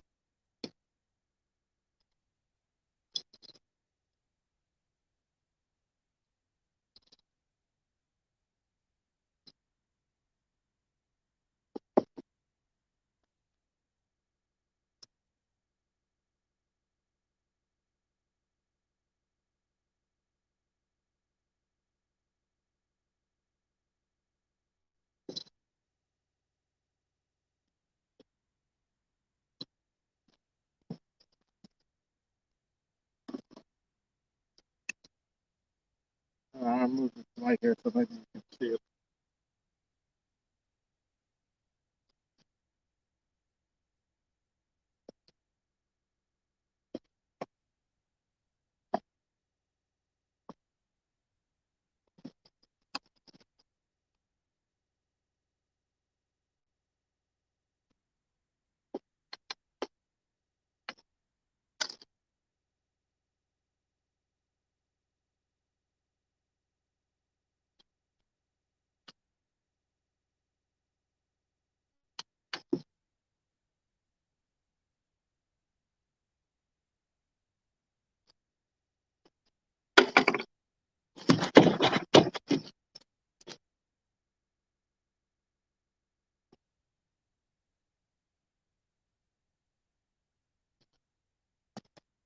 I don't know if you can see him. He's got a big belly on him,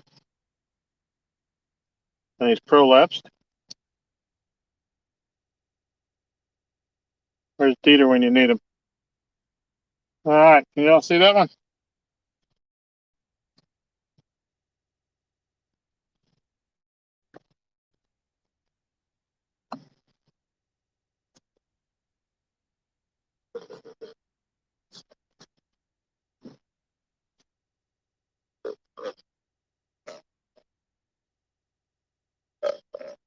Oh, you know what? You could probably see better if I had this light off.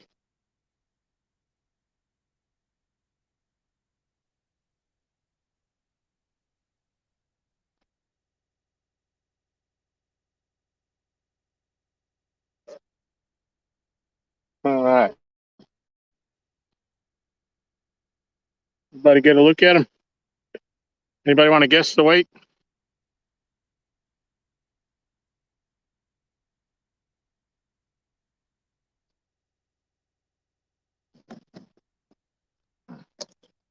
Little bugs.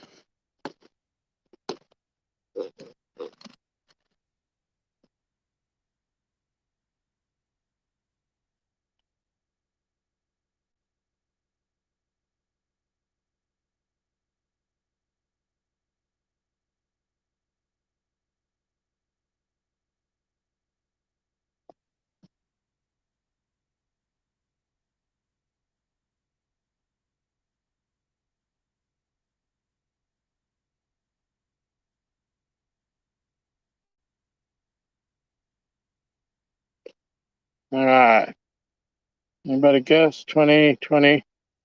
All right, if you can see that. 10, 15. 10 pounds, 15 ounces. Let him go. He's still hungry.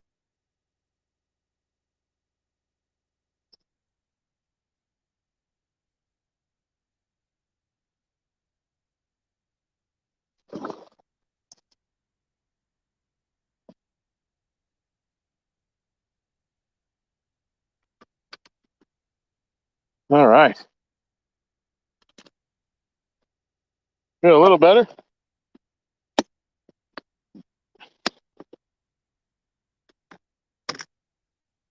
Gotta get this light out of here. These bugs are killing me.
All right, let's see.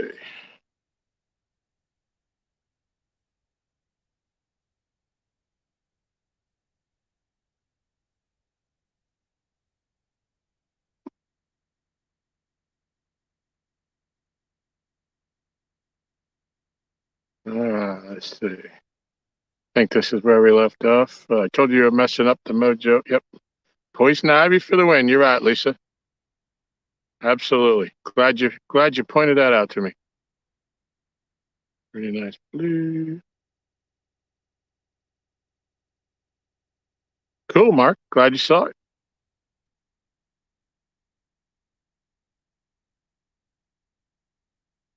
Just can't help but think, though, if you had stayed, how many I would have caught. 17. Nice fish. Thank you, thank you, thank you. 20.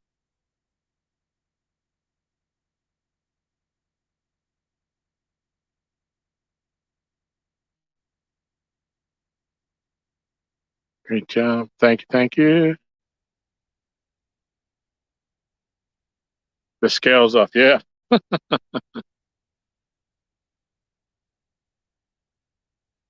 No, it was pounds and ounces. I double checked it. I'd like to think it was a 20, but nah. Shell got a screenshot. Well, thank you.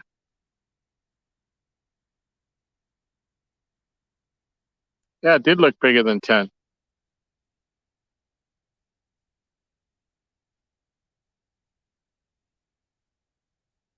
But it was bigger than the first one, so I'm happy with that.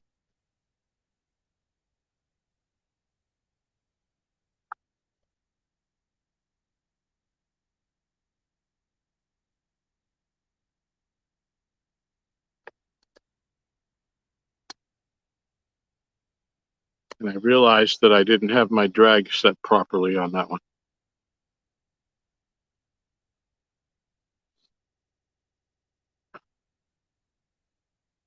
I'm glad I figured that out on a smaller fish rather than a big one. I was able to correct it.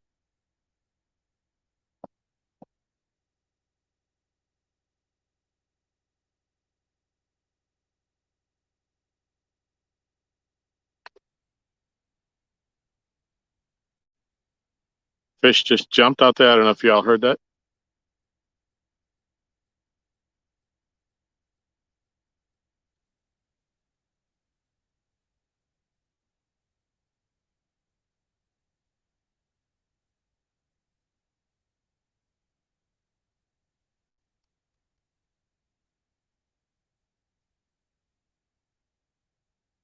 Yeah, something jumped pretty close to the dock here. Made a nice splash. Splish splash.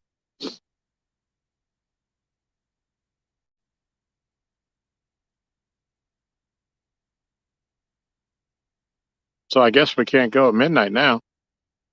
Got to stay longer. 16 people watching. Appreciate each and every one of you hanging with me.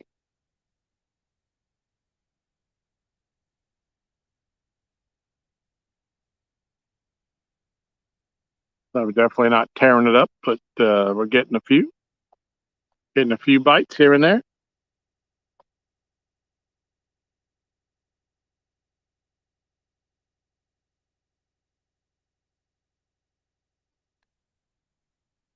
And thank you, Miss Michelle.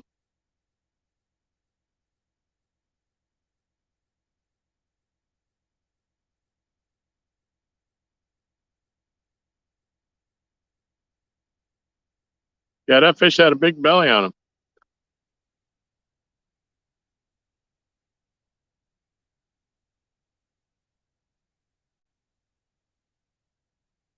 Sign that maybe he's feeding up. Been eating good in the neighborhood. That might be why they ain't catching that many. There's too much food out there for him right now.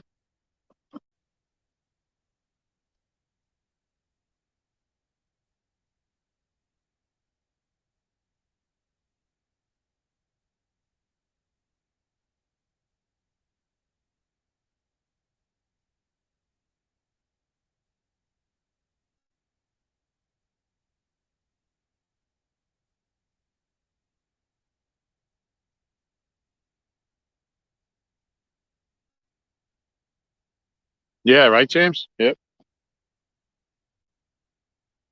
Yeah, 10 pounds, 15. I mean, he's almost 11, but still.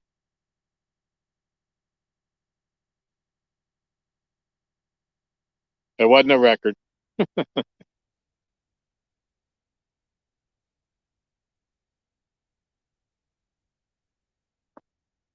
Yeah, the thing is that, whether he's 10 or 20, it don't really matter. I'm just happy I caught him.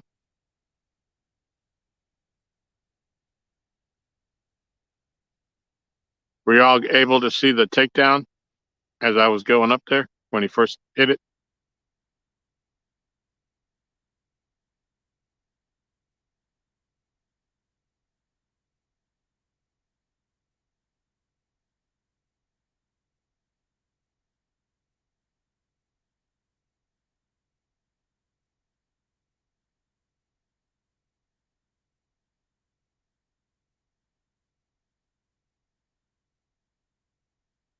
Cool.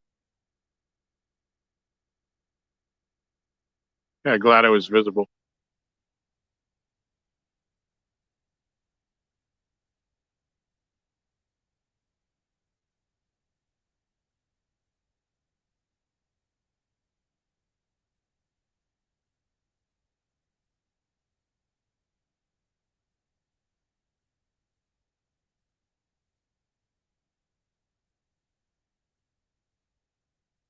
All right, so moving onward and upward.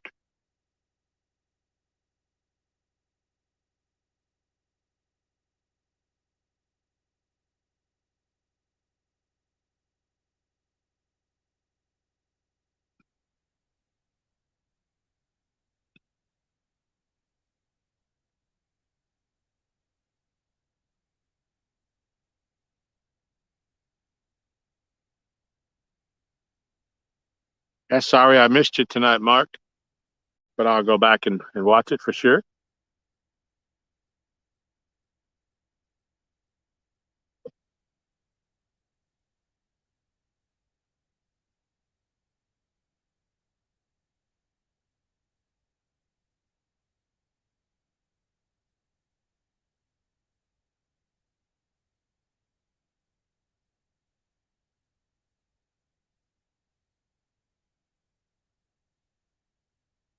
So this Saturday night, if anybody's around, we'll gonna be going live from the dock here. Um, I think tentatively scheduled for 6 p.m.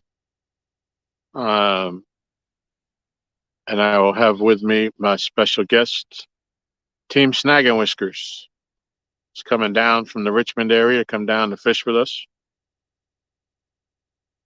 They're gonna fish from the dock Saturday night with me, and then they're gonna do stand day out on the lake on their boat. So I'm looking forward to that. That's kind of too why I wanted to get out here tonight and just kind of see what's starting to happen, anyways.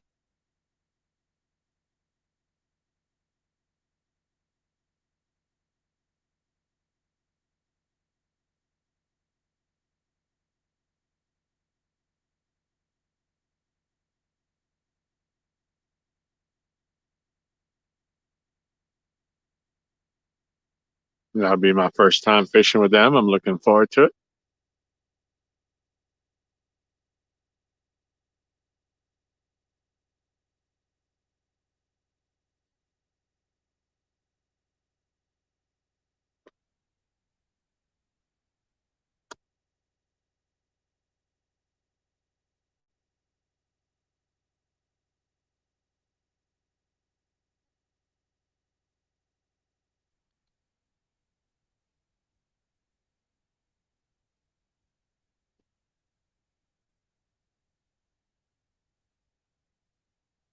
It's going to be 12 degrees cooler there tomorrow. Good for you, Matt. Yeah, that's what we got here. Yesterday was like this too. Um, Considerably cooler than it has been for weeks.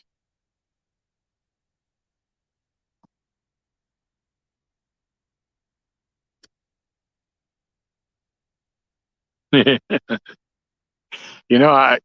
to be honest, when they get here, I A lot of times when people come to fish with me, uh, they kind of want to come and fish the dock, and I usually don't even throw out a rod. You know what I mean? If they have a bunch of rods, and I know I think they're bringing their sons with them, I just sit here and watch. Just let them fish and catch them all.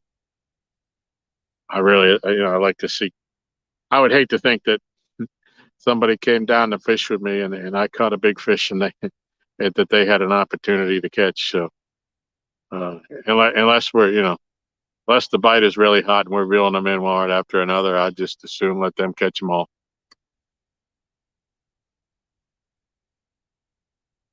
But I do have a competitive side to me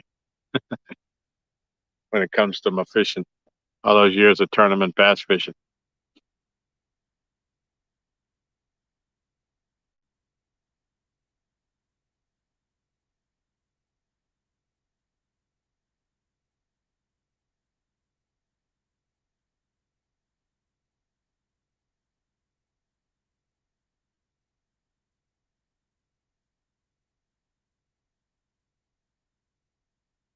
But yeah, we'll get together and we'll have some food that Miss Michelle's going to make up for us. Not sure what yet.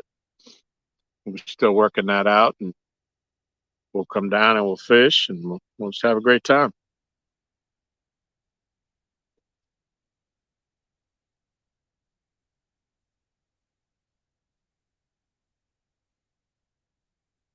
Yeah, Matt, it had been brutal here too. We were mid 90s with the index up over 100 for a couple weeks at a time.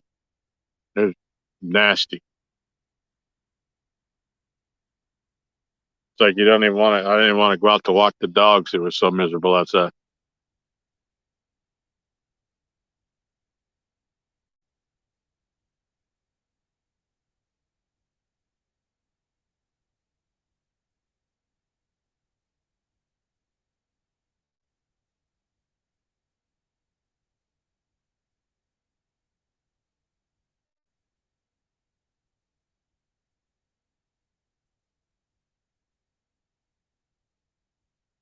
Yeah, you got that right, Matt. Yep. When you were here, that's what we did.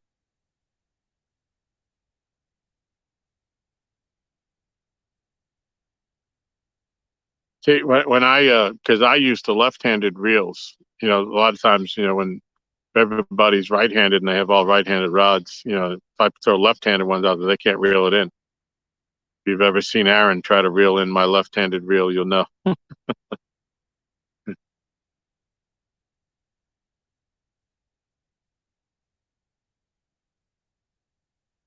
At least I'll let them catch the first fish, anyways. All right, Mark. Appreciate you, buddy. Thank you. Have some bacon dreams.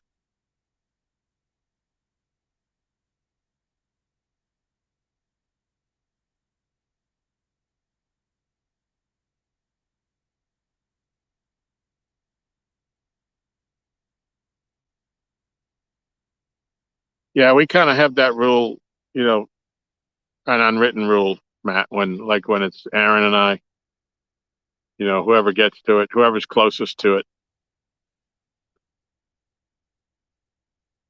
I mean, we're both pretty close to him here on the dock, but like when we were going over the Kerr and stuff, and we had stuff spread out for 50 yards down the bank. Yeah, if you were closest to it, grab it. Matter of fact, that's how I got my flathead. My PB flatty came on Aaron's rod because I was closer to it.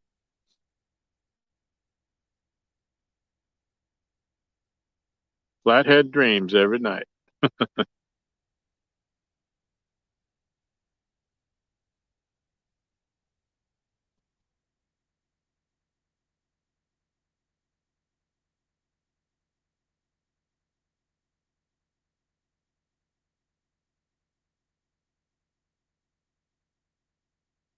Yeah, right. Food. Yeah, we ate well that night.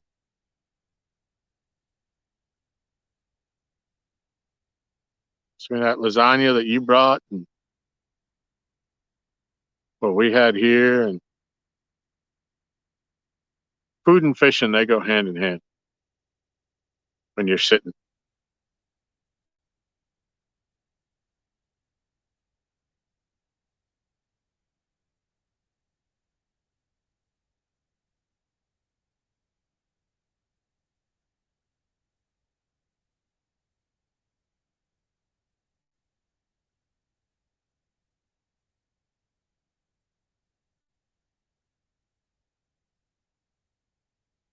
Yes, Michelle.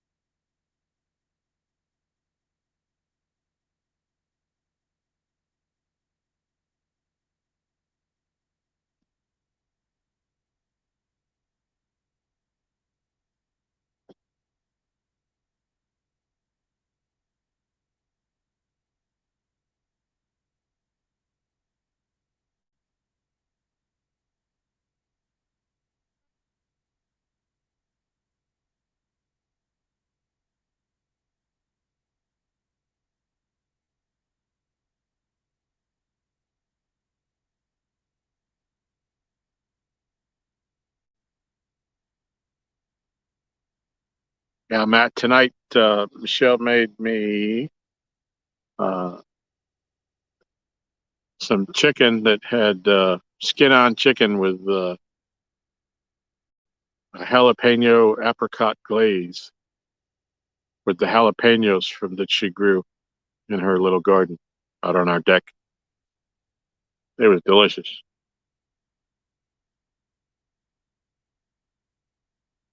It was yum-tastic.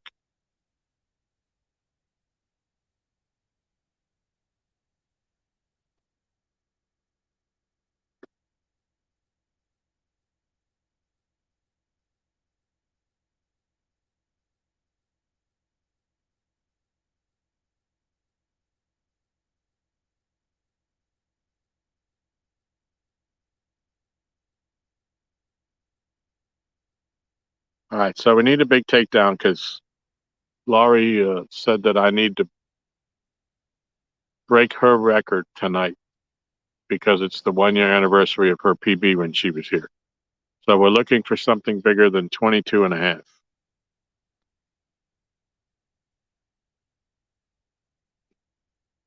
But now we get the skunk out of the way. That's our goal.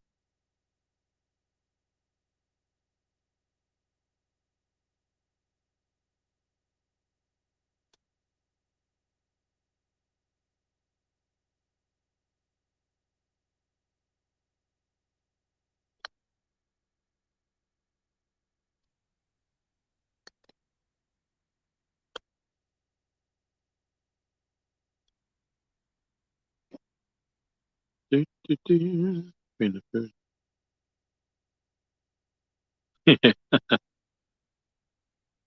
Yeah, that was a long ride you made to come up here. Appreciate you coming up. Glad I got to hang out with you.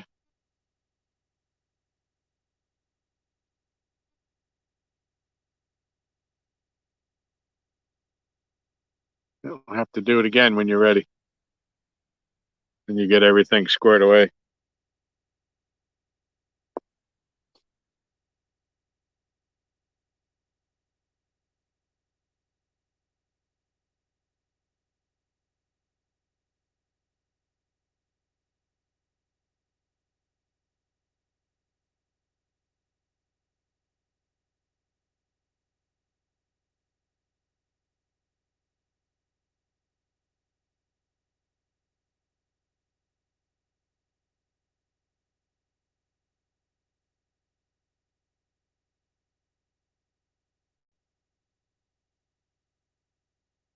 Yeah, those rods do stand out pretty much, even with just the white light on. That's pretty cool. Oh man, that was fun. Had a great time when you were here.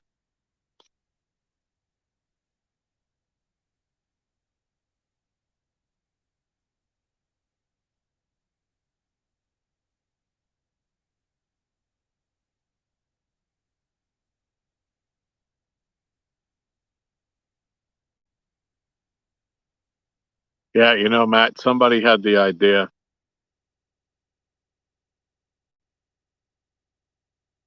I'm not sure who it was anymore, but that we should have had like a board or something that everybody that comes here signs. That would have been cool with all the names on it of everybody that has come to fish with me and see Miss Michelle.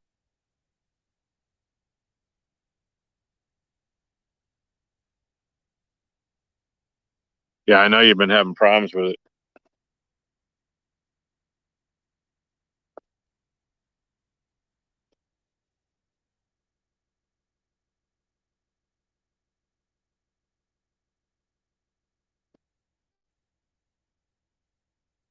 Yeah, we just had to have we went in to have our tires rotated and our oil changed because, we have a new Jeep. And I said, "Oh, you need a front end alignment."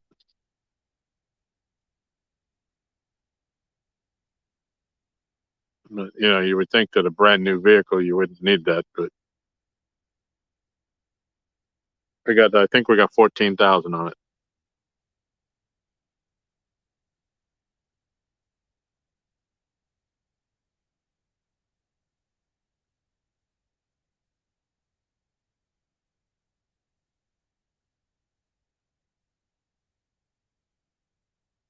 Yeah, say what you ate.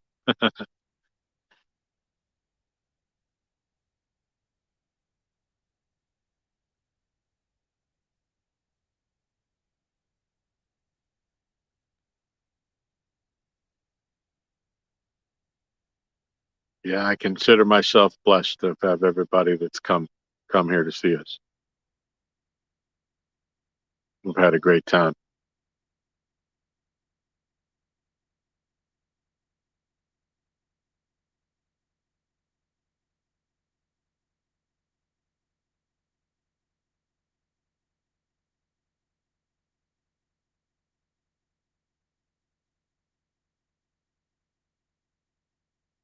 Yeah, as far as I know, looking forward, uh, obviously, yeah, Team Snag and Whiskers is coming Saturday. Uh, Chris and Telly are coming back in October.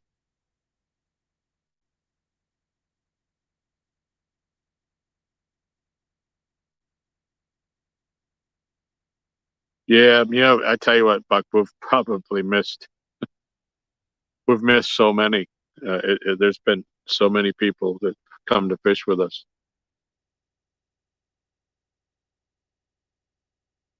and so many that we want to get in.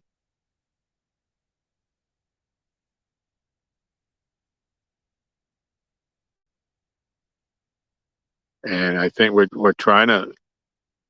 I really want to get John and Dana Parker over here, but I don't want to do it while the bite is bad.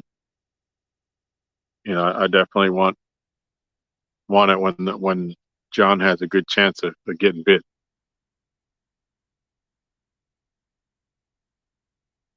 And I think I haven't been privy to the conversation, but I heard that Freddie and Nina uh, were going to be up at the same time that Chris and Telly are here too. So,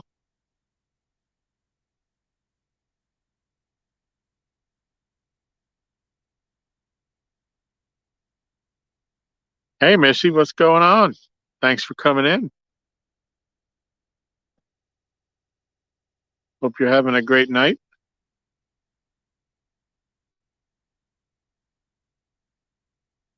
Got a couple of fish, hasn't been on fire, but chat's been fun.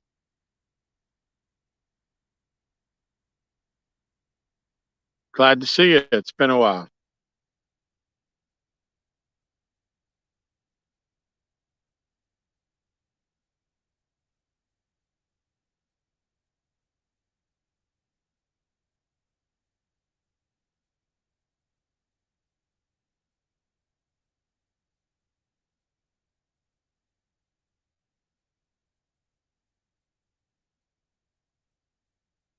Went to the state fair. How was that? Did you have a good time?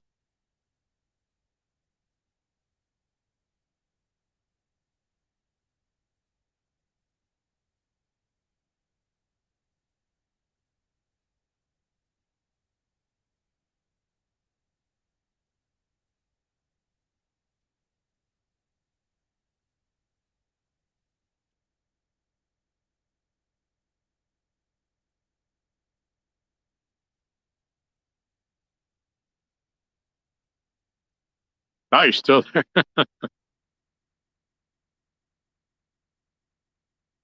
Hey, Angelina, nice to see you. Thanks for stopping in. Got a couple of fish tonight. One about 15, 20 minutes ago now. It was 10 something, 10:15, I think. And one smaller than that earlier in the night. Lost another one halfway into the dock. But it's been a little slow, but fun.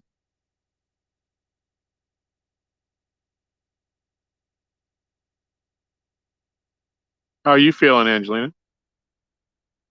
Ready to get back on them turtles?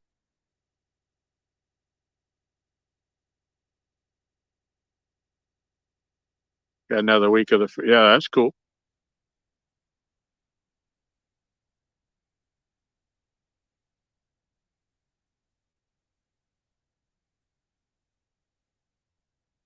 Haven't been to one in a couple of years. We went to we were closer to the North Carolina State Fair than where they have the Virginia one. We live right on the Virginia North Carolina border, so we went to the North Carolina one a couple of years ago with my grandson.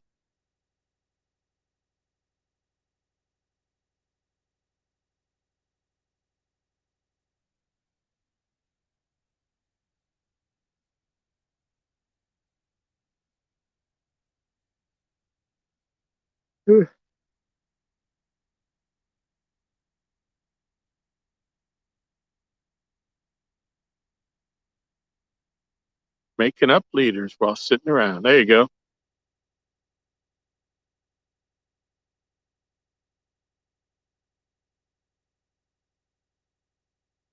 Do a trip on September the 10th.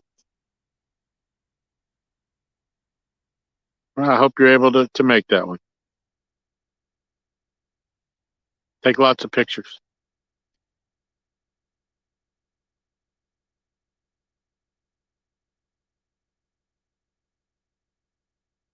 Do you have any idea how big the biggest turtle you've caught is?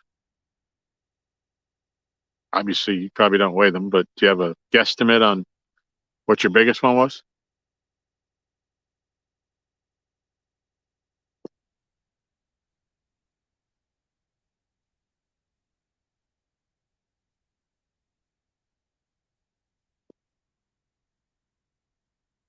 Now we got 17 people hanging out.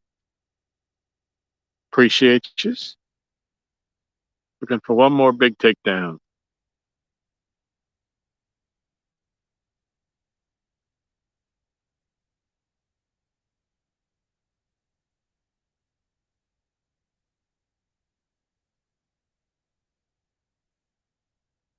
Biggest 27.8. Nice.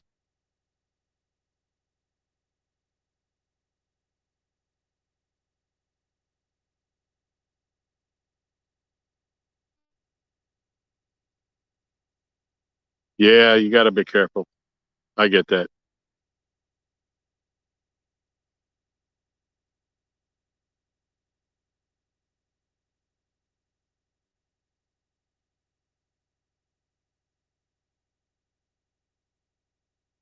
Well, hopefully, when the time is right, you'll get on a nice one.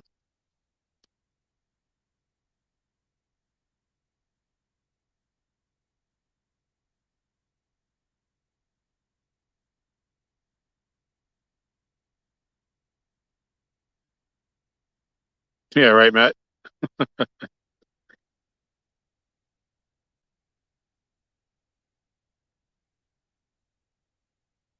Oh no, just lost a chunk of his finger. Wow. Oof. Well, please be careful then.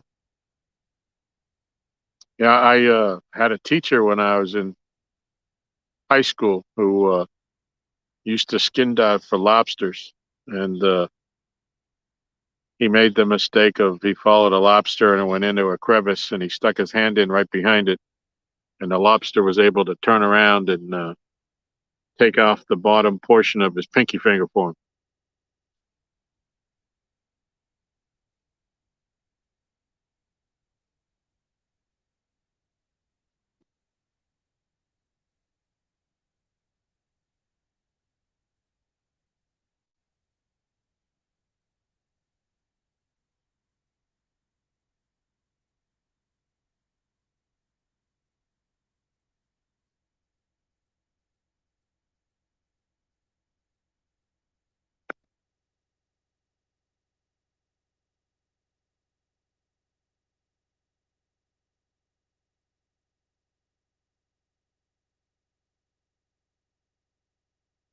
Yeah, those claws are, yeah, probably a lot like a turtle's, like a snapping turtle's jaw, you know.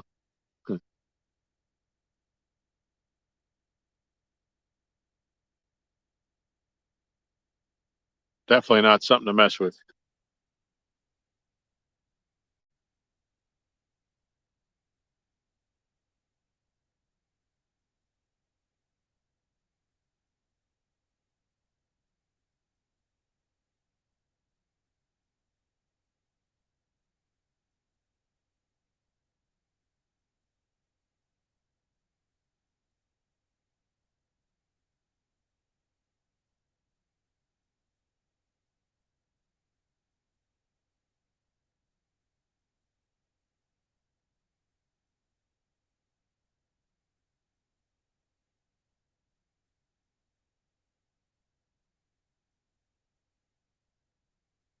We're going to give this another 25 minutes, I think, until 1 o'clock. And if we haven't had another fight by then, I'll probably pack it up.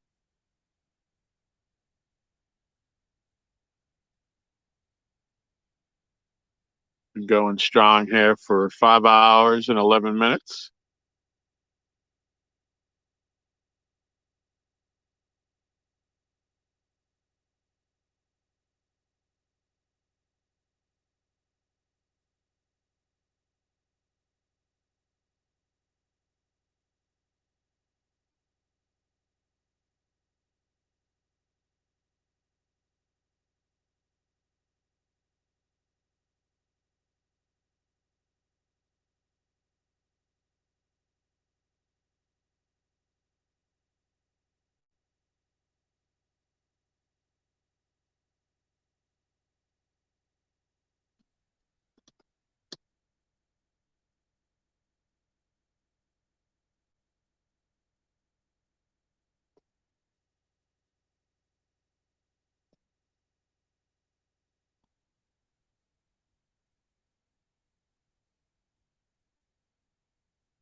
Yeah, we got some bugs near the lights themselves, but other than that, we're doing pretty good. There's some mayflies down by the light in front of me. The light behind me near the bait bucket that I went back there to rebait the last time. Oh, it was brutal. Tiny little bugs everywhere.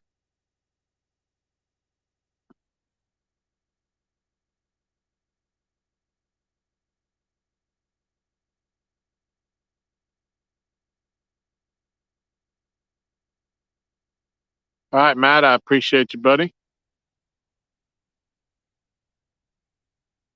Appreciate everybody that's come in, but wish everybody a great night. I'm gonna, like I said, I'll give it another 20 minutes or so, and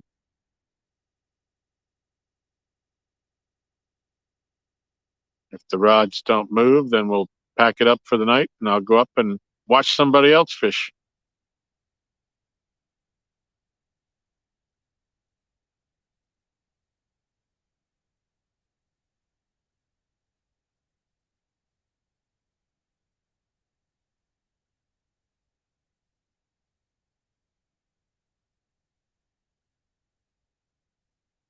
David's still hanging with us. What was that?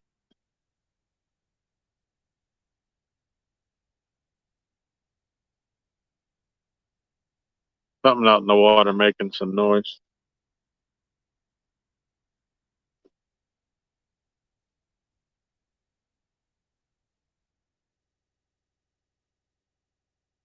I think I need new batteries in my headlamp.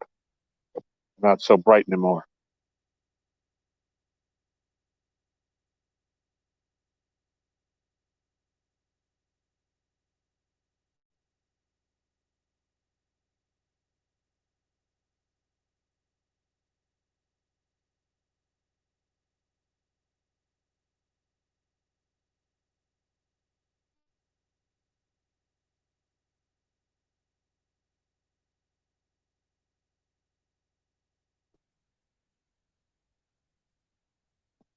Whatever it is, it's done.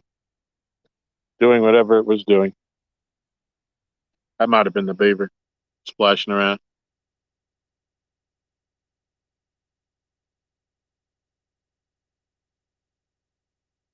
I'll walk the dog. Yes, I will. You know that, Michelle.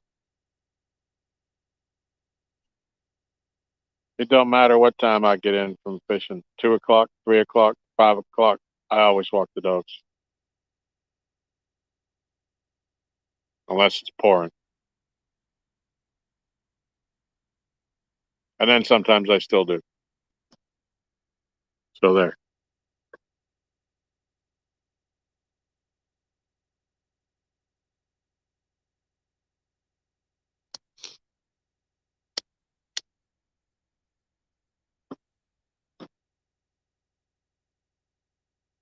Mm.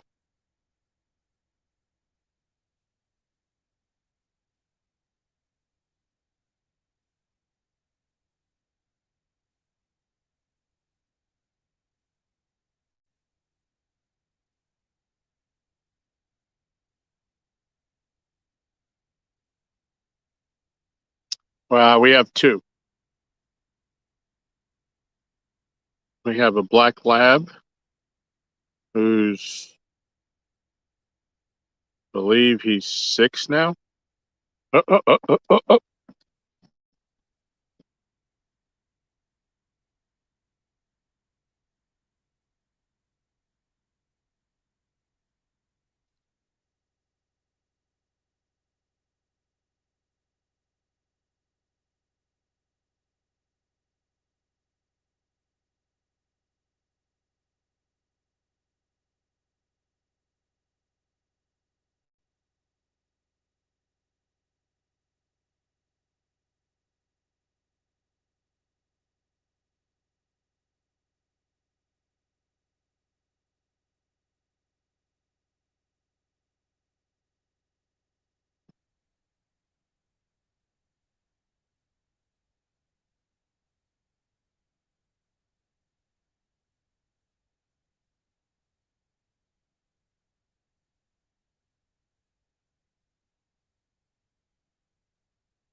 Yeah, he dropped it.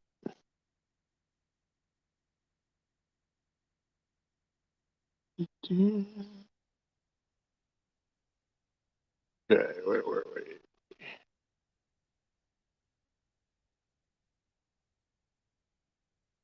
Turtle Lady, yeah, we have a black lab who's 6 and a German short-haired pointer who we got as an adult dog from the pound. We've had her for 13 years, and they think she was about a year and a half when we got her. Uh, so she's about 14 and a half. She's getting up there, getting slow. Edward, yes, caught 2. One that was about 4.5, and another one that we actually weighed was uh, 10 pounds, 15 ounces, both blue cats.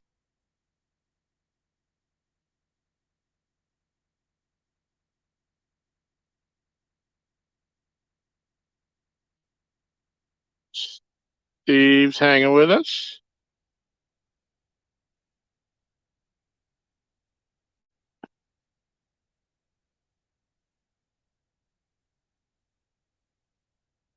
Okay, well, Melissa answered. Yep, you got that right. Right about that, Miss Lisa. Wish that one hooked up though. That was a headpiece. That's the first bite on a headpiece.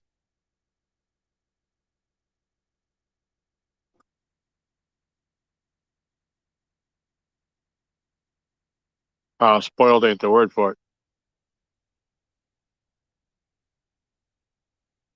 I just heard a little jingle jingle,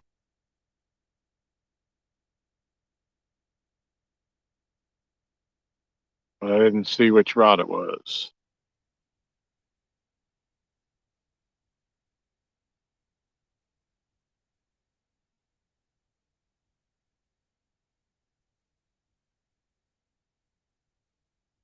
Yeah, now that all the boys have all grown up and moved on out, and the dogs are what get spoiled.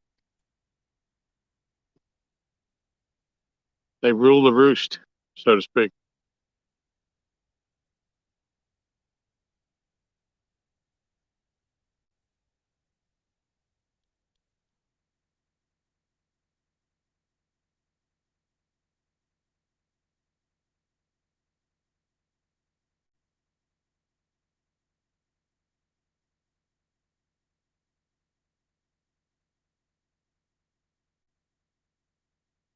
Uh,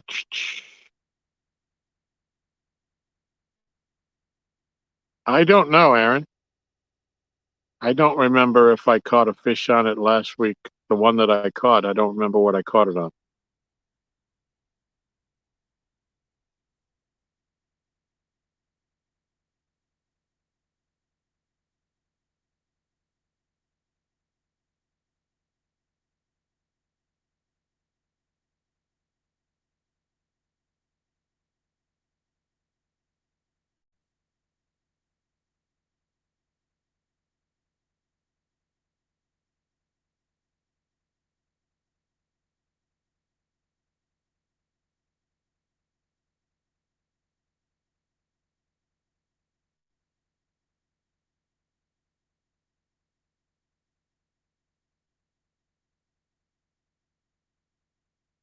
But you got all those other animals or reptiles and all that with you too, don't you? You still got all them?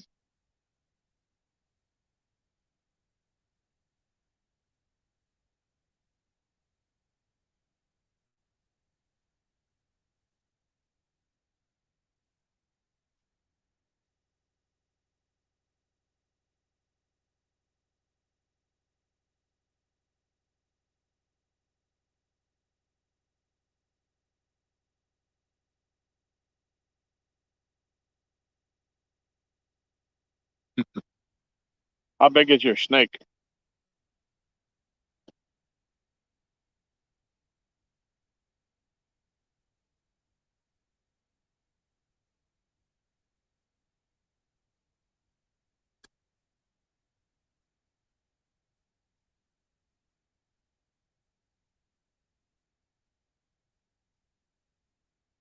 5 feet. Wow.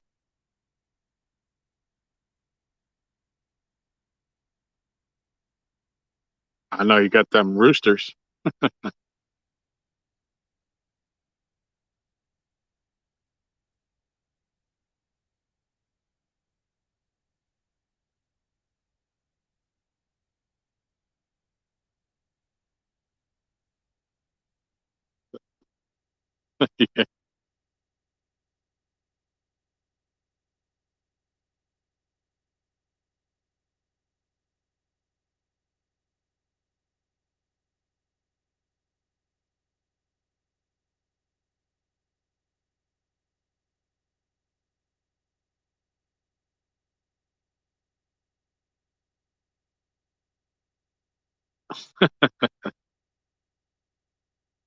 Yeah.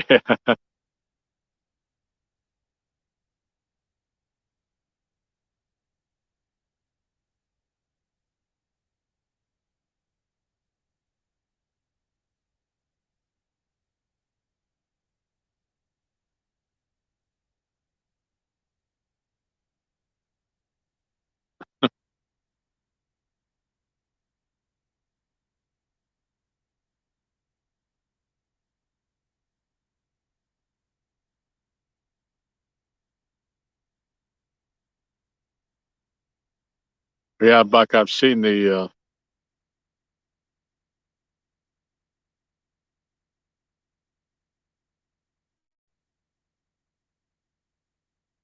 alligator snapping turtle. He bit me last week. Wow.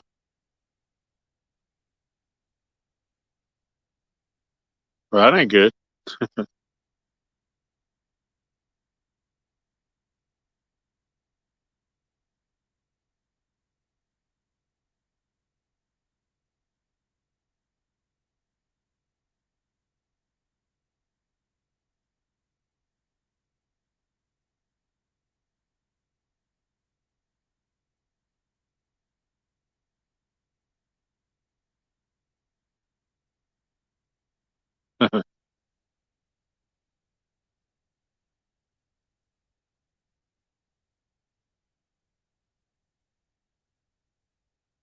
Yeah, you got that angry rooster pecking at you all the time.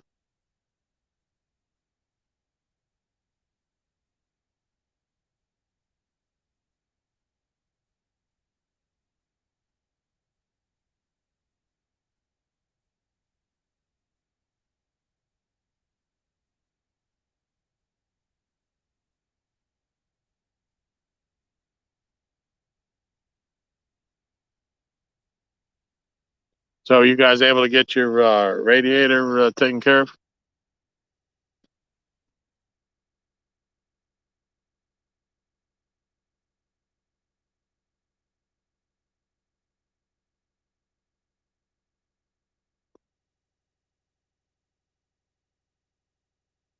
He's possessed.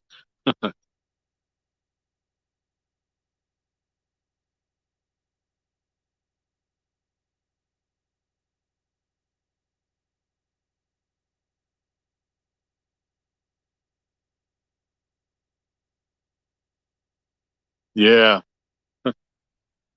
I hated that for you guys.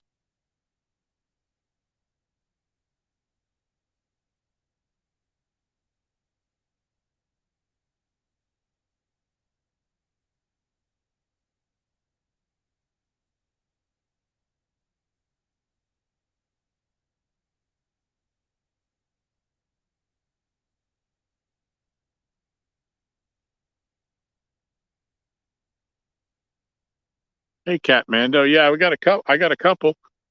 Uh, one that was just under 11 pounds, and one about 4.5. It's been slow. I just had a nice takedown, and by the time I got to it, it dropped it. Had a couple of takedowns that I've missed. Not a real aggressive bite tonight, but we're getting a couple.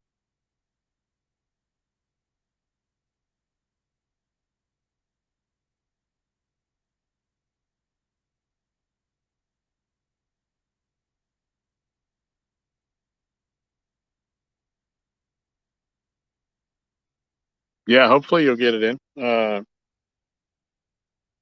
Weekend here, I went out Friday night and ended up catching one, and that was it.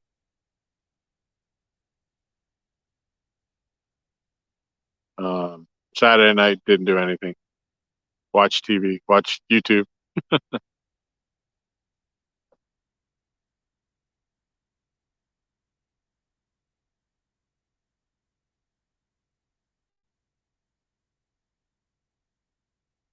Yeah, there was so many tournaments and people fishing live this weekend. It was great, great to watch.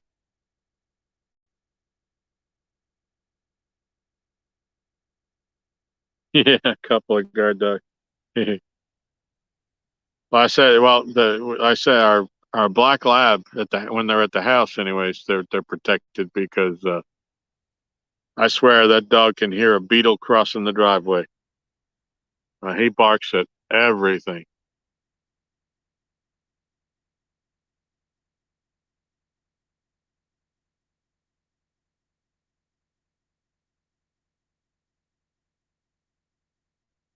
But we live kind of in the middle of nowhere, and I kind of like that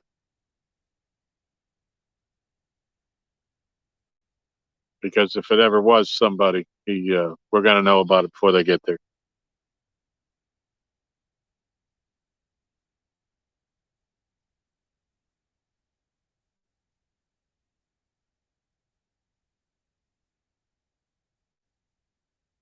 Waiting on a flathead. Yeah, that'd be nice. We don't catch too many flatheads up here from the dock. We got a few, but not a whole lot. I did get one, was it 17 or 18 pounds, Aaron, this year so far from the dock. But they're few and far between.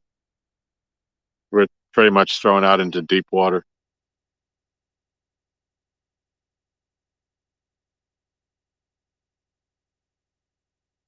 How about things he puts on his rods? Okay.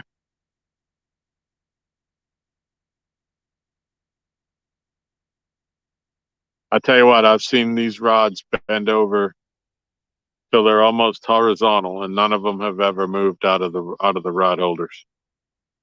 None of them. They can't say it won't happen, but I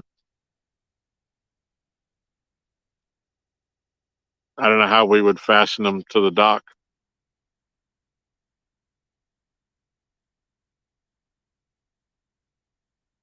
Tim, I got two. I don't remember where you were when you left. Got one. I don't know, maybe 45 minutes ago now. It was 10 pounds, 15 ounces. Had a couple of takedowns. Waited for a takedown. I didn't get a hookup. I should have waited for the hookup.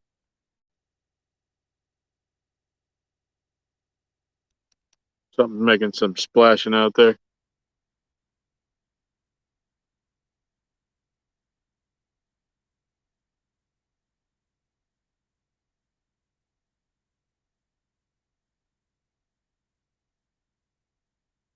So the official count is two.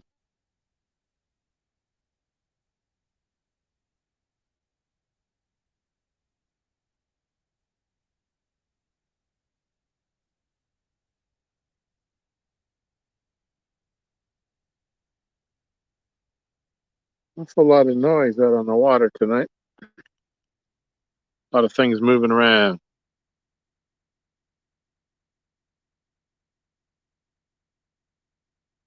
Fishing from the dock, you put the tension lines around your reel handle. Okay.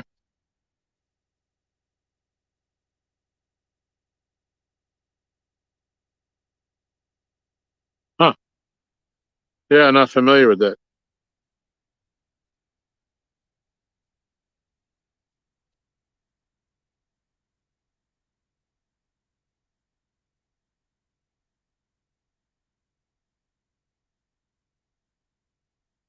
Like a trigger when you get a bite, it goes off. Okay.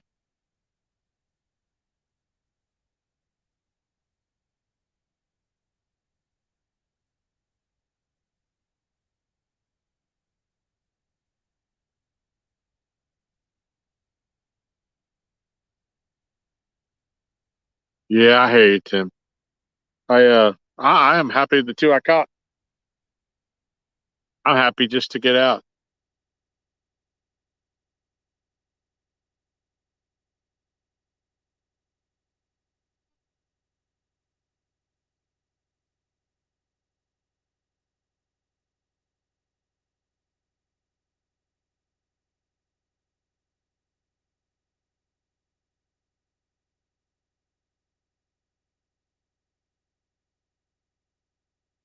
Yep, it's been a beautiful night. The weather's perfect.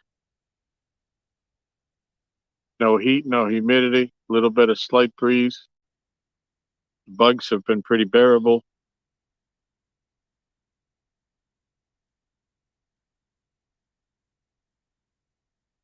Had great conversation all night. I'd say it's a win.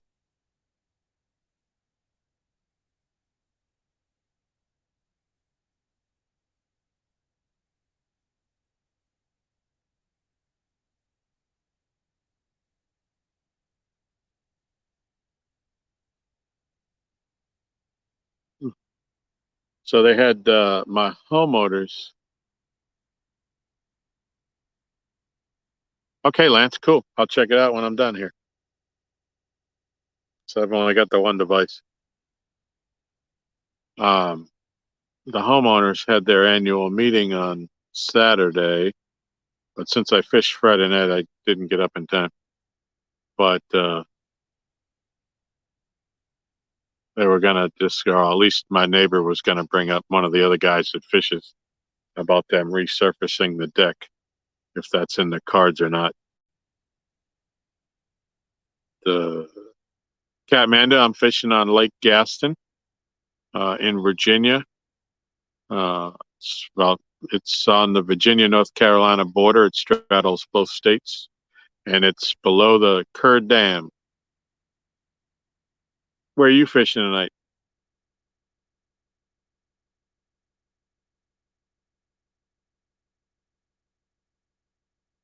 Him starting to sprinkle. Yeah,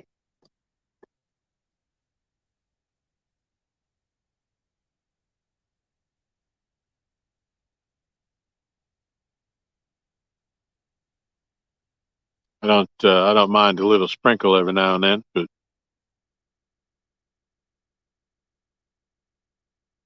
yeah, not this past weekend, but the weekend prior. Aaron and Lisa were here. I don't know if you saw the video that Lisa put out on Facebook, but we had a lightning storm that just went on and on and on. She got some great footage of it. It was cool because she took it from the car because obviously we couldn't be out in it, but you'd see the dark at the end of the dock, and then you'd see everything light up, and you could see the rods, and then it would, it would go dark again, and then 5 seconds later you'd see it again, and it was pretty cool.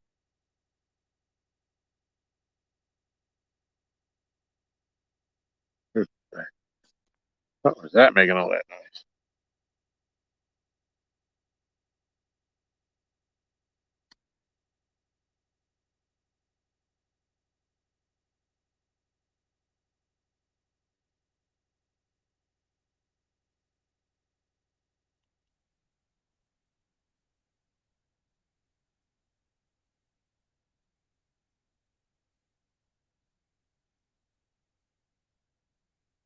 Oh, Crater Lake. Isn't that out the western part of the state?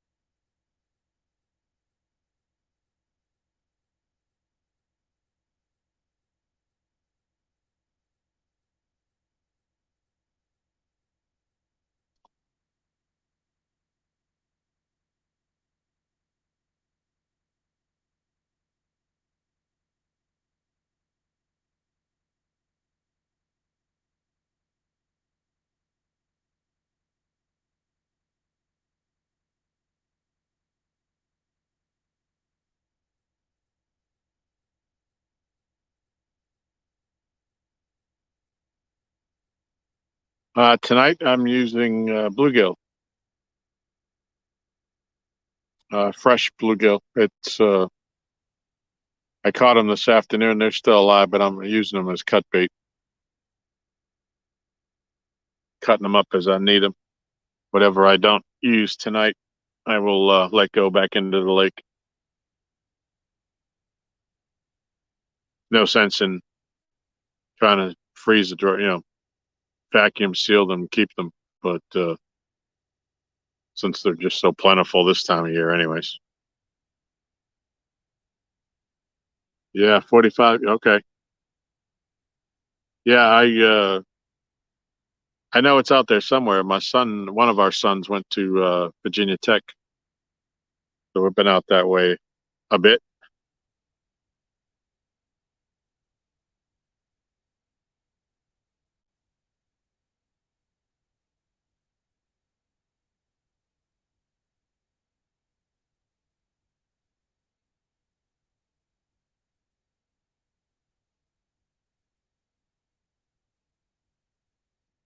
I hope you get your flathead.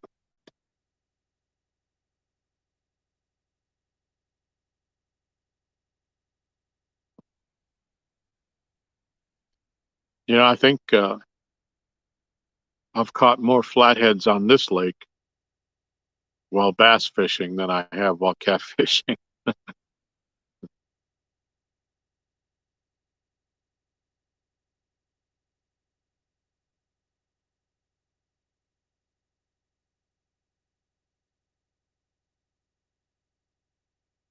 But as they called it, Bleaksburg.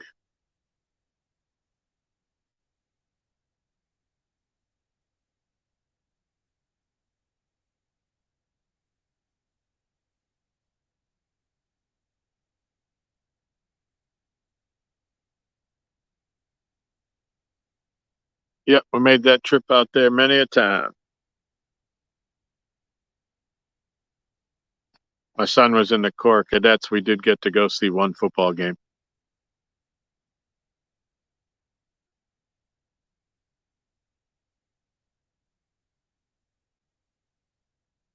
Funny thing, we went when Boston College was there.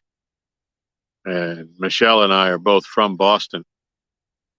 And so, growing up, we watched Boston College, and now my son's attending Virginia Tech. So we were a little bit torn on who to root for. Uh, but Tech beat them like 48-10. And it was a blowout. Wasn't even close.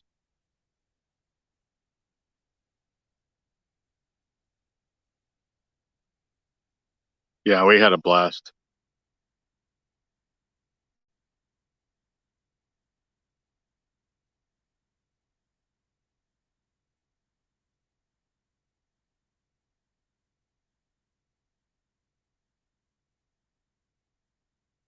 Yeah, that's the only game we got. That's actually the only college football game I've ever got to see.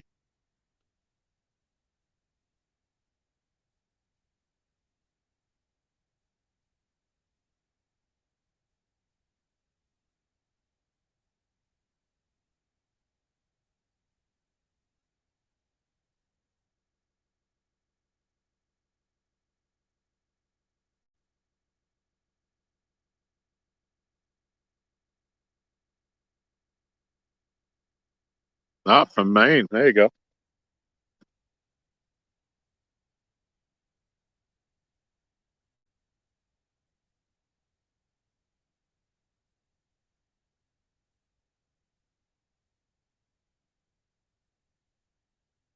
Yep. It's all mine and I, New Englanders too.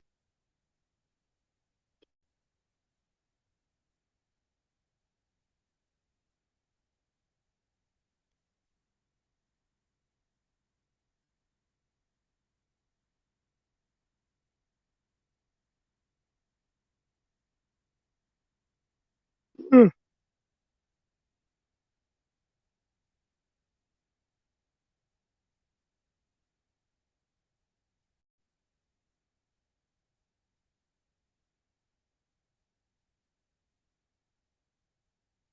All right. We're going to give this about 15 more minutes.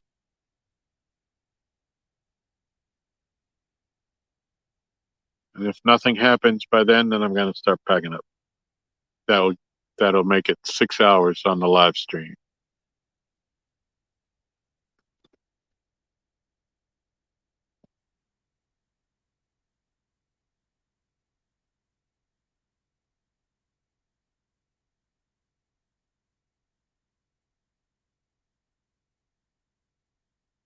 Yeah.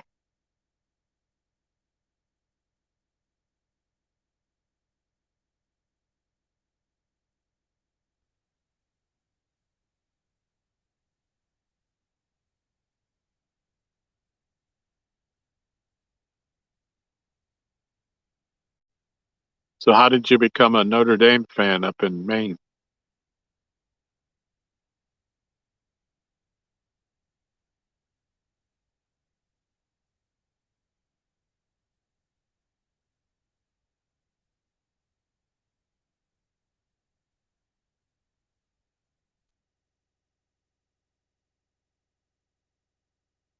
Yeah.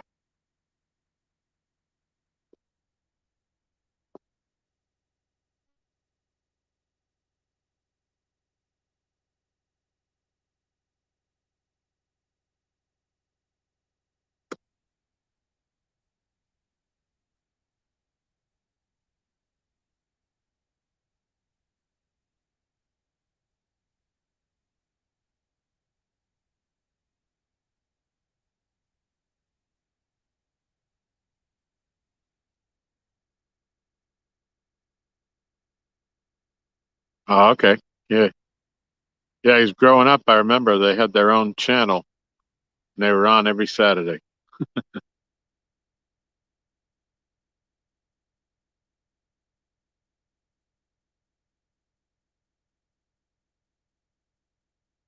So do you root for any of the New England sports? Any or, or the Boston sports?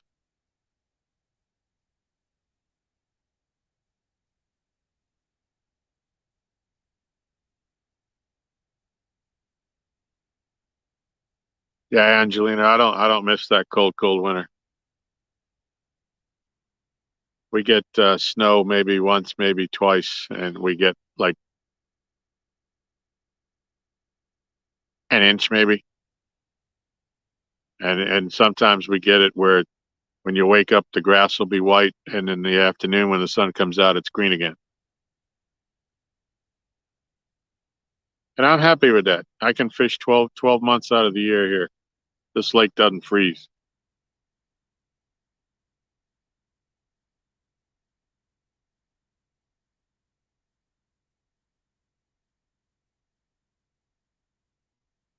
Yeah, there you go, Catmando. Yep.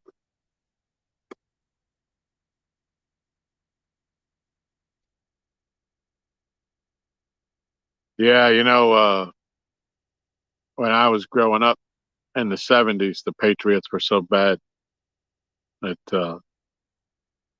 they won two games every year. They beat the Jets once and the Bills once, and that's it. And when they started getting good, oh, you're just a bandwagon guy. And I said, no, I watched all those 2 and 12 seasons. I sat through it all. And so I earned it. And the same with the Sox,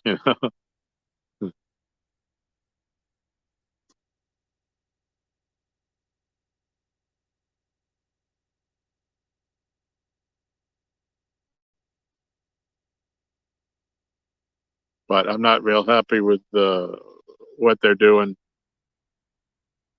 stringing along Devers and um, Bogarts. Getting tired. Um, and if they let them go, yeah, I really think that they brought in Bloom uh, to gut the franchise like he did in Tampa. And we'll find out if they don't sign him. They're not about winning; they're about saving money.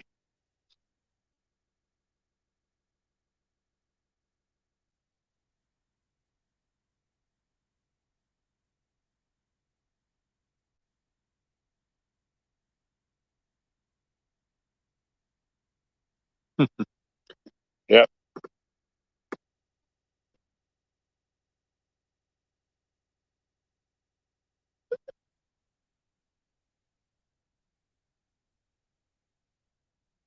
Mm.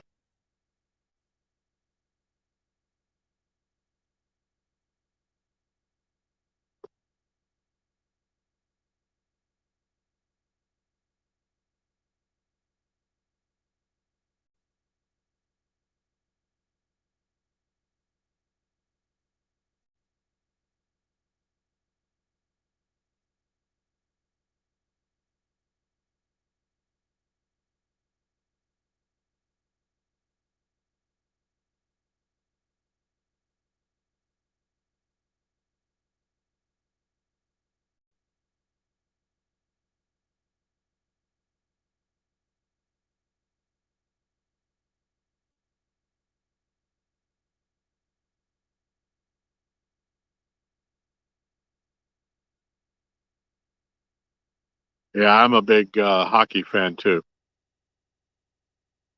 Love the Bruins.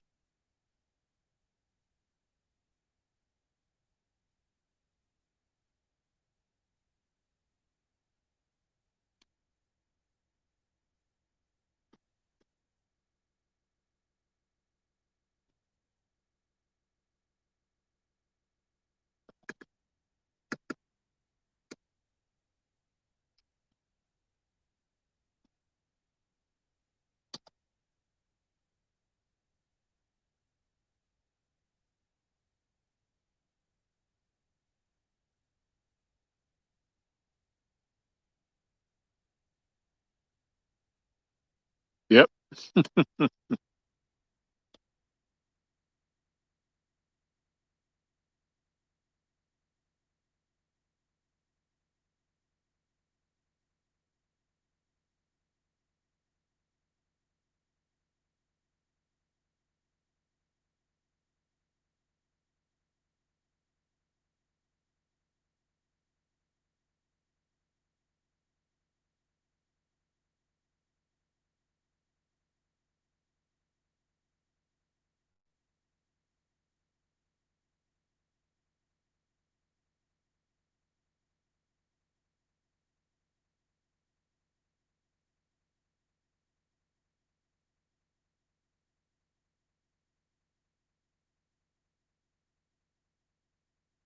Yeah, we've been to Red Sox games at Orioles Park at Camden Yards, where there's been more Red Sox fans there than Orioles fans. And when the Orioles get introduced, they get booed in their own stadium. The Red Sox get cheered. We call it Orioles Park Fenway South when the Red Sox are in town.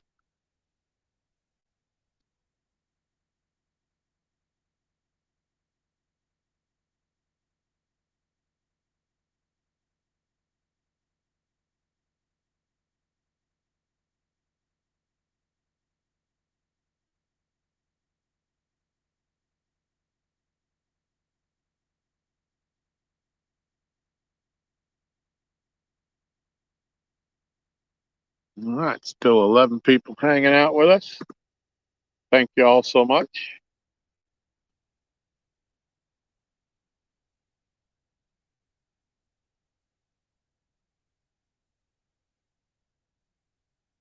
Ugh.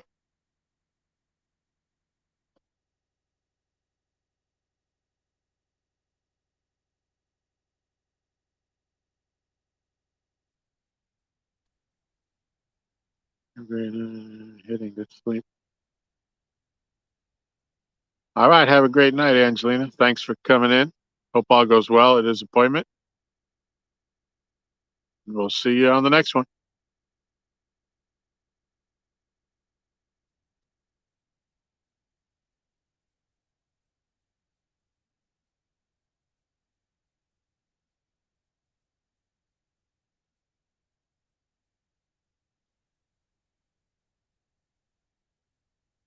So we're gonna be packing it up here in a second, anyways.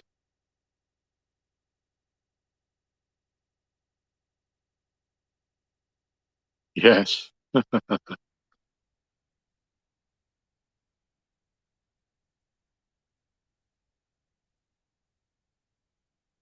So, Michelle got an interesting shirt at the Hall of Fame.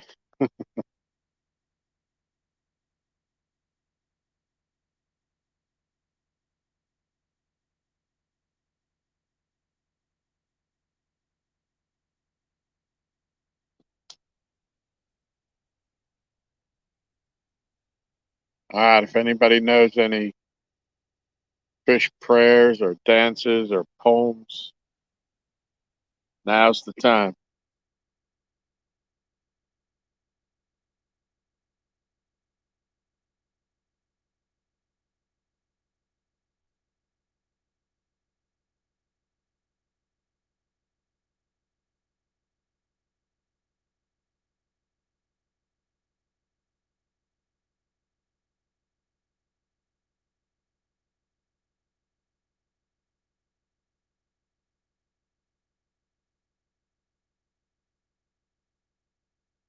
Yeah, I remember we were at that Orioles Yankees game when they were selling, instead of the foam, finger, uh, they had the big. It was a foam hypodermic needle, and it said Aroid on it.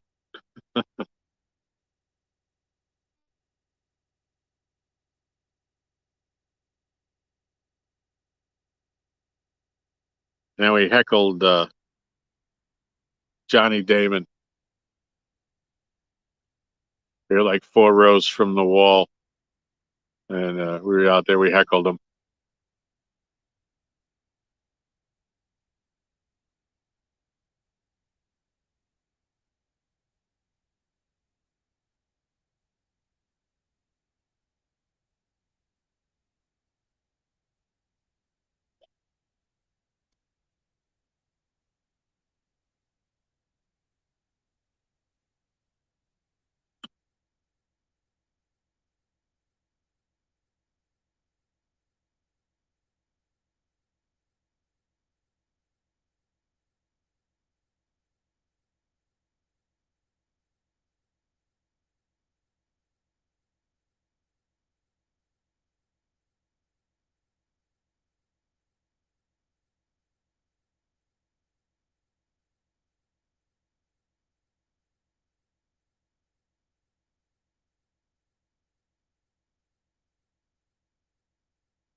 There you go, Buck. Well, I got 2 minutes. I hope it works.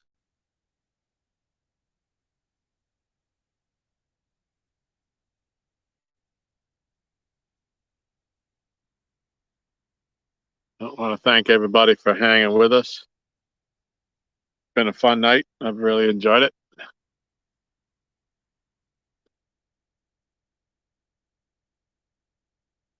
And I say, if you get a chance, go check out. I have a short video that we just put out yesterday on the addition of my to my coffee mug collection. Uh, Miss Michelle put a lot of work into that and the editing of that to make it what it is. So please go check it out.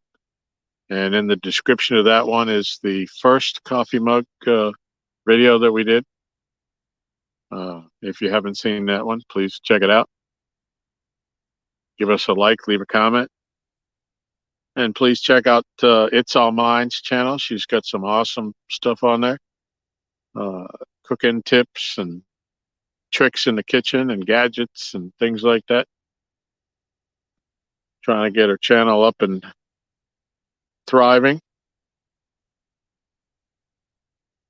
And you'll see some familiar faces in her videos as well.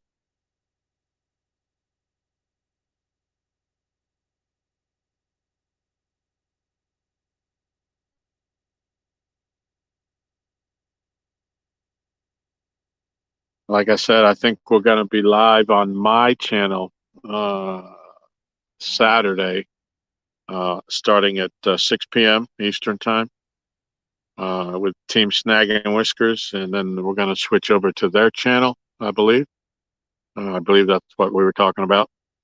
And so they can get some live time from the doc on their channel. And I hope everybody comes in. We'll see you then.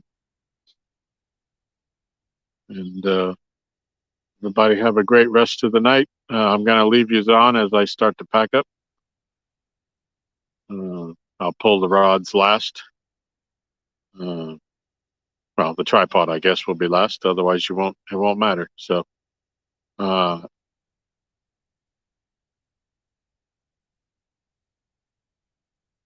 do too know Star Wars.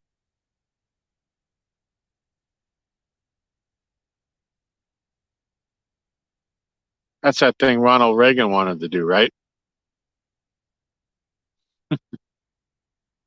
All right, everybody. I'm going to start packing up. I appreciate you all. I'll leave this up and running while I do that and let everybody continue to chat if they so wish. But if not, thanks for coming in and have a great night. And we'll see you this weekend, if not before then. Have a great night, everybody.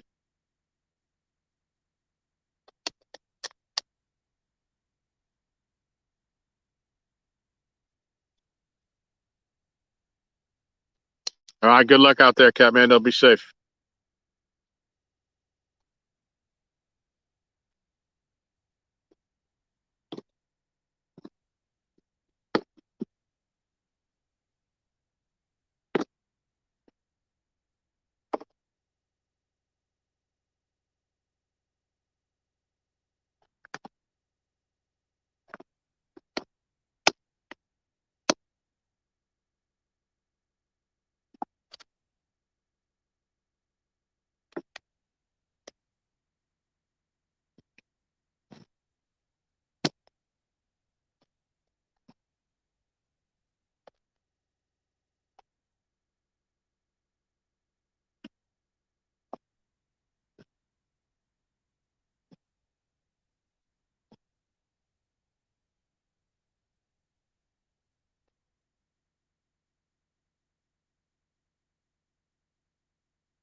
All right, still got 4 people.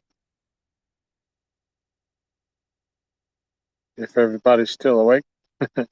I left the one rod out there in Picky's hole. Hopefully, we would get a pack up bite, but I think it's time to go.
And fade to black.